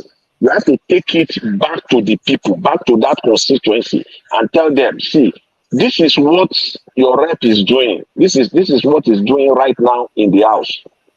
And if they pass this bill, this is the effect, this is the impact it's going to have on us. Like this. That's how you do it. That's how you build. That's how you win. But I don't know, because they know that at the end of the day, they are going to rig. Those are the opposition. They know that they are going to rig anyway. They should even, let me tell you, it doesn't matter what they think. To be honest with you, you just raised a very, very, very, very crucial point, Mr. Jonathan. Honestly, you have taken the conversation to another whole level, and I appreciate you for that. These people, that means that they're lazy in their thinking. When for instance, you're a newbie, you should be updating your people. Look at Peter Obi. How old is Peter Obi? 62. How come that man is able to leverage all his social media platforms? How do you think the man got popular? You think he got popular by just singing hula baloo in the background and shouting, nobody buy bread different? Whether you are Muslim, and I'm doing a very, very shoddy work of imitating him, but permit me, it's his birthday. I'm sure he has a great sense of humor. So he probably will find this funny if this video ever comes across him. You know, nobody buys bread any cheaper. You're a Muslim, you're a Christian, you don't buy bread cheaper. Show me anywhere where any Muslim or Christian buy bread cheaper, right? Imagine if he was doing that in the Koro. Who won't hear him? But guess what? The man leveraged every social media platform. That's forward thinking right there. He's in Nigeria. He didn't do it from overseas where there's 24-hour electricity. The man was on social, even till now, even when they call the fake person, say, can't take certificate, Peter Obi was always on either he's tweeting out a message, you will get the same message on Instagram, you get the same message on his YouTube channel. He's always doing something with his social media, using the power of social media to continuously keep the people engaged. Do you know the power that is? This is what these people are supposed to be learning. When you look up to a person, you say, man, this guy na master.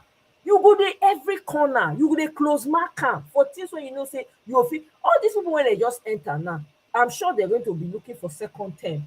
This is the opportunity for people to know you. They'll say, man, that woman walk. No. That guy, that LP guy walk. No. We know him. He was always giving us updates. It will ginger people. They will not even be the ones, to even be carrying your campaign for who they. Okay, right now, as we did so, when people be quiet, who they make noise for them? See violent space. Every two days, they give people woto. All social media platforms, when they support Peter Obi, everywhere, they are giving people woto.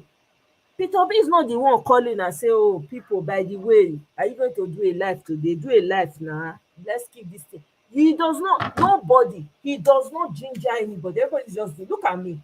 What? Almost 4 hours. It's not like I'm getting paid or anything, right?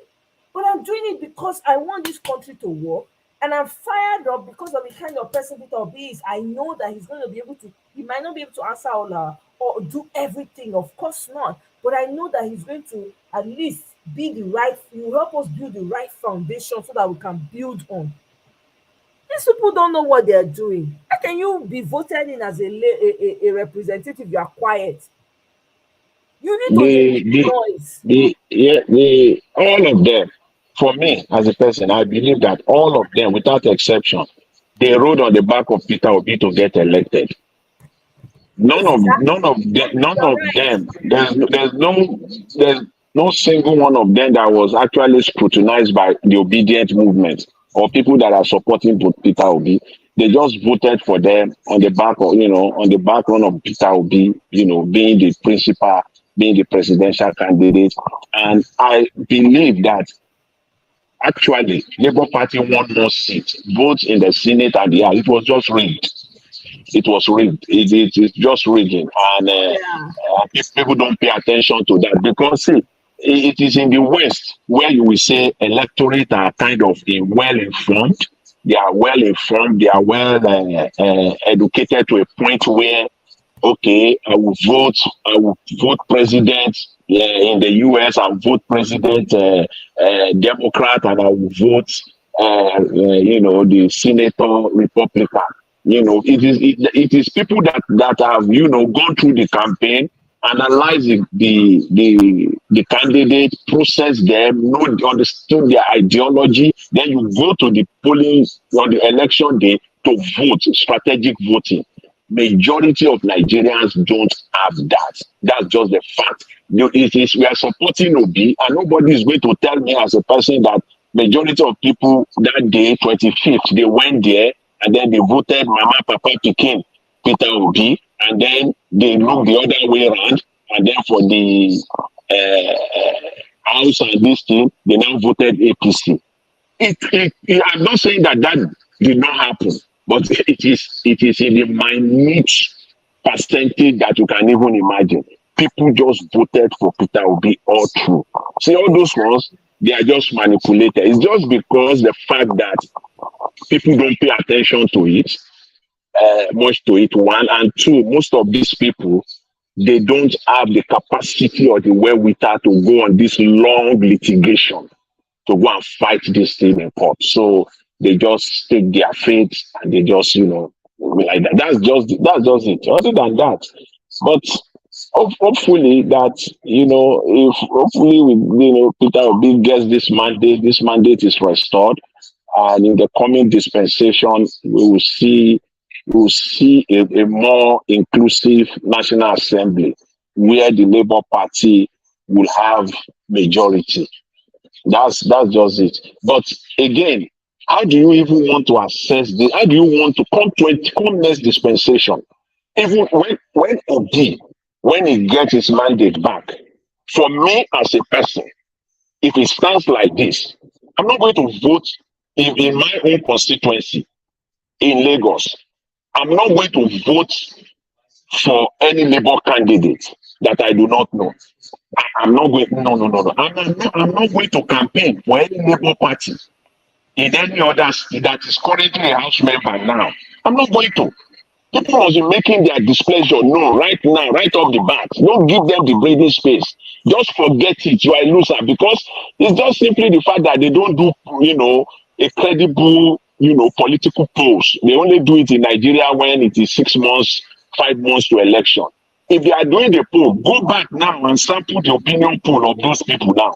That if elections were conducted today in their constituency, would they still be re-elected? Let them look the numbers. They will know that people are really mad and angry toward them. They don't know. So it's just unfortunate, and that's the only way we can get actually the kind of development that we are all looking for Nigeria. Even now, as it is, they still have this. They can still do it, and it's an advantage and opportunity for them to showcase themselves.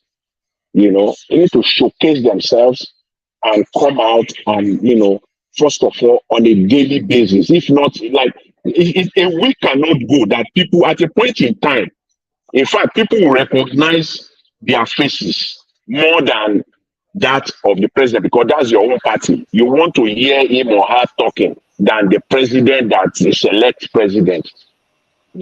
So, and you will believe what is coming out of their mouth than what is coming out from the other side.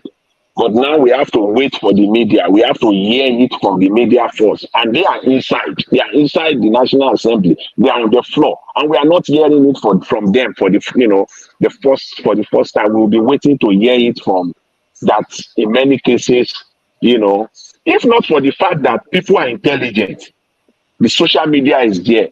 Like you read it, if a news comes out today now and you read it, you analyze it, you look at it critically. People cannot just bring out, junk to pass you, just like that, and rubbish just to pass you. You will look at it critically, you analyze it. Even though when the Nigerian media have already, kind of manipulate it all around, you can still see between the lines and say this is nonsense. Because of course that's what they do.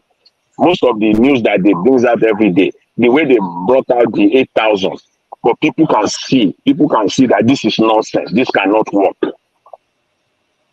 People can see. They can paint it. They can do whatever. But by the time it comes out to people will see that. See, Nigeria of today, people are more focused.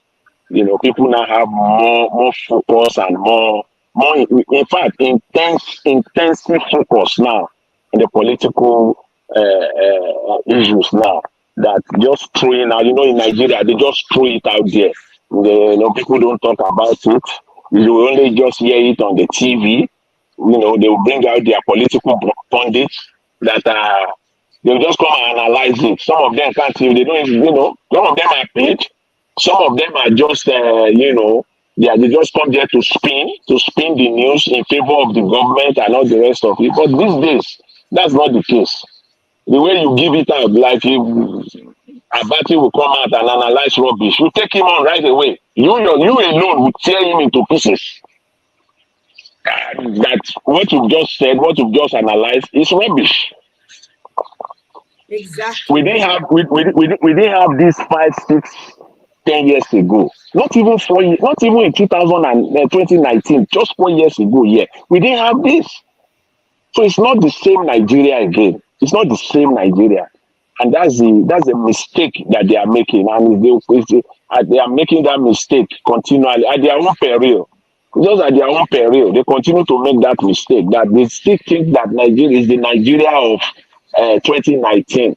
It's not even the Nigeria of talkless of 2015, 10 years ago. It has changed completely, and they are still playing the game.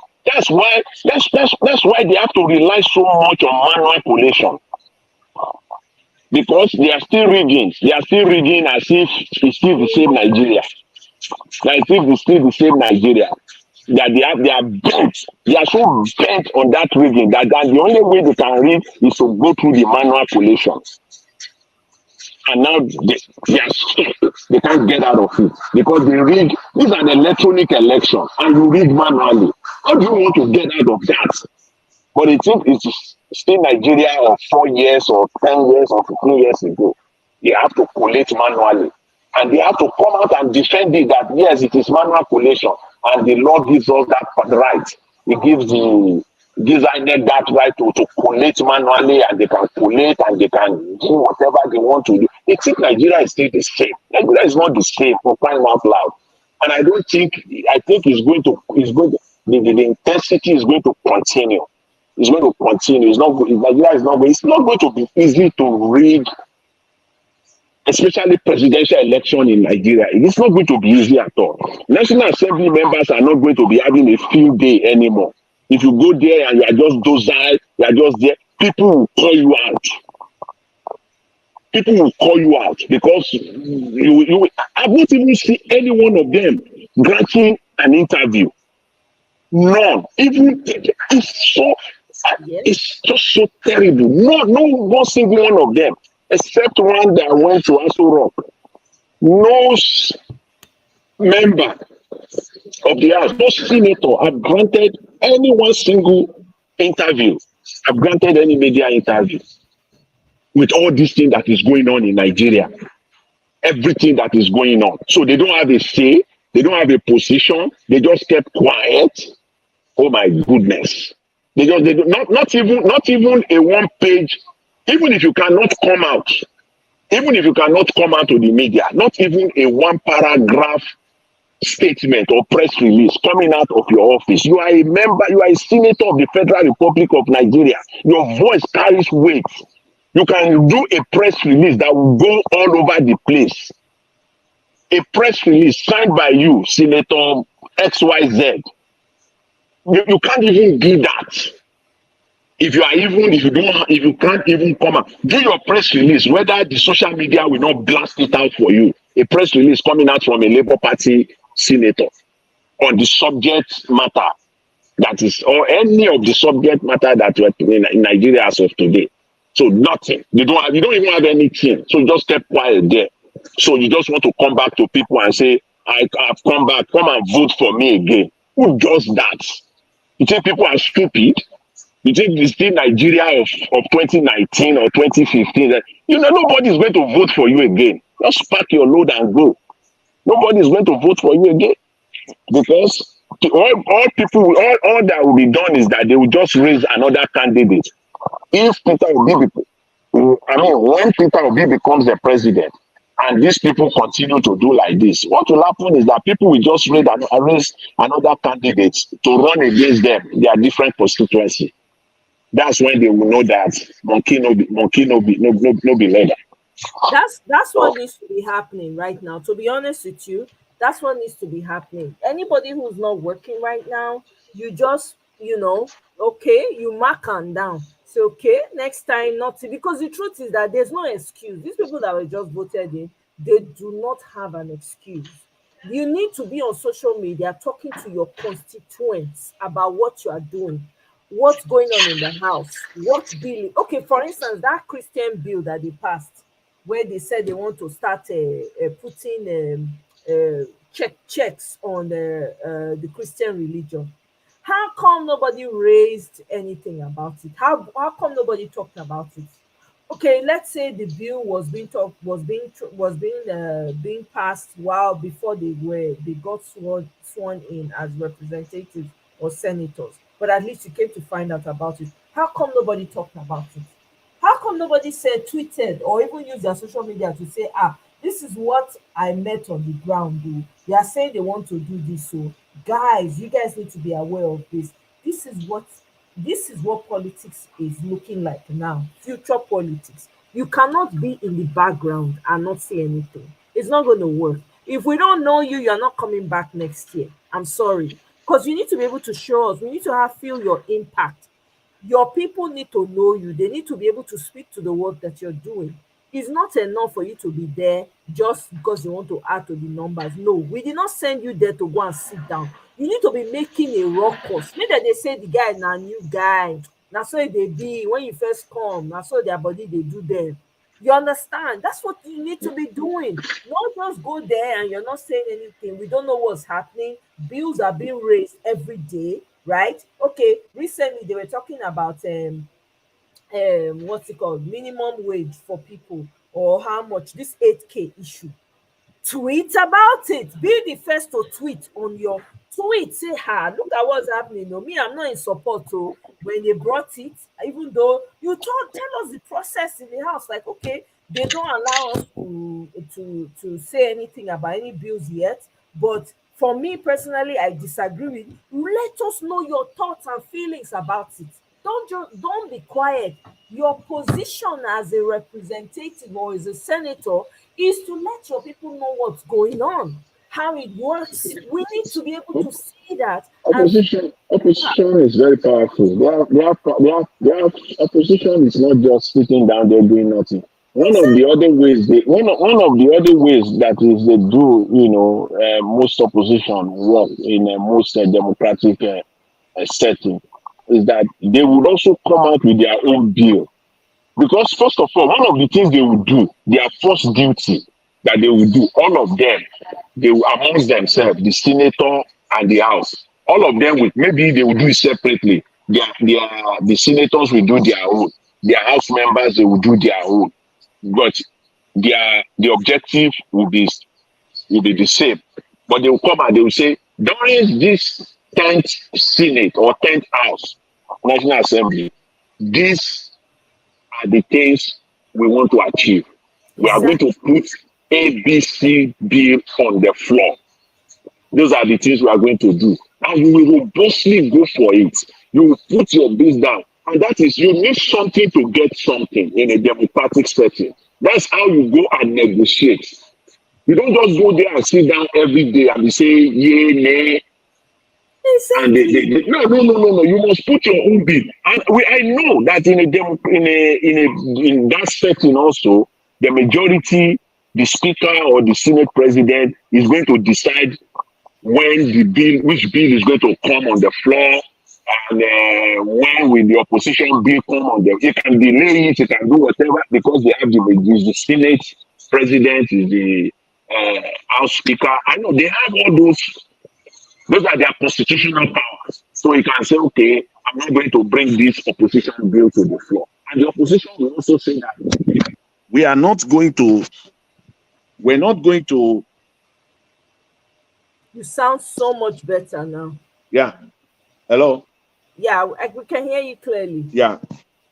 Hello? I can hear you clearly, yeah. Mr. The opposition can also say that, look, if you don't bring our bill to the floor, we are not supporting this bill. And we are going all out there. And this is the things. If you don't change this, you don't change that in that bill that you are putting forward, we're sorry, we're not supporting it. And if you are not bringing our bill to the floor to discuss our bill, we are not going to support any bill. At least it will be on record. Let your votes be on record. Vote and let every vote be on record. When it comes to budget, that is where you have your take, because on every budget you will vote and let your vote. Don't just go there and rubber stamp the budget, because they will bring it out. And you know the shenanigans, the kind of money they will pad it. Because whether they are going to be in one committee or the other too. All these senators and House members, they will be in one committee or the other too. Make no mistake about it, those committee, Nigerian setting, they will pad budget. They pad it. And that is where you now stood your ground that no, we are not, this is it. In fact, you will tell the minister or the director general of that agency or parastatal, go back. We are this budget that you brought for us, this cannot stand. It cannot, it can't work. And if the majority want to have their way, we are coming out. We are holding a press conference that this is it. This bill, that's how you expose them. You don't keep quiet. You have to expose them that this committee on transportation, this is what the Minister of Transportation brought to us on the committee floor.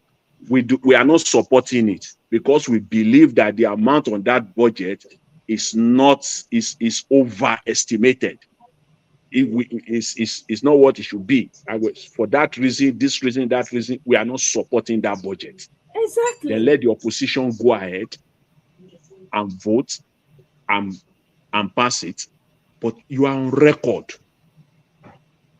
You are on record that you are not part of it. So that's how to run a democratic process. You are not just. I'm telling you, and again, I don't see that's. You are not this just is the problem. to rubber stamp. Yeah, everything is zombie. So you don't even have any fresh ideas of your own. So what was the point of you going to the House of Reps? What is your purpose behind going to the Senate floor? To do what? Are you just going there to be zombie? Anything they say, yes, sir. The yes have it. Yeah. Come on, you need to be involved in everything. You say no, you even challenge. You'll say, this young person that just came from LPO, he's always challenging all the bills. Make we hear say they say, there's one troublemaker that just came from LP. The guy is just trying to do it. Bring in fresh, do things differently from them. They are analog. You show them that you are the technology person. You tell them, no. Why is this bill? You challenge it. Even if not only you be the voice, you go get up, you say, I challenge, why are we voting for this? For what purpose? For what reason? At least, let's, so your people can know. You will go there. We don't know how many, the House of Rep, I still get doubts of how many House of Rep member we get from LP. I get doubts of how many. It's 38.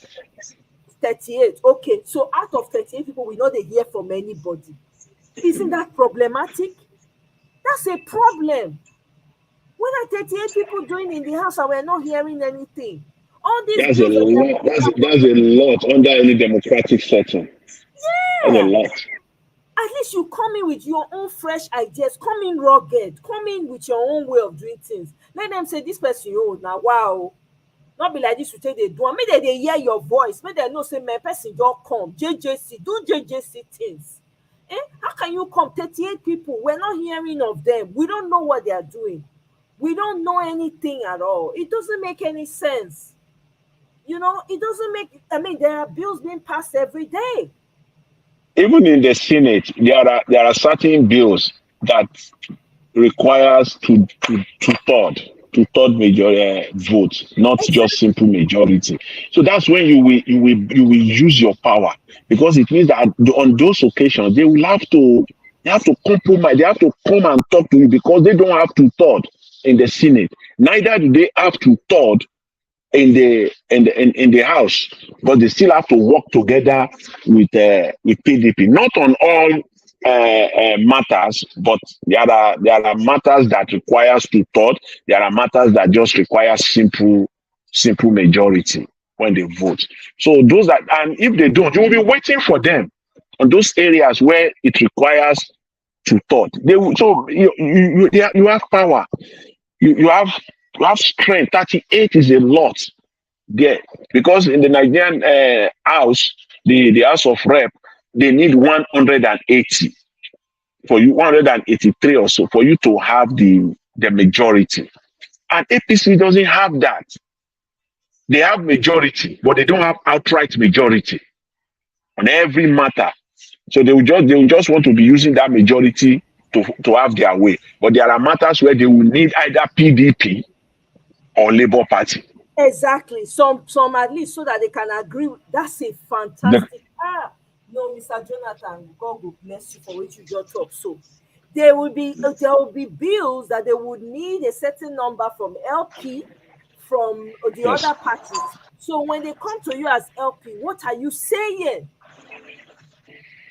That's the reason why that's the reason why they are pardoning them now with all this, their own, they give them now, because at that time, maybe you collected 144 million. So you can't deny us now. And They are I private. even find that problematic. As you ask them, what's the money for? You should be asking, what's the money for? You understand? Like if as you don't join Labour now, you did the House of Rep. They say, oh, by the way, you have a check. You say, check for what? So you mean you're not going to ask? They'll just give you money, you'll just take out. For this time when we did so, you don't ask question. You want to be part of eating blood money. You know, I say, what's the money? Sorry, what's the money for? Right? Let them explain to you. So, they're not, they forbid if you say, no, I don't know, thank you very much. Please, can you See that problem? You see that problem? You see that problem you are describing is a cancer.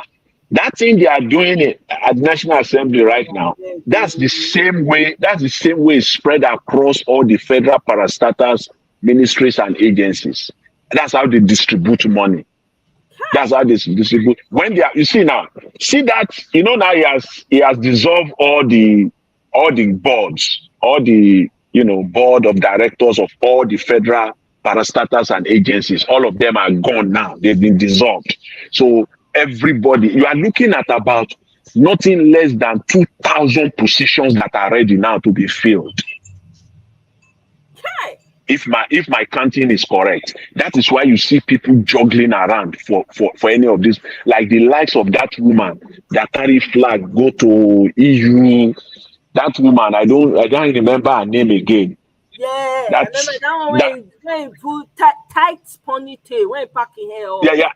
That woman, that's what she's looking for. She's looking for one of those, board members in any of those parastatals. Google it now. How many parastatals and agencies in Nigeria? I believe there are more than 60. The last time I checked. And it's going to appoint board of directors for each of them, headed by either the MD or the Director General. And then they will have board members. Some have 6, some have 7, some have 5, and on and on and on like that. That's how they will put all of them there. When that MD gets there, he's going to get money for, his new furniture, his new car, everything. He's going to get,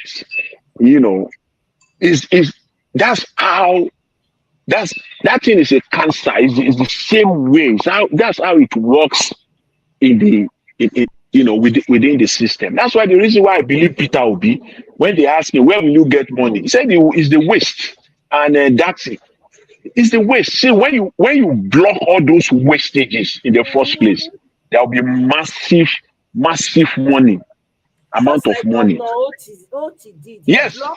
He was able to recover 200 million from ghost workers alone. Yeah.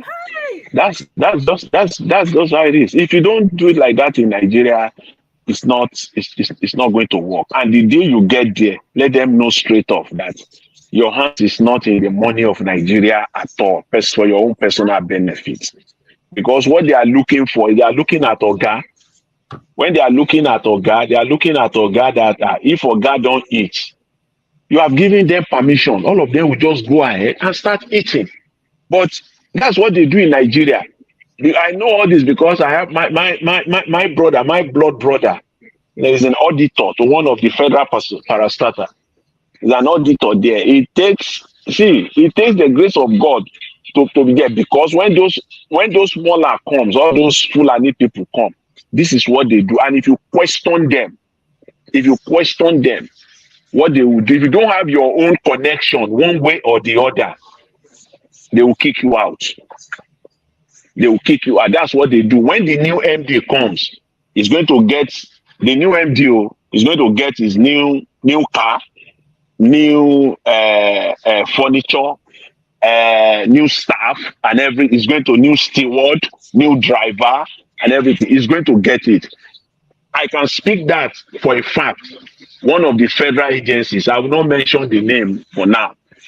See, the new MD, when the new MD comes in, this is a federal parastatus. When the new MD comes in, he gets 70 million naira. I'm talking of 2016 now, not even now. 70 million when he comes in. And he's not going to be there like after 2 years, they can kick him out and bring another one. He gets 70 million. All the directors, each and every one of them will get 50 million. That's why that woman that you see, that's why he wants to kill herself, seeing white, calling it black, and black calling it white. That woman, that shameless woman. That's what they are looking for. Day one, once they sworn them in, that's what they are going to get. So can you imagine all the federal parastatals? See the kind of money that we still go. That is how it is done in Nigeria. And they can be there for 1 year at the pleasure. This selected man can say, I don't want you again. They will change. When that one comes in too, he will get his own new furniture, his own new cars. This director, they don't even have one car. There is a fleet of cars for directors general of those federal parastatals. It's fleet, like 4 or 5 cars that they have, not one. If you go to their parking lot in their offices, you will see. People are hearing, people will know what I'm saying. You will see for DG or for MD, like about 4 or 5 slots that he has for his own spot alone to park his car, all official cars.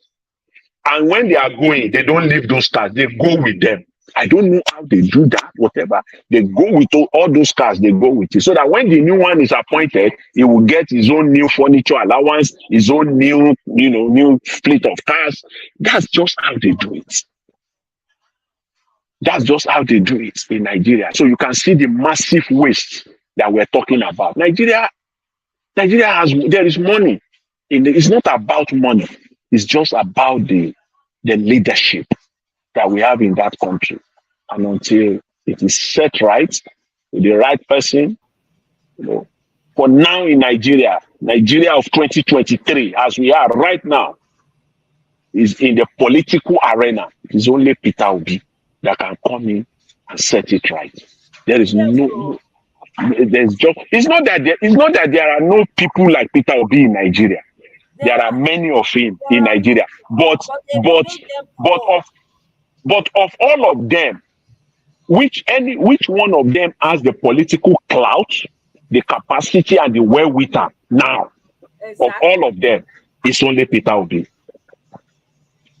It's only Peter Obi that can come in now and set things right for that country. Other than that, we have only God. Only God. That country is done. If we just don't get it right. You know, the thing is, me, I even want, you know what, Mr. Jonathan? Me, I want me the country and make the team. Me, everything is ground. I know if the judicial do the right thing. I get loved ones for Nigeria, don't get me wrong, but I really don't want it to go that way. But I really want the judiciary, may they F around, may they find out. Seriously. Because the way they go, you know, if we continue like this. And if to say these LP people smart, it's just a shame. LP people, LP representatives and senators, Biko, you guys please come and let's interview you people. I bet when we talk, more now come. If now they listen to us, I go maybe send, say me, they go, they look me, they say how many followers he get. I beg you, now this they feel use eye take, as they use eye look person for Nigeria, they go use eye take look me like say, who be this one fair? But I go still try. Make them come we as them because we are the people, we are still the people, we are still Nigerians. These people in the Labour Party in the House and in the Senate, if they be smart people, they're supposed to leverage on social media. They don't even need any that's true. News channel to tell them. That's correct. They're supposed to they toot their own horn. You go come out, you tell people what you they do. talk to your people, rub mind, get idea from them, because you no fit know everything finish. As Peter Obi dey, una dey learn from am, get ideas from the man. Even the man never enter, but you see how he dey find time to even talk to Obedience Worldwide. Una no dey see that one. I never see o how everybody go join analog, one person dey just sleep put head for the same direction. Nobody dey even dey say, no, let me do this differently. I don't understand. How do you want to gain the popularity? You want to rig? Rig, no go work again o. Like, this is the Thank God. Thank God for social media. See, Nigerian media is so messed up that that country's media, the mainstream media, as it were, just we don't have media in that country. See, when I was in college back in those days, in the late 80s, yeah. See, that's when I know that country is done. You know, I was studying mass communication, and then at the point we went to, that was when Babangida was the president, was the head of state that time. And then like an internship, went for I was doing an internship with Punch newspaper. And see, the first we were this INEC, it was Professor Morris Iwu or something like that. Professor Iwu was the INEC chairman at that time. And he came to Abeokuta for a conference, and then to do a press listing. And then I went with my editor, and then we got there and we sat. For the first time, I know it has been happening, but for me, for the first time, the first thing they did, first of all, they just distribute brown envelope, all of us on the table. Wow. Everybody got brown envelope. I didn't know what was in that brown envelope. I'm talking of, to be precise now, I'm talking of 1989. Precisely, 1989. And they put it on the table. And that table, back then, for me, as an intern, back then, they gave me 120 naira inside my brown envelope. As at that time, 1989, we're about 40 journalists from different media houses when the INEC chairman came for that press briefing in Abeokuta. That was then, till today. So I knew the game. So when I took my business, fast forward, precisely 2 decades later, 20 years later, 89, 99, 2009, I took my business to Nigeria. I needed the media. So I know how the game works. Now, for me to get my stuff out in the media, you have to I go to my Punch, I go to Guardian. You have to play the game the same way, the same way. If not, that story will not be at the cover or on the cover of the newspaper. They will just slot it somewhere. And if you want a full article, you also have to pay for it. And you have to pay for that. So when you see all those stories in the newspaper, all those things, it's paid for. They pay for everything is paid for. It's not like any serious journalistic work that is being done. If you don't pay for, the journalists will eat. Is it the salary? How much? Because ask yourself this question: how are they surviving in Nigeria? Each and everywhere, all of them in Nigeria, there is something under the table. Everybody is relying, like we are talking about the other day about the mindset. See, it's everybody. That thing, without that, everybody inclusive. For those of us that had the privilege to come to the West, to live in the West, we've had our mindset change to a very large extent. Yeah. Even though not entirely. Not entirely, because if you go to Nigeria today, you bring your goods to Nigerian port, the Nigerian custom will say, go and bring 10 million for a 40-feet container. Now, wow. Which you know that when you calculated the duty, all the duty and everything is 4 million. And they say, go and bring 10 million. Otherwise, your goods, your container will be there, demurrage you enter, and all the rest of it. And you will pay that money. If you don't pay that money, the only option you have, take them to court. go to court.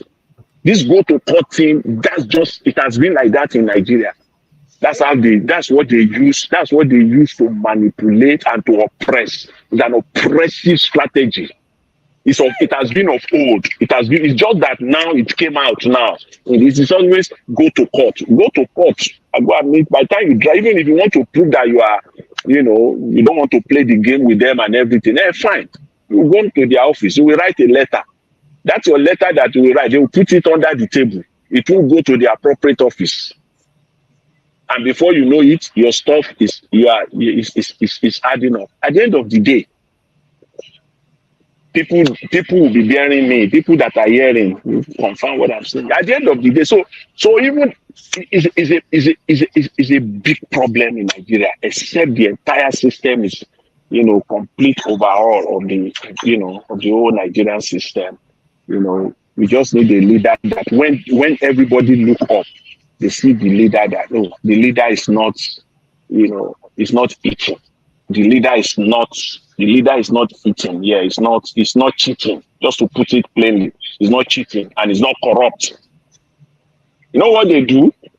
When the leader comes in, when you go to a federal parastatal in Nigeria, because that's where the corruption is. That's where that's where all Nigerian money. Shege they gave House of Rep 70 billion. Let them appoint all the board of all the parastatals. 70 billion is a child's play. By the time all of them eat their own.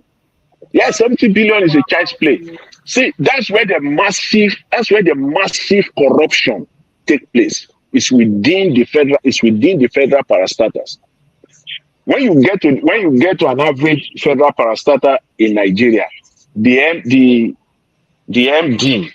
that is there, the MD that they put there, so, apart from his salary that he's getting on a monthly basis, all of them, without exception, they travel. They'll tell you that they are traveling. If the agency head office, those ones that have their head office in Lagos, most of them in Abuja, but they still have some in Lagos.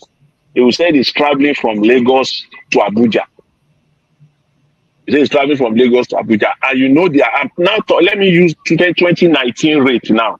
2019 rate. Their flight from Lagos to Abuja for MD of the federal parastatal is 400,000 naira. Jesus. It's 400,000 naira. This is not distance. It will go there 400,000 naira. And then his hotel, to stay in hotel per night in Nigeria for the MD of a federal parastatal, his hotel is per night. We lost so you for a minute. Yeah. Okay. Can you hear me now? Yeah. Yeah. I say his hotel is 220,000 naira. Can you hear me? Yeah, we can hear you. Yeah, I said his hotel is 220,000 naira per night. Remember, flight 400,000. Hotel 220,000 per night. So when he goes there, he will leave Abuja. Let me use the one that is in Abuja. He will leave Abuja, and then he will come back with either the last flight or the evening flight back to Abuja. Same day, but he will claim that he's going to be in Lagos for 4 nights. He just want to eat the $1 million for each trip is like 1 million. Hey, my goodness! Look at waste. And he will do that. And he will do that. He will do that at least in a month, at the minimum 3 times.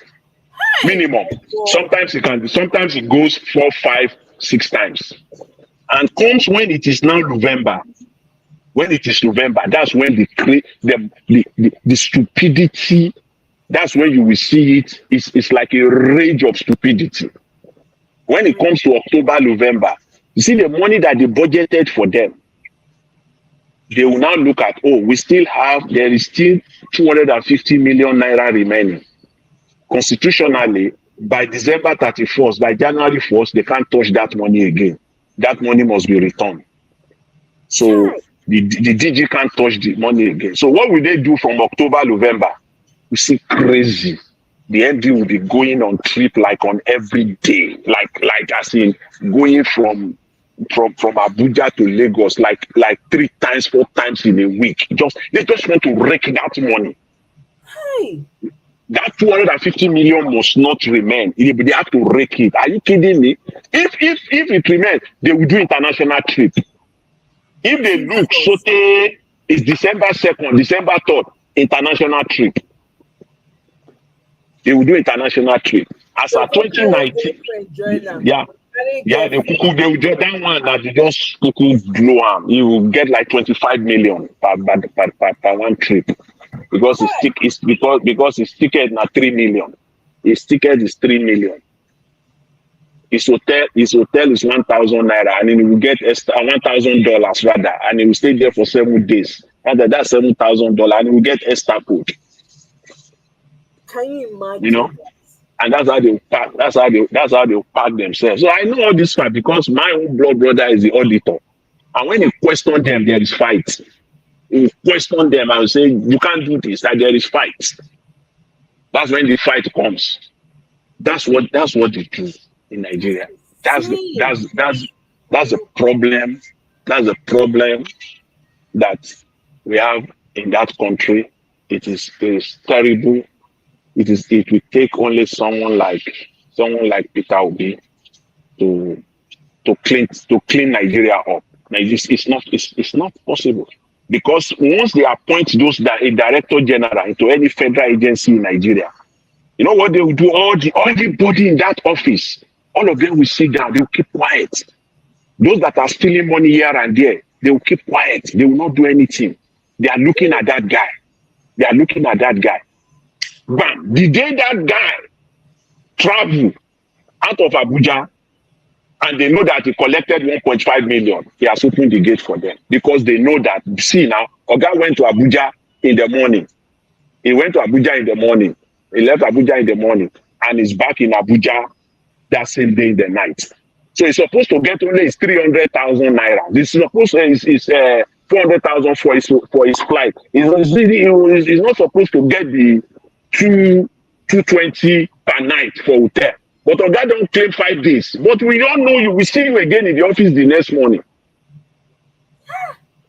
So we all know that you didn't spend any stupid 5 days in Lagos. We know that you return to Abuja same day. So why did you collect 220,000 naira for 5 days?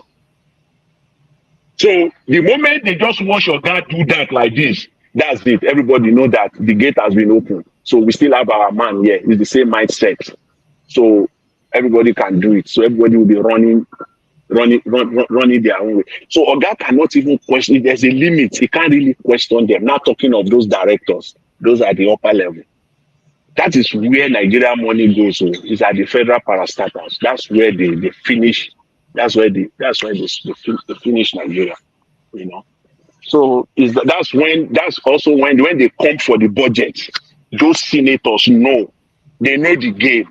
So if the MD comes with they look at the budget, they see that okay, you put a budget here for your parastatals and you want a budget of 4 billion naira for the year. It's not going to be 4 billion. They will tell the minister, go and call the MD. We don't want to talk to you. We want the MD. So the minister and the MD of that parastatal will have to come and they will have to set you. The minister and the MD will have to come and they will have to settle because they'll say, no, we don't, not only you, Mr. Minister, we want the MD or the managing director or whatever title that parastatal is using. We want the MD or the managing director. We want him here. Or the director general, either MD or director general. We want him here. So the minister will drag the MD to the committee. That's how padding is done. Let people know. That's how they do the padding. Then they will cook it up. They know that 5 billion that you are asking for, they know that at the end of the year, you will still have something and you will wipe it off. So normally what they should have done is that, look, we cannot give you 5 billion. This budget for this agency, we are only approving 3.1 million.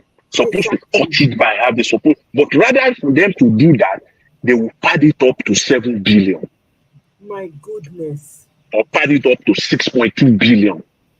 See as my heart they beat. Yeah, that's their own. So from 5 billion, they pad it up. Normally, what they should have done is that, look, the 5 billion you brought is not possible.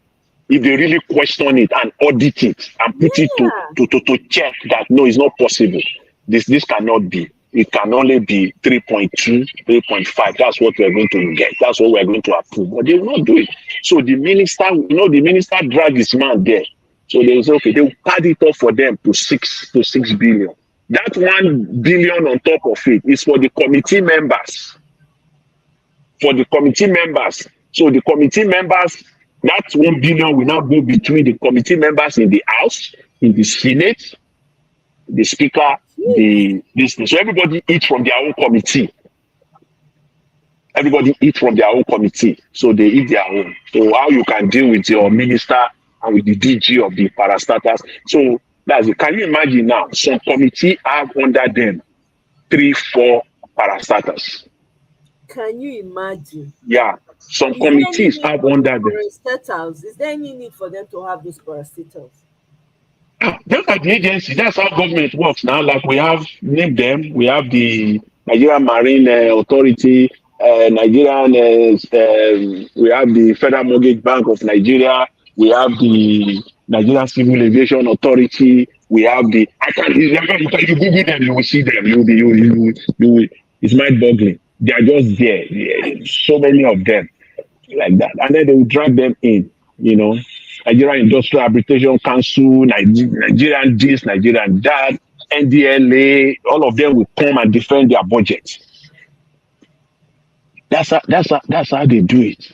So they will pad up the budget, each and every one of them. They will pad it up, and then they will share the money. So that's how those senators, that's how they make their money. So for each and every budget, apart from this 70 billion they just got now, they will still. The budget is their main cause.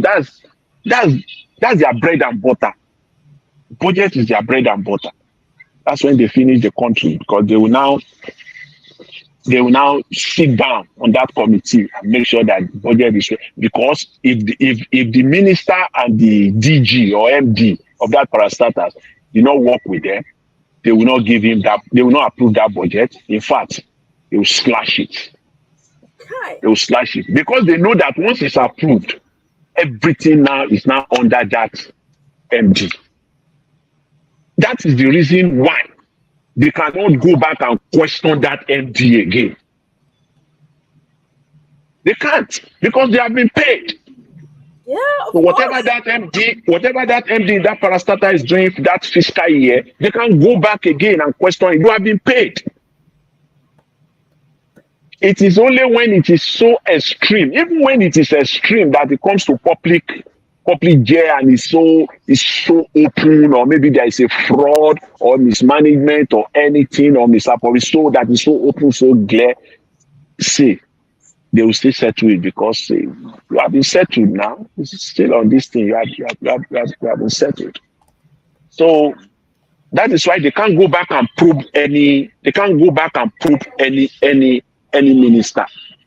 Nigeria can't do that. It will take somebody like Peter Obi to probe. How do you want to probe? It's like somebody now calling, see that transport irrigation minister that robbed Nigeria, make the country in broad daylight. Nothing is going to happen to him. I dare them to go and pick him now. Whether those House Committee on Transportation, House Committee on Aviation, the man have not settled them in the budget for each and every year that is spent as minister. Let them come out and say it now. So who are you going to go after? You can't go after the minister. You can't. So everything they are just doing there, just show. Just show. Or when someone's interest is not properly taken care of. That's it. It's only when if one of them or two of them see that, when they padded the budget, the money they actually added is supposed to get 70 million, but he didn't get 70 million. He found out that they only gave him 20 million from that one. And then he will now start raising eyebrow. Or if he goes back to that minister or that MD and seek for a particular favor, and that one is not giving it to him or to her because there is also another person that has interest there, then he will now start raising eyebrow. That's it. Other than that, you won't hear anything. You won't hear anything until we have a president that will stop this nonsense. That will stop this nonsense. And you see in Nigeria, if they are just like, if you don't give this, like, if you don't give us our food, you are going nowhere. You're not going to do any government here. You will see Peter Obi. It's only Peter Obi that can deal with them, because I'm looking at a situation where when Peter Obi gets there, one of the fights they will give him is impeachment.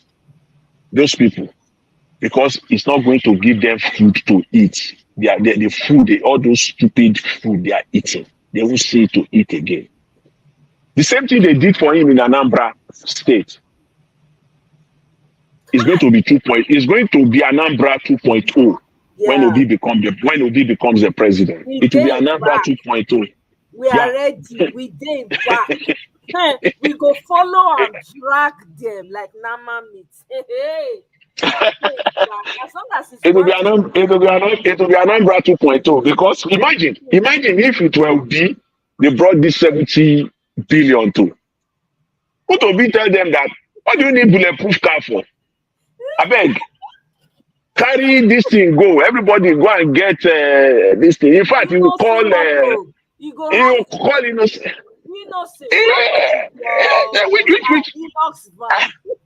Which furniture? Where are you getting this furniture from? They say they are getting it from you. They say for where? There are so many carpenters in Onitsha. I will bring them.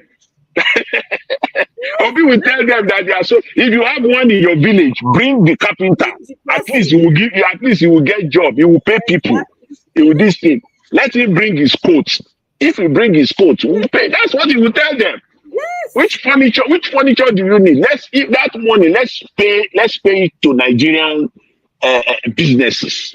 No, we use it to build classrooms. We use it to help them start up businesses. That money is goodness.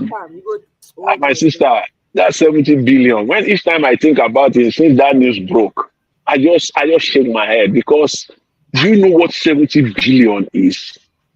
That's 70 billion naira. I can't even think about it. You know, my mind cannot get past. I can't, even the zeros is like in my ear sounding like I refuse. My brain is refusing to move further than 70,000. I'm sorry. Oh my God. My chest is heavy when I talk. That's about $100 million. 100. Do you know how many? See, there is one. Oh my goodness me! There's one foundation here in US. In US that I support one foundation in the US. You know, but through their office here in Canada. And basically, what they do is that they help. It's just for conversation purpose, just to stress the point. They support a student in Africa, and it is desk. Provide desk for them, because they sit on the floor. Most of them sit on the floor. You know, there are no desk and chair for them. You know, they sit on the floor. And then last 2 years, it was about $350,000. $350,000 that was donated. See, this school, if you see the number of schools in the country, specifically is Malawi. In Malawi, the entire school in that country transformed with 350,000. What I'm telling you is all there, is online, is on social media. You go to MSNBC, you know, follow it. Is if you see what $350,000 transformed the whole country, the school, the children put smiles on their faces, you know, with brand new desk, you know, and chairs, you know, and chairs and desks for them. strong, well built this thing for all the students there. See, so when you now talk of $100 million, what $100 million can do, what $100 million can do, then you will know what we're talking about here. How far $100 million can go. How far $100 million can go. So in Nigeria, they just think that people are, they've taken the people for granted. They think Nigerians are stupid and all the rest of it, And even here in the West, when they talk of when the government talk of they will say they are budgeting. When I hear that they are budgeting $15 million over a 5-year period for preschool education, I would say, because I come with my Nigeria mentality, it took a long time before I settle on that one. Took a long time. They will say the government here, they will say they are budgeting $15 million. Hello, are you with me?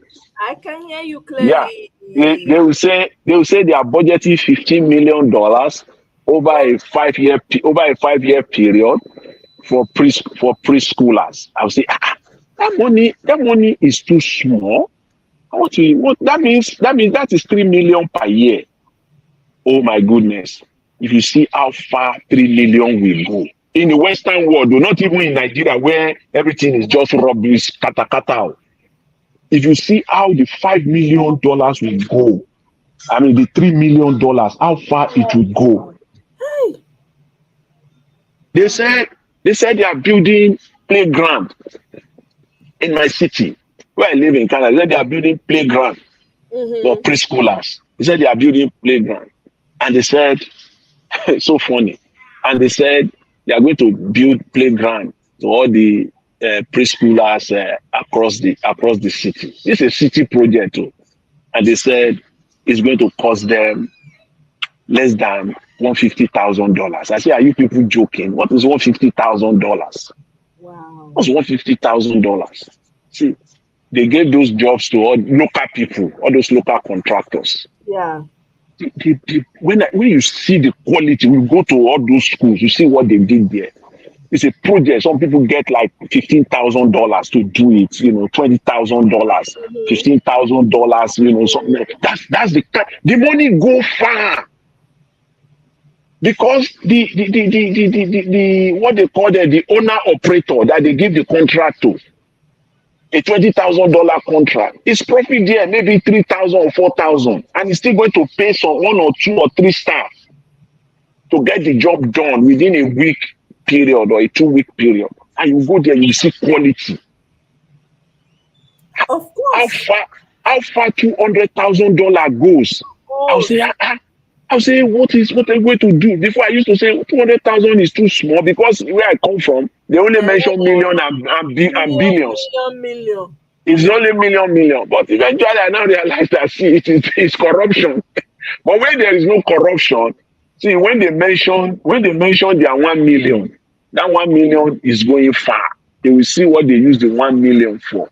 It is now, this one I'm talking is like 10 years ago. It is now that they've even raised it a little bit that we're talking of 1 million, 2 million.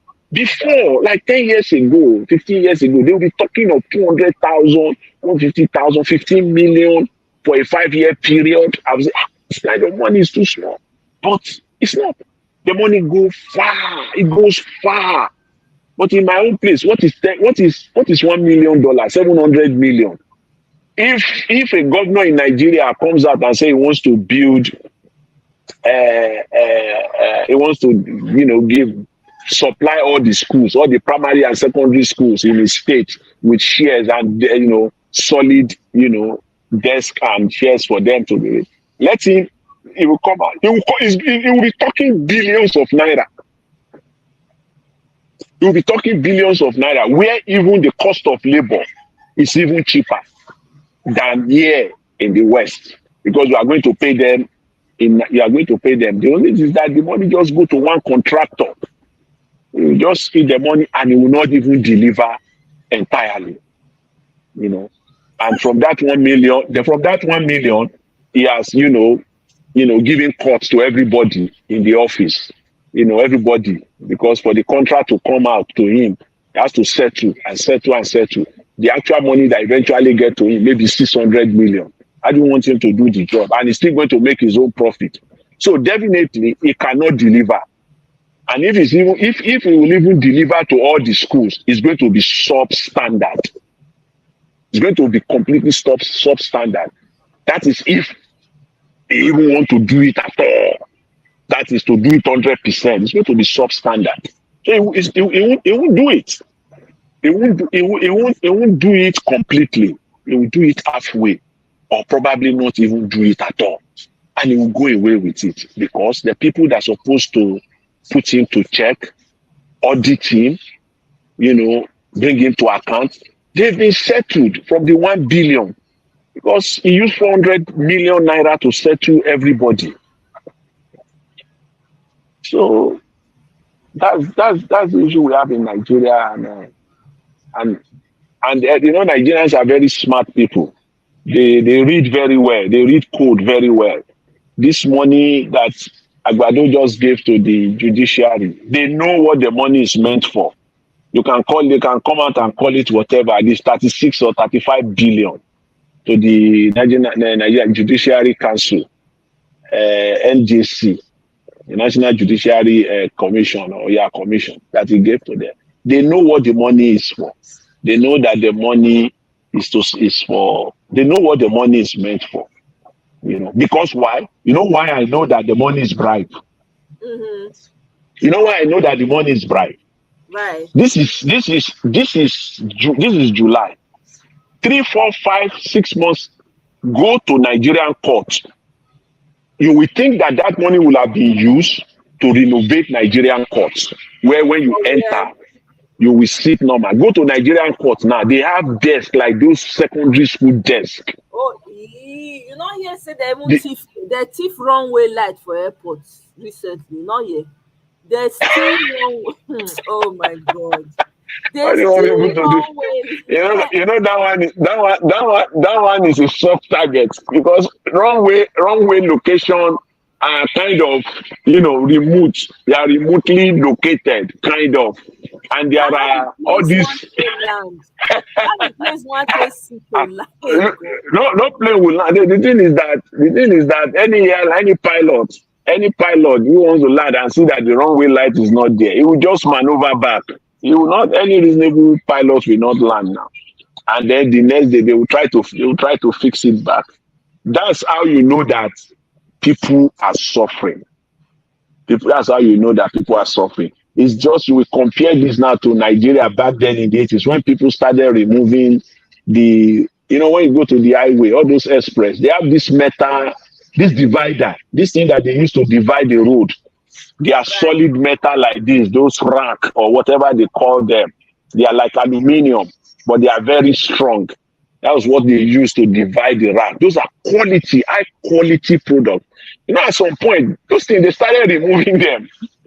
They started removing them on the express road. And before you know it, nothing there again. So the whole place is just no divider again. People started removing them, using them. All these aluminium worker people and all these guys that sells what do you call it? Metal products, They just come, they just remove those things at night, and then they started selling them. That's when you will know that it has really hit them. People are really, really suffering, and they will go to any length. Soft target. That one is a soft target for them, to go to the airport and remove the runway lights. The soft target, because how do you want to know? They'll come there at 3 a.m. in the night when they know that there is no plane that is landing, at least for the next 3-4 hour window, that no plane is landing. They will come there, they will do their work, and they will go. That's the poverty, the extent of the poverty in Nigeria. So that's the extent. No, we got to. It has to. It has to be Peter Obi or make the country, make everything all enter ground. When we know, say we will start all over again because we can't continue like this. It's not. It's not. Yeah. It's not. It's not. It's not. If There's. let them know that we know how they steal the country's money. Let them know that we know how they pack the budget. Because when a thief, the mindset of a thief, of a criminal, is that the person that is stealing from is not aware. Yes. Normally, the basic premise behind the basic mindset of a criminal person or a thief, just to put it raw, a thief, his mindset is that the person that I'm stealing from is not aware, so I'm doing it in a systematic form, especially white collar corruption. About this system, stealing government money and all the rest. It's like the system doesn't know, and the people they are not aware. So we are perfect. We are so good at it. We perfect it very well. People don't know. Please, anybody, we know how you steal. We know how you rob the country. You make the country dry. We know how you pad the budget every year. We know that it's a connivance between the House committee members, the minister responsible, and the MD or Director General of the parastatals. We know that that's how you do it. We know that once, let them know that that we know. When they know that Nigerians know, that's the first step. That's the first step, because the way they do it is that because that's the reason why they can come out, and defend it. Right. You're right, Jonah. The fact that you're even saying it now, I'm sure they're hearing. They're like, oh my God. They think that Nigerians don't know. We know how you do it. That is the reason why. That's the reason why you cannot go back to that parastatals and challenge them. That's why you cannot bring that MD to account. That's why you cannot bring that Director General to account. That's why you can't do it. That's why the auditor that stole over 100 billion. That's why you can't bring him to account. We know that you people have been paid and settled. He's not the only one that eats the money. We know. I dare them. Let them bring Emefiele to book. They cannot on financial matters. You can't bring Emefiele to book. It's not possible. You cannot bring Bawa to book on financial matters. I know you can't do. I dare you.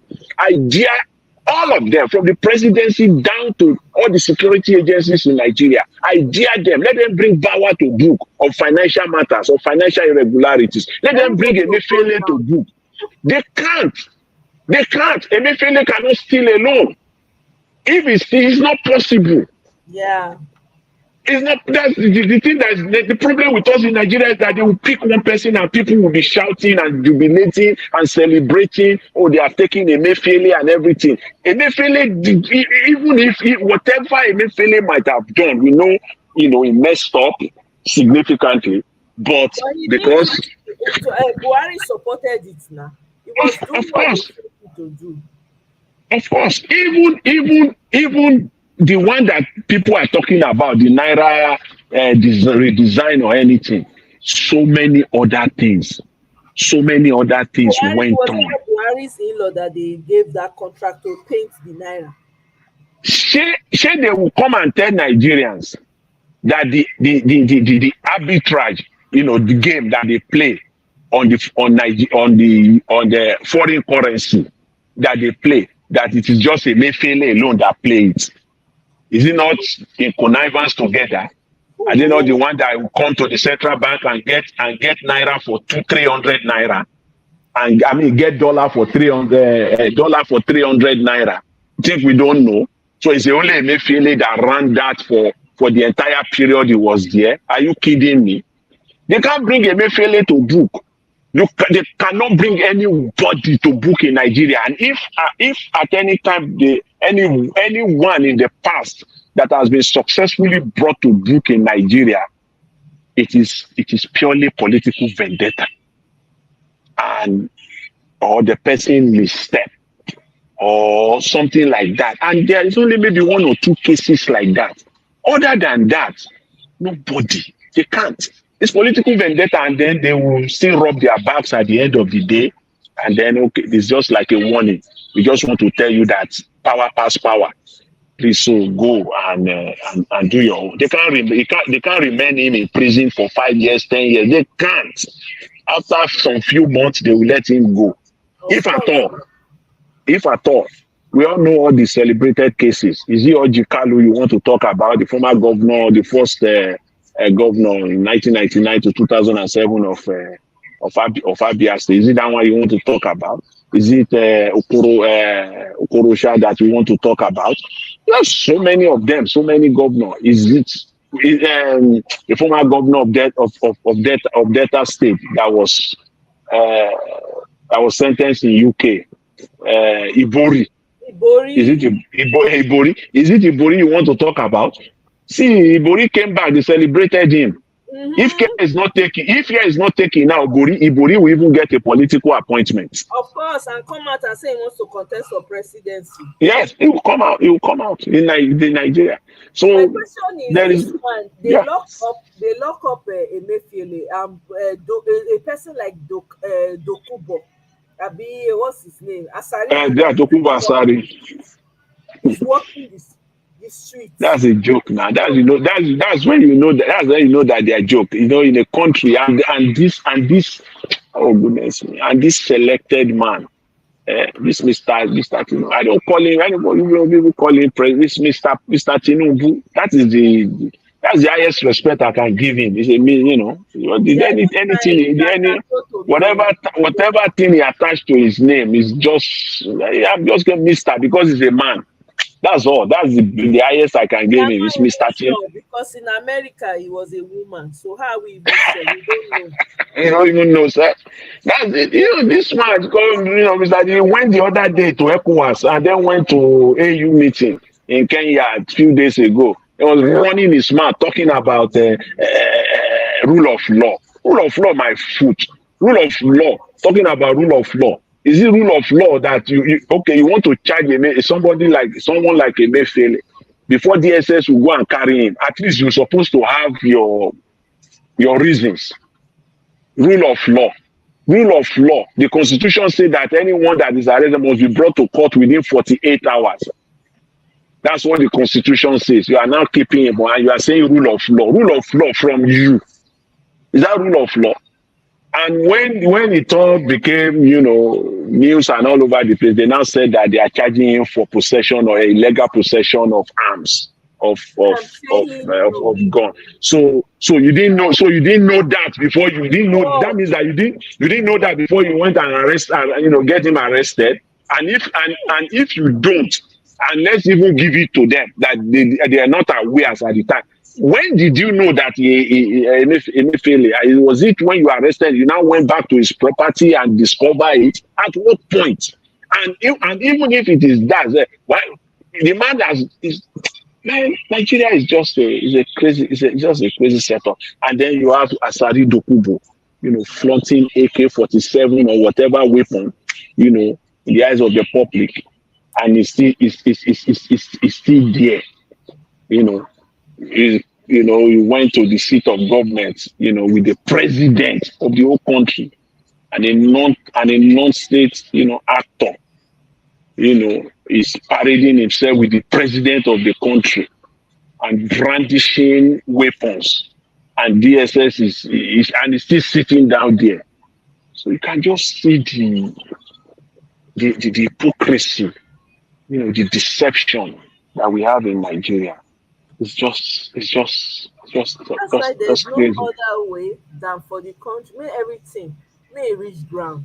May they do it till they want to. Rule of law. There's no rule of law of any kind. There's nothing like rule of law in Nigeria. That's all. Nigeria of today.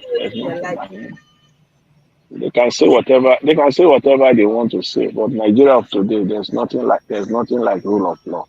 It is just in favor of some group of people or some class of people. Those are the untouchable. You can't touch them. El-Rufai with everything he said is still there. You're talking of rule of law. Whereas you go and pick somebody, you are threatening another person that did not even say anything close. You know what El-Rufai's son said in Hausa to his people? Yes. On Facebook. You saw that, right? Yes, I saw it. I saw it. I saw that. I saw that. If anybody,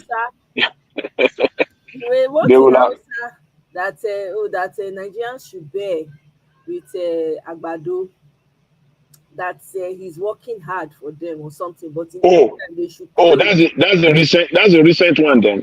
Yeah, today, let me even pull it up here. Oh yeah. Don't mind it.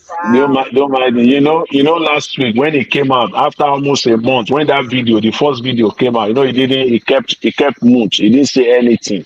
Then last week, my comment then last week was that he knows that is because he has gotten a ministerial appointment. That's why.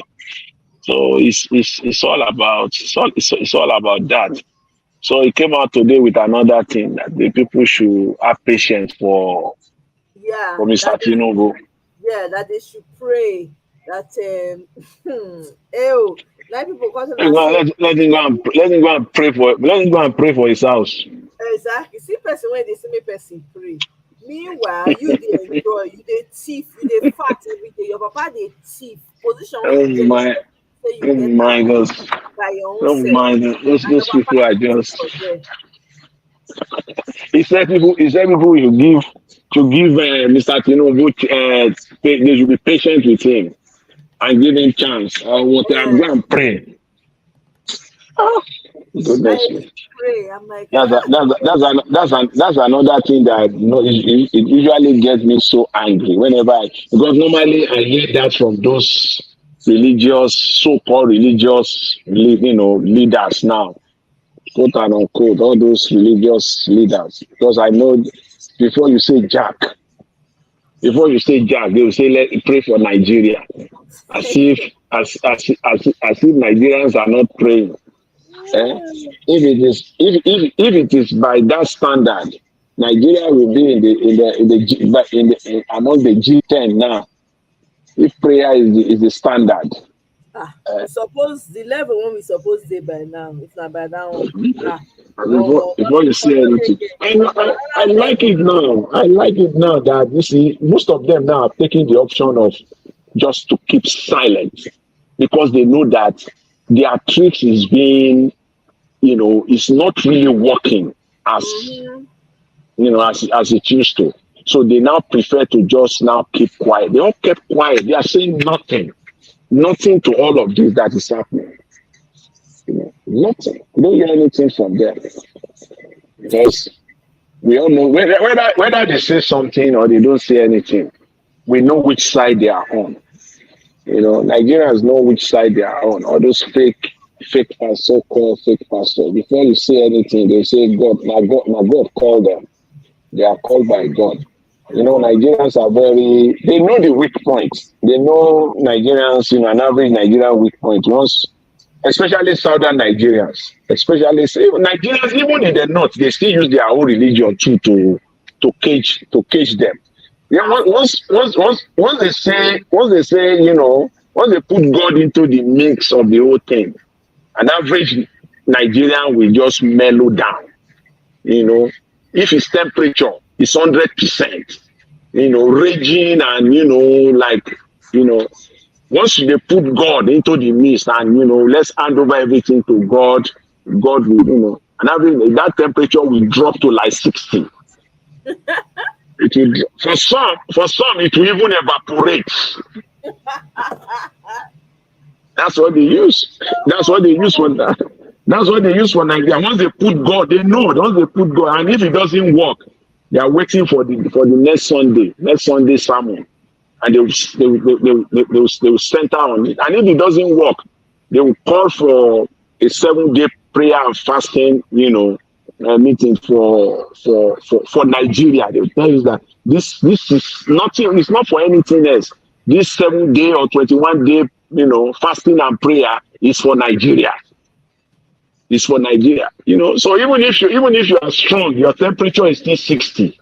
By the time you are hearing them for that 7 days, 21 days, an average Nigerian who is a believer to a large extent, you will just be dropping. You will just see from 60 to 50 to 40 So to let 30. But me read this. Let me read yeah, this. So this Bashir, that's his name, right? In yeah. Hausa, it say, let's not focus more on the cost of daily utensils. Rather, focus more on praying to God. Listen, let's not focus more on the cost of daily utensils. Rather, focus more on praying to God to guide us on our daily basis. Amen, amen, amen. Oh, God. Look at this move. See deception, deceiving the people. There's Oh one my video I God. want to play for. People should be praying and dying. It is suffering and smiling, not praying and dying. They will pray and die. Suffering and smiling now. Let me play one video for you so that we can start. See, Una, I don't spend what? How many hours with Una today? Only two people now don't give me super chat. You see, when I go do 1 hour now, I go they complain say, you do only 1 hour.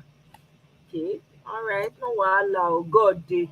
See, make I play this one for now. For those who don't speak Yoruba, maybe you guys can help us interpret it. But he said it in Yoruba. Unfortunately, there's no subtitle in English. Yoruba. Yoruba. Mr. Jonathan, do you understand Yoruba? You speak Yoruba? I'm a Yoruba man, I understand. Okay, yeah. So you help us to interpret them. Yeah. Yoruba, abayin dúpẹ́. Òkè tẹ́ ẹ fẹ́ gùn náà lẹ́gùn yìí. Òkè tẹ́ ń wá láti ẹjọ́ náà lẹ́gùn yìí. Bàbá wa Awólọ́wọ̀ gbìyànjú títí wọn ò rí gùn. Abíọ́lá ṣe ó dókè táwọn òjì ó débẹ̀. Adúpẹ́ òkè tẹ́ ẹ fẹ́ gùn náà lẹ́tùkùn yìí. Ẹ jọ̀ọ́ ẹ bá wa tókè ṣe o. Yorùbá ẹ bá wa tókè ṣe o. Bàbá wa Bọ́lá Ahmed ẹ jọ̀ọ́ ẹ bá wa tókè ṣe. Ìyà ń jẹ mẹ̀kúnnù. Ọ̀rọ̀ epo yìí wàhálà ni o. Ọ̀pọ̀ èèyàn ní ó lè gún ọkọ̀ mọ́. Ọkọ̀ kalẹ̀. Nǹkan ò sí rà lọ́jà torí epo léwu. Oúnjẹ ò sí. Ẹ bá sínà kó ń jẹ ọ wọlé. Bàbá wa ń tẹ́ ẹ lé fún mẹ̀kúnnù ká máa dúpẹ́ nù. Ọmọ kàwé kò ríṣẹ́. Over to you, Mr. Jonathan. These are tribal bigots that put the what do you call this Nollywood? He's a Nollywood man. He's a Nollywood actor. And they are Tinubu supporters. So it's now, those are the people, when you see everything started, you will know that these are the people that supported Tinubu or support based on tribe. Is on tribe, that is what Yoruba people want. Yoruba people now have, gotten what they are looking for. They have their man there now. That is now, it was pleading for Tinubu that things are tough. That whatever he can do, he should do it to ameliorate the problems of Nigerians. But these people, they can't speak the truth with their mouth entirely. Because they have been bought, and they have been bought with change. With change, all these people, that the likes of this man been acting for, I don't know, maybe when I was in primary school, I've been seeing this man acting, and this is still in today. This man has acted major films in the Nigerian film industry, but this where they are. These are just tribal bigots. All of them. These are the people that they use. It's been paid. They don't come out like that without being paid. Though. They don't come out like that without being paid. Within their group, within their, they've been paid. Then they will come out. 8,000 or 10,000. or maybe 100,000. Let me Which play ones, you this. see? I think this The- one is also another one that just came out. Yeah. I don't know. Listen. We say no to plutocrats. Homo olodo de aristocrats. Debat, debat, debat. We are on the prayer mat for Mr. Bat, and that is that. Bat is needed, not the brat. We call on those he baby sat. We give no room for shit chat. Oluremi's husband, the technocrat, debat, debat, debat. Please, Pat Dave. We say no to plutocrats. What the heck is this? I don't know what's it talking about. This one, Babalawo. See the suit on his body. See, look, you know that this one is just playing. He just go and put suits, all those suits they set on the side, the suit on the side of the road in Balogun. We And don't need shit shots. this one is afar. This one is afar. It's Babalawo. He just come out to, these are the people. These are the problem that we have. See, people like that, they are suffering, and you see, they have not started. They have not started. You know what? The people that will suffer most in Nigeria, that this thing will affect most. What is going on in Nigeria now? See, it will be. I don't know. Maybe it's by God design. It's all those people that supported this man. They will be the first. They will be the first set of people. They will see them crying. They will be coming out. They will be coming out crying. These are the last. When they are struggling, they still have some remnants. They pay them to come out and do this stupid work. Some of them, like this one now, maybe I don't know. This one didn't even get any money. How much they give this one to come out and be doing this? No, It's, small. Before we call him day to day, they say this man Agbado pastor. I don't know. They say what's his name? They say now what's his name? Oh, I don't know. They say obedience to their crime and traced Agbado pastor Kezi's church and recorded him deceiving himself in the pulpit. So let's hear what he had to say here. And what was he saying?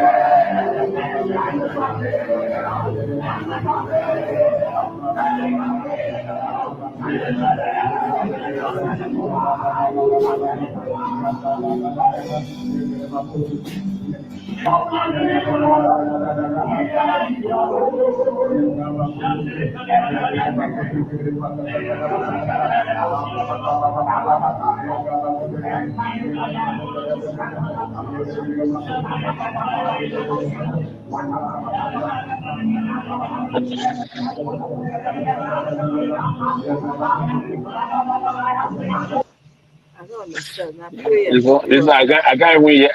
I know they are doing their prayer. It's praying here, but I can't even hear anything, of the prayer because of their sound and whatever there. But if this one is Tinubu pastor, this one Yoruba call them Alatenuje. All these ones, this one is just this one they are just they are just looking for money. When you look at them, that's all they are looking for.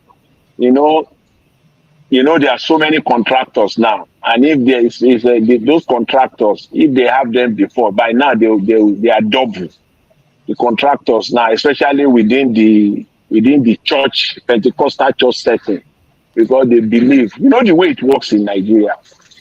Mr. Tinubu's wife, who is a Pentecostal woman. There are some people that know him. Some people will know the person that know her. Some will know the person that know her. This one will know the person that know her. And then there will be some link in between, maybe like about 3, 4 link or even 5. I know this person that know this person that know this person that know Mr. Tinubu's wife. And because of that, whatever comes, I will also get my own. They are the one doing. They are just self-contractors. Hey. These are self-contractors. It's not that, and a lot of them now, you see them all coming up. You know what? As I said before the election, and those that are supporting these people, supporting that, they will be so disappointed. They will be so disappointed because why? They will get nothing from this government, from this interim government.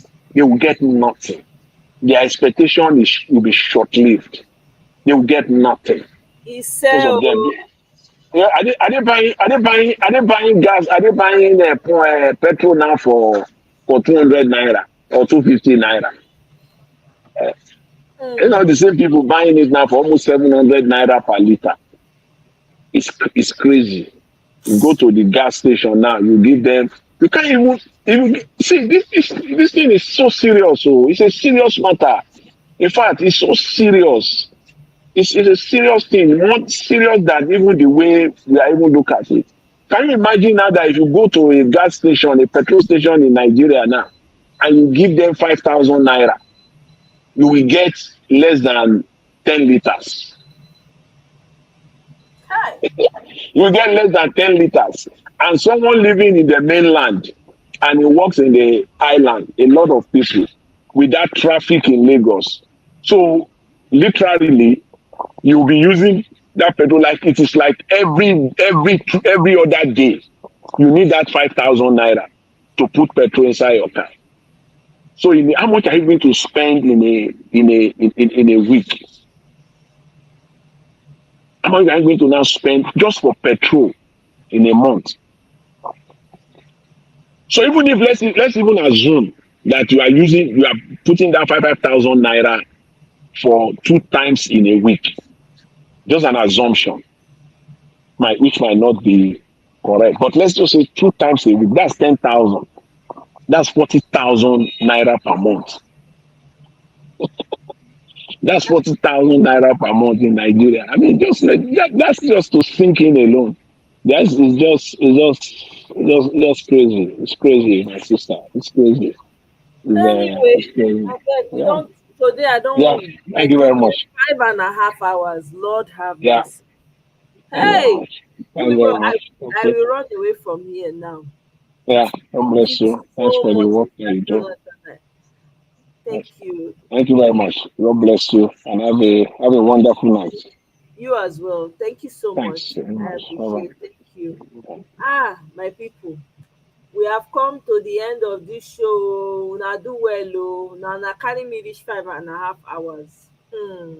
Hey, good night, Tato. Oh my God, you're waking up soon. Oh my goodness, I'm so sorry, Tato. I appreciate you though. Thank you so much. I hope you have a great rest. Your rest will be so much that when you wake up, you will feel like you had a complete 8 hours. That's how it's going to be like. Thank you so much, guys, for joining me. We have really learned a lot today. We have talked about so many things, that are very important to us. And we continue to talk. This fight, we cannot give up. Na only one country we get, abeg. We no get another one. We no get counterfeit. So na only the one we get, na we go fight for. And God no make mistake now. When he say na from Nigeria, na we go come from. So we must fight for the land when God put us, where we were born into. So we can't afford to ignore it or pretend or turn the other side, and act like, if the problem is too much. If we don't fix it, who is going to fix it? Who is coming to fix it? We have to learn to fix our problems ourselves. So we have to do everything that we can. Me, I know that Peter Obi is going to get his mandate. Just a matter of time. They're already shaking in their boots. So, but one thing I'm going to say: no to rerun. Don't join any protest. To obedience. Do not join yourself to. Remember, we are waiting for the court judgment. Do not join any protest, because these people are looking for who to join them so that they can go and touch they will go torchlight the court. They will come talk say because they torchlight am, they no fit give judgment again. Make una avoid any type of trick when they wan use. Make una no follow join. Make una sit down for house. Abeg. No rerun, no protest. We wait until the judgment. That's it.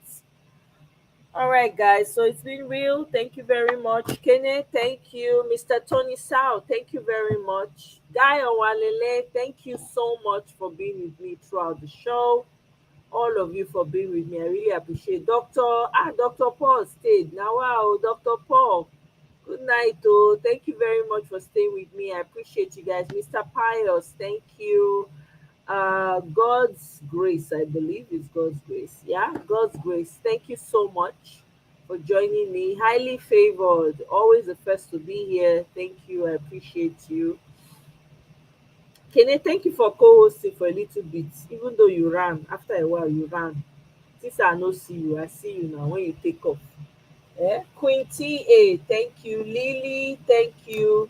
Awa, thank you. Everyone that was able to make it today, I appreciate you guys. And I'll see you guys on the next one. Have a great night. And thank you for the super chat, guys. I appreciate it. Don't forget to like, share, subscribe. Thank you for the shares. Thank you for liking, guys. You guys have been doing fantastic on the likes. I know even the but I'm not really they try. Really appreciate them. Thanks to all my new subscribers. Oh. Thank you so much, guys. I'll see you on my next one. Good night, everybody. Good night, good night, good night. Let me see. Good morning to some people. They don't enter morning for some people right now. Thank you. You say you run, eh? I know. Bye bye. Bye, Mr. Sal. Thank you. Oy.